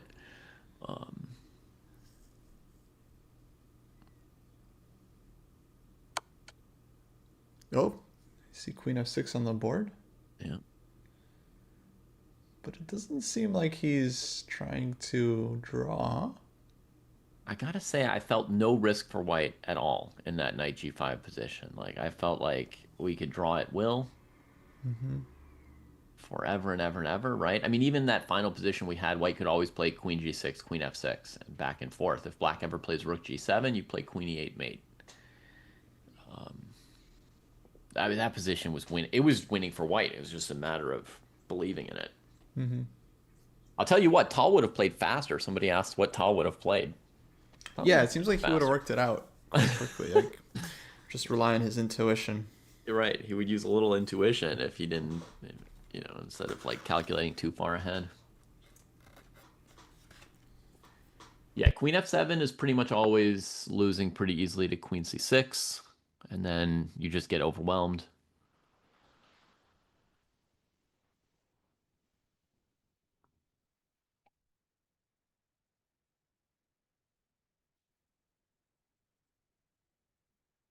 Blue Bomb's like, oh, we're still playing this? I haven't seen this position in like 25 minutes. Yeah, he was taking a rest somewhere off on the side. Alrighty, we got knight g5. Oh. There it is. Yes. So he does it like this. So what was the advantage of doing it like this?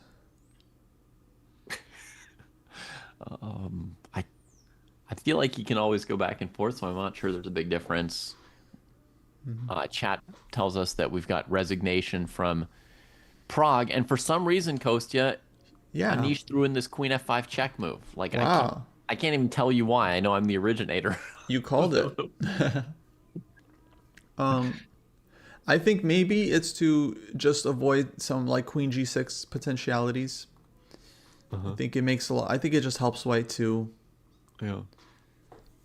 weaken the king here. But I didn't really see what was wrong with the other lines. Yeah.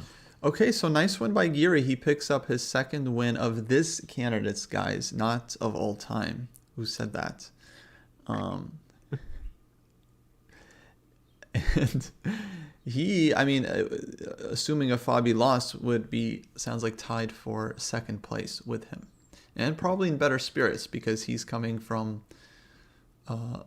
behind, whereas Fabi has been closer than he will be now. Yeah. Fabi game's still very much hopeless.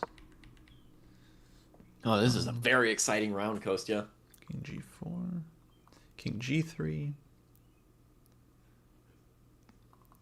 It's a big round. People are starting to crack. It's a big round, yeah. Oh man.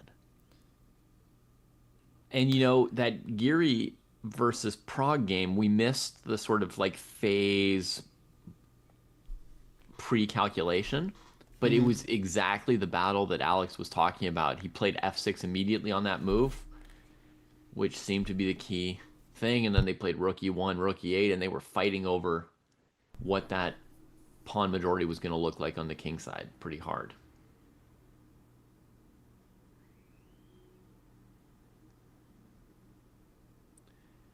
Maybe Wei Yi is pumped about his game against Esopenko and is getting pumped up over it. I mean, it seemed like a very easy game from Wei Yi's side of it.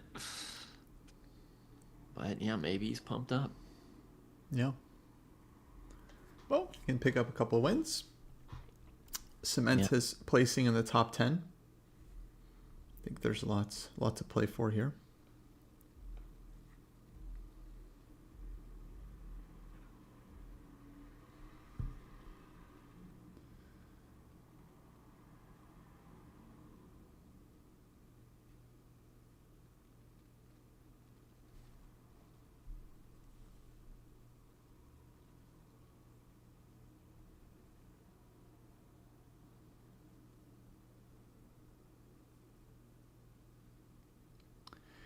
David, did you have any thoughts on this take thing? I don't know if you saw this I mean, we're news. gonna have to do some reading, and then it's gonna be a whole podcast. Yeah. But,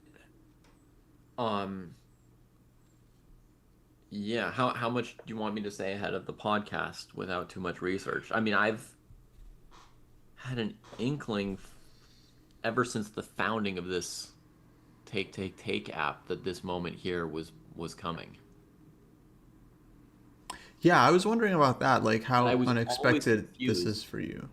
I was always confused by why chess.com was letting Magnus do the take thing. I was always confused why they even were cool with it to begin with. So take is a completely separate company, like no affiliation with chess.com. Right. And Magnus owns a piece of it along with others? I think so. Because yeah, it was always like kind of backed by him. Yeah. So what did they do? So they announced a partnership with Lichess to build out their own play site or playing arena.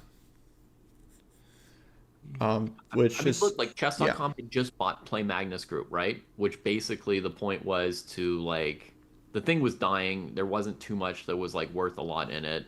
You know, there was Chessable and then Magnus himself as like a name, as a personality, because for a long time he hadn't played in chess.com events because there'd been this, you know, business competition. And so, you know, players that were like chess.com ambassadors may or may not have played in Magnus's events, and Magnus wasn't playing in chess.com's events, so there was kind of like a split, and then chess.com bought Play Magnus, and one of the main things they were getting was that Magnus would participate in chess.com events and, you know, be a part of chess.com. And then he goes and just like starts another app. It's like, why? Like the one thing you just bought was like Magnus, right? And then he just goes and like starts another new company. And then chess.com like tried to make some kind of like partnership with them, but the whole time it's like, well, why, if the guy has just said like Play Magnus didn't work and has just sold it to you, are you letting him just like restart Play Magnus again separately? Is he gonna like bankrupt that and then sell it to you as well? Yeah, so I guess that is interesting how the dynamics there, because it's like, yeah, that was the thing. It's like they purchased Play Magnus and then he became kind of part of chess.com. Yeah. Or at least now it's like, I don't know how to explain, but it's like he's got basically a contractual obligation to support them. Yeah, I mean, I think he's got like a stake in it, and I haven't read any of his contracts or anything, so I'm not giving any legal opinions here. I'm just giving like, you know, just basically looking around at the landscape view of things, right? Like, in that deal, I think he became a chess.com like owner and ambassador to some extent, right? So Yeah. Um. So yeah, I guess the take. I mean, it makes sense from, let's say, the people not Magnus around him. Like, I don't know if it's like Norwegian owners or whoever, but makes sense for them to try and kind of make money off his name, so to speak. yeah, Try to team up with him and create a chess app. yeah, And yeah, they were always very friendly with chess.com. They were covering the Title Tuesday for a while. Today I just saw a tweet that there is no official broadcast of Title Tuesday, which now makes sense because Take was doing the official broadcast, but now they're fighting or something. I'm not sure. yeah. And so now they're like, no, we're not covering Title Tuesday, which makes sense. So yeah, we could, of course, yeah, it'd be interesting to get into it with the pod. But yeah, I was just curious, like your just initial like. Yeah. Shellfish, I would agree that the price of Play Magnus was extremely steep. As I said, to me, there were two valuable properties in the Play Magnus group. One was Chessable, and one was Magnus's name. You know, and his you know his participation in events and so forth. And yeah, I think 80 million was a bit much for those two things. Given that the company was going out of business, like, I mean, you know, the people making the decisions are looking at a lot harder numbers than me. But again, my vague sense, just watching from afar, was that they paid at least twice what it was worth. You could just let the thing die off on its own. And yeah, I mean, I probably wouldn't have offered more than 20 personally for something that's literally dying, you know? So yeah, I agree with you on that. And this seems like, I don't know, some kind of super obvious slow motion betrayal that chess.com certainly could have, should have predicted, and I don't know. Yeah. The other super slow, obvious betrayal that's happening or that's coming is like the total chess thing. You know, it's like right now they're saying it's just another event on the circuit, but like soon they're going to be arguing like the freestyle guys are arguing that this is the real world championship. Yeah. That's coming. Yeah, sometimes it's weird. I mean, everybody involved is generally a chess player, and then every now and then you're like, well, did they look 0 moves ahead? Like, what's the secret like calculation underneath the surface that we don't see as observers?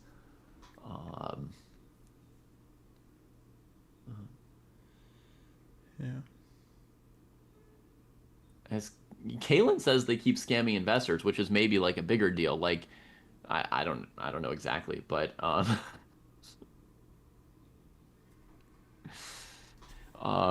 but yeah, I mean, there are lots of investors in these projects as well, and then I don't know what extra value some of these companies think they're offering. So. Oh, sorry. I still had the eval. We were looking at the Wei game, which is, well, that one's still very complicated. But I just put it back on the Naka game just because I thought I was just curious about Naka's technique, how he was going to convert this, because it definitely requires some touch, you know, some subtlety. Yeah. And if it helps, Kostya, I've switched my Wei eval from 0 to 4 now that I've calculated some lines. Oh, you think he's winning? Yeah. Oh, nice. Okay. Yeah. So we'll keep an eye on that one. Yeah. Are you back right, to the rook endgame now for a bit? Yeah, right now I'm just thinking white will go rook f5 check and h5. Seems like a nice way to keep pushing.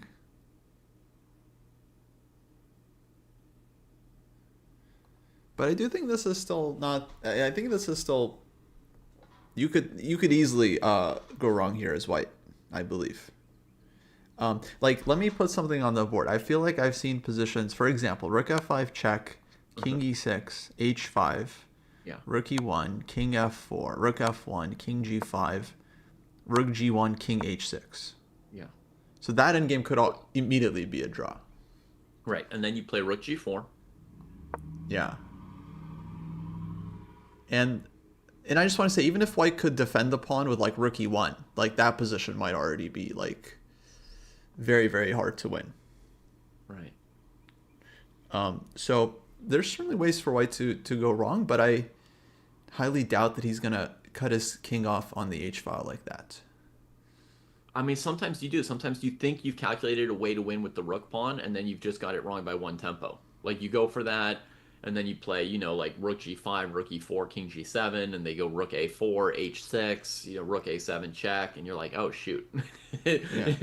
And you've calculated some line that you thought won, and then there's just some little thing, and you went for it because, you know, at some point you have to calculate something concrete.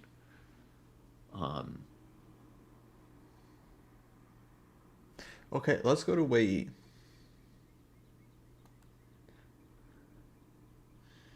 Because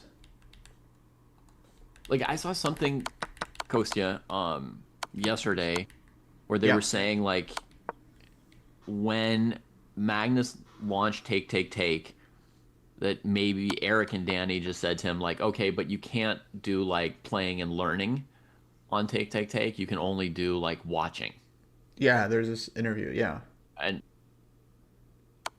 now obviously, you know, they're like, psych, we're doing playing and learning. You know, it's like, and that's where you're like, what did you like? I don't know.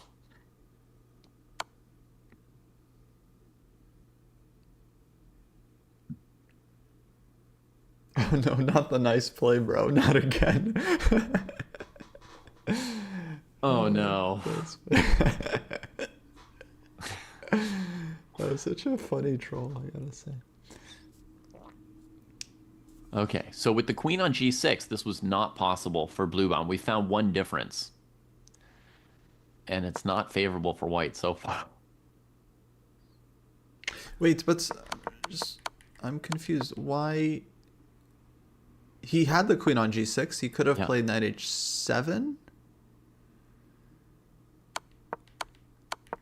Oh, he moved his own queen to h6 here? So he's played queen h6. And then Bluebon played king e7 as if he doesn't want the repetition with king g8. Actually, this is... Wait, why didn't he play knight h7 on move 46, Kostya?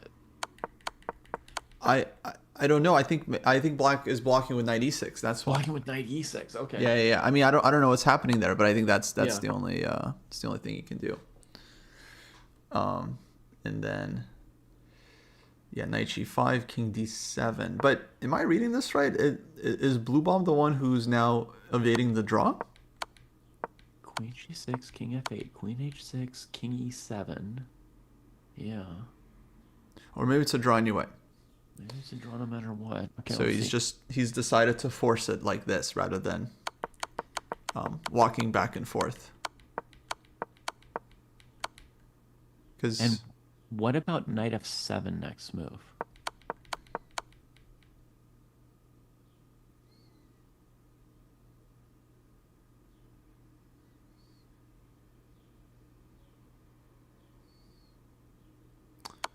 oh wait, so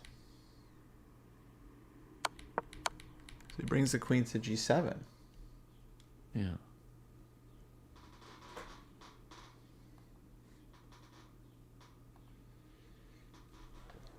And now Blue Bomb's deep in thought.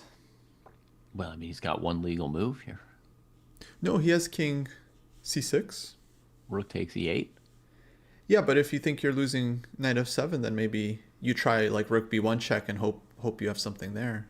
Oh, but that's like a hope for like a blitz game or something. I mean, you're down 3 pawns with your king clearly more exposed than white's. I just don't. Well, okay, king d8, knight f7. Plus, on king c6, white can also throw in queen g6, breaking your coordination for your supposed rook b1. Sure. Oh, But king d8, knight f7, yeah, king King- d7. d7, huh? Yeah, Is a draw anyway? Well, maybe. the knight could maybe go to d6 and play on down a knight.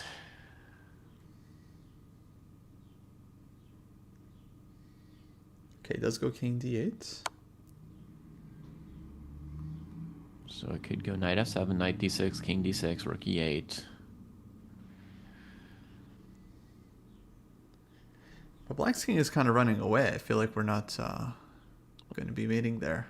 A little bit, but it's in the middle of the board, and white's got 3 connected passers. So there are a lot of scenarios where you beat the knight. You're threatening Yeah. queen e5 and rook d8. So maybe black has to keep running with king c5. So if... Okay, question about king d8, knight f7, queen f7. Queen f7, rook e5. Mm-hmm. Queen f6. f6, yeah. Ooh, king d7 or something. Ah. Tricky.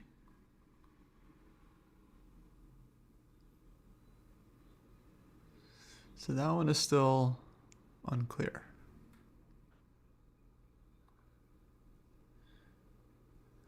But knight f7, king d7.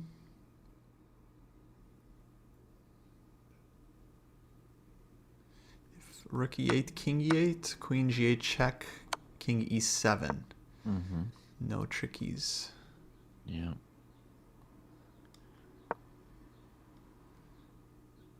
Okay. Queen f6. I'm going to change my eval very quickly here to 0. Yeah, I think he's. I think we're going to As they repeat.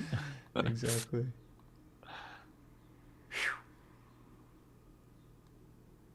Probably fixed that like 5 seconds before they agreed to the result. Right. Yeah, looks like draw is incoming. Well, let me see. What did I not understand about this? Knight g5, knight d4, knight e7, king there. Rook check. There was always knight e6.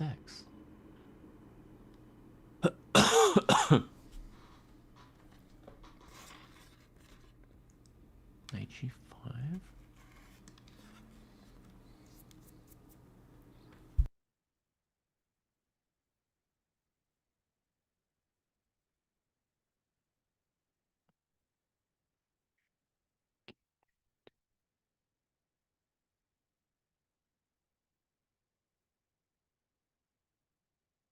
I'm just calculating on my own here.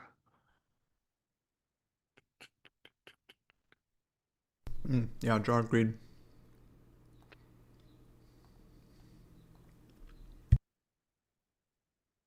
Wow, I'm not finding a win. Before now. So now we're down to the Naka game.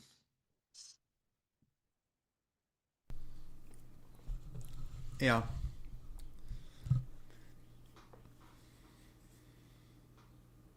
People are talking about collusion. What Naka should do is like get it all the way down to the win and then mess it up, fumble at the last moment, let Fabi have the draw, like a second life. Why should he do that? Well, people were talking about collusion earlier, so it's just like, just I don't know, feeding the conspiracies.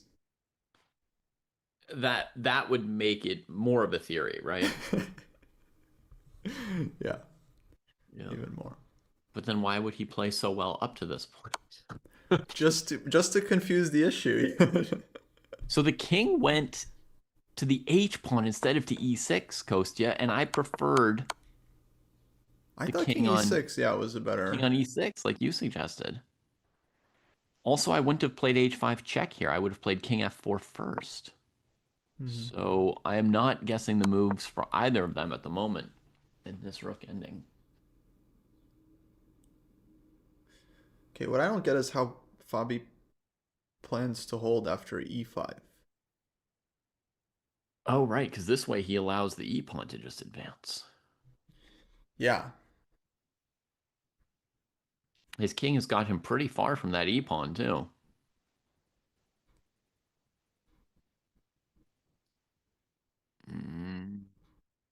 Not a fan of king G6 to H6. Yeah, why didn't he at least put the king on e6? Okay, you called one move, Kostya. E5 played. Bobby's got a bunch of time. He's played this rook endgame very quickly.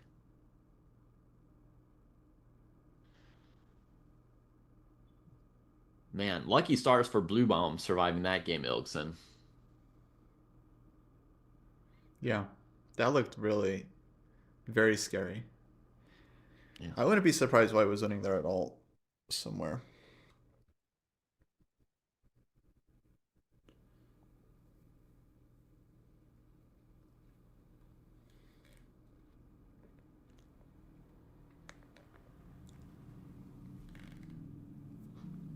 That's true, Lars. Definitionally, if you just throw the game without discussing it with your opponent, it's not colluding. You're so happy, and you started off stressful. Yeah, it is very stressful if you get too attached to the results. That goes for your own games and for the games of people that you root for. If you get too attached to the results, it gets too stressful. This can happen to parents, to coaches, to fans. Mm-hmm. Have you ever rooted too hard for somebody else, Kostya, like a student of yours or Yeah, especially as a coach, you get nervous when they have an important game. Um, so, yeah. But in terms of rooting for players, it's more about yeah, some moments, they can really touch you. And you really feel for the guys.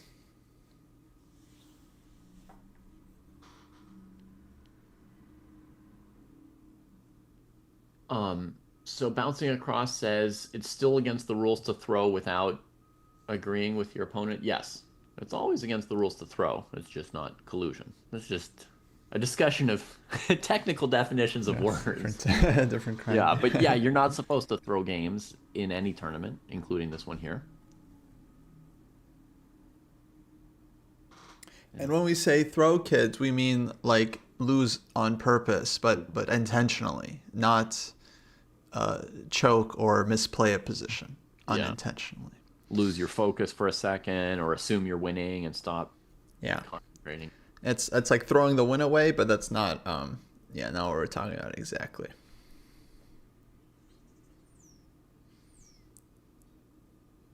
Something did happen to Hoi Fan when she threw her game. I don't remember what either, but yeah. Um, was she sanctioned? I feel like there was some sanction. Yeah. There was something. Yeah, I remember feeling bad for her at the time. Um, because her throwing of the game was not to try and like cheat somebody or win something. It was just like an angry protest. Yeah, I'm not saying it was like necessarily the best or the right thing to do, but like she wasn't really trying to do anything nefarious, right? She wasn't like hiding the fact that she was throwing the game. Um, I remember feeling bad for her at the time. She was obviously, upset and perturbed, but I don't remember what the sanction was.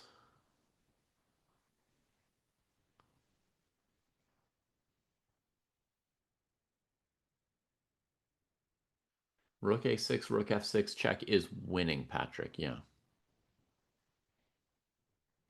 I mean, here white's not threatening e6 because of rook e1 check. So definitely rook a6 is not what black wants to do. But honestly, I mean, bringing his king to h6 seems like the death knell for his game. I don't... Mm-hmm. Yeah, Prophet, she thought they were switching the pairings to repeatedly pair her against other female players. But I think, the pairings had been done correctly by software and she had misguessed what the pairings should be. But she thought that somebody was deliberately switching her pairings. Mm-hmm. Yeah, it's kind of a yeah. I don't know what happened there, but it's a very big claim that she was making. Yeah. Okay, best thing I could suggest for Fabi would be to like take back the previous error and play King G7 back in the correct direction. One of the main reasons that the Black King is better defending the E pawn than the H pawn is that it'll take away some of the best squares for the White King. When you're off on H6, the White King has too many extra squares to use to get away from your rook checks. So right now, if you imagine the White King coming up the board, because White's not threatening E6, so what is White threatening? Probably something like King E4 or King D4. Mm-hmm. If you play King D4 and then Black starts giving side checks, the only way to hide the White King I see right now is you go to F6. Yeah. And then when you get checked, you have E6. So King G7 makes sense to me here.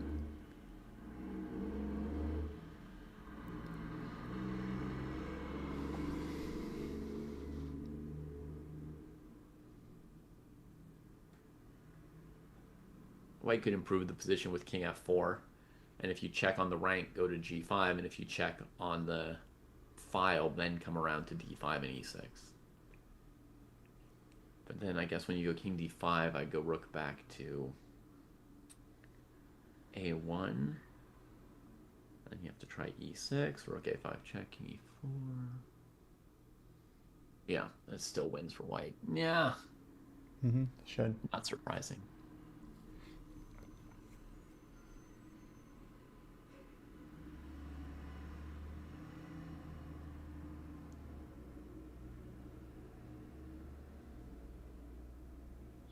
Yeah, I think it's going to be winning for Hikaru. David, I've got a class I got to run to Okay. soon. Do you want to keep streaming Sure, let me the end? fire up OBS. Well, I can hang out.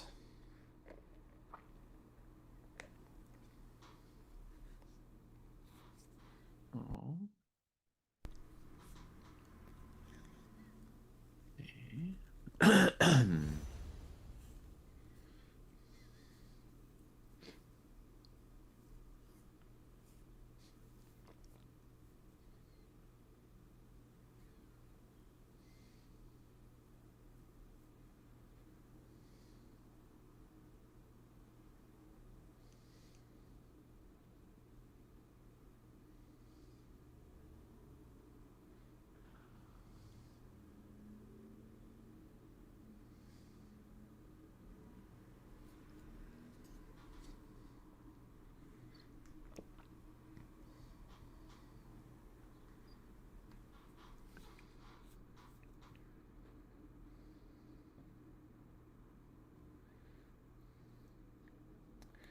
Yeah, Naka definitely knows this is winning. I think for a very simple reason, actually. It's because the F and H pawns are a famous draw. And so everything else is winning. That's how you kind of know. It's like the F and H, it's like one of the only, basically the only case where you have two healthy extra pawns in a rook endgame and it's not winning. Yeah. F and H. So yeah, that means essentially everything else is winning. Now I would say this is still one of the harder ones to win because you have E and H, but even F and H is, there's winning chances there, even against a good defender. So yeah, with E and H, I think for sure he knows it's winning, and it's probably not the most challenging. But yeah, Naka knows some endgames. That's for sure.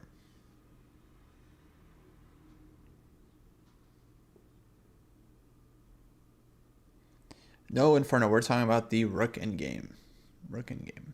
Human eval. Where does it read human eval on here? Oh, there we go. Mine doesn't say human, it just says average eval.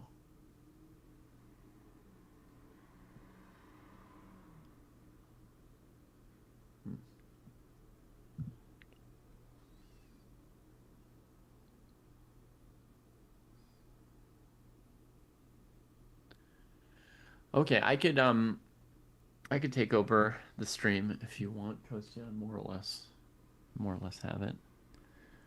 Okay, great. Folks, it's been a pleasure. I should be back tomorrow morning with Jesse. And yeah, we'll see if if Fabi can make any. I mean, I'm expecting Fabi to be 2 points behind Sundarov, and that's very very long way to go from there. So, excellent chances for the Uzbek kid. So yeah, okay. Stream's not ending, folks. We're just switching hosts, so it might go down for a second, but then make sure to refresh if you're on Twitch, and if you're on YouTube, you might have to find your way to a new stream, but it'll be there on the channel. So, yeah, Yep. Stick around. David coming back. Yeah. Okay, ready? Ready. Alrighty, folks.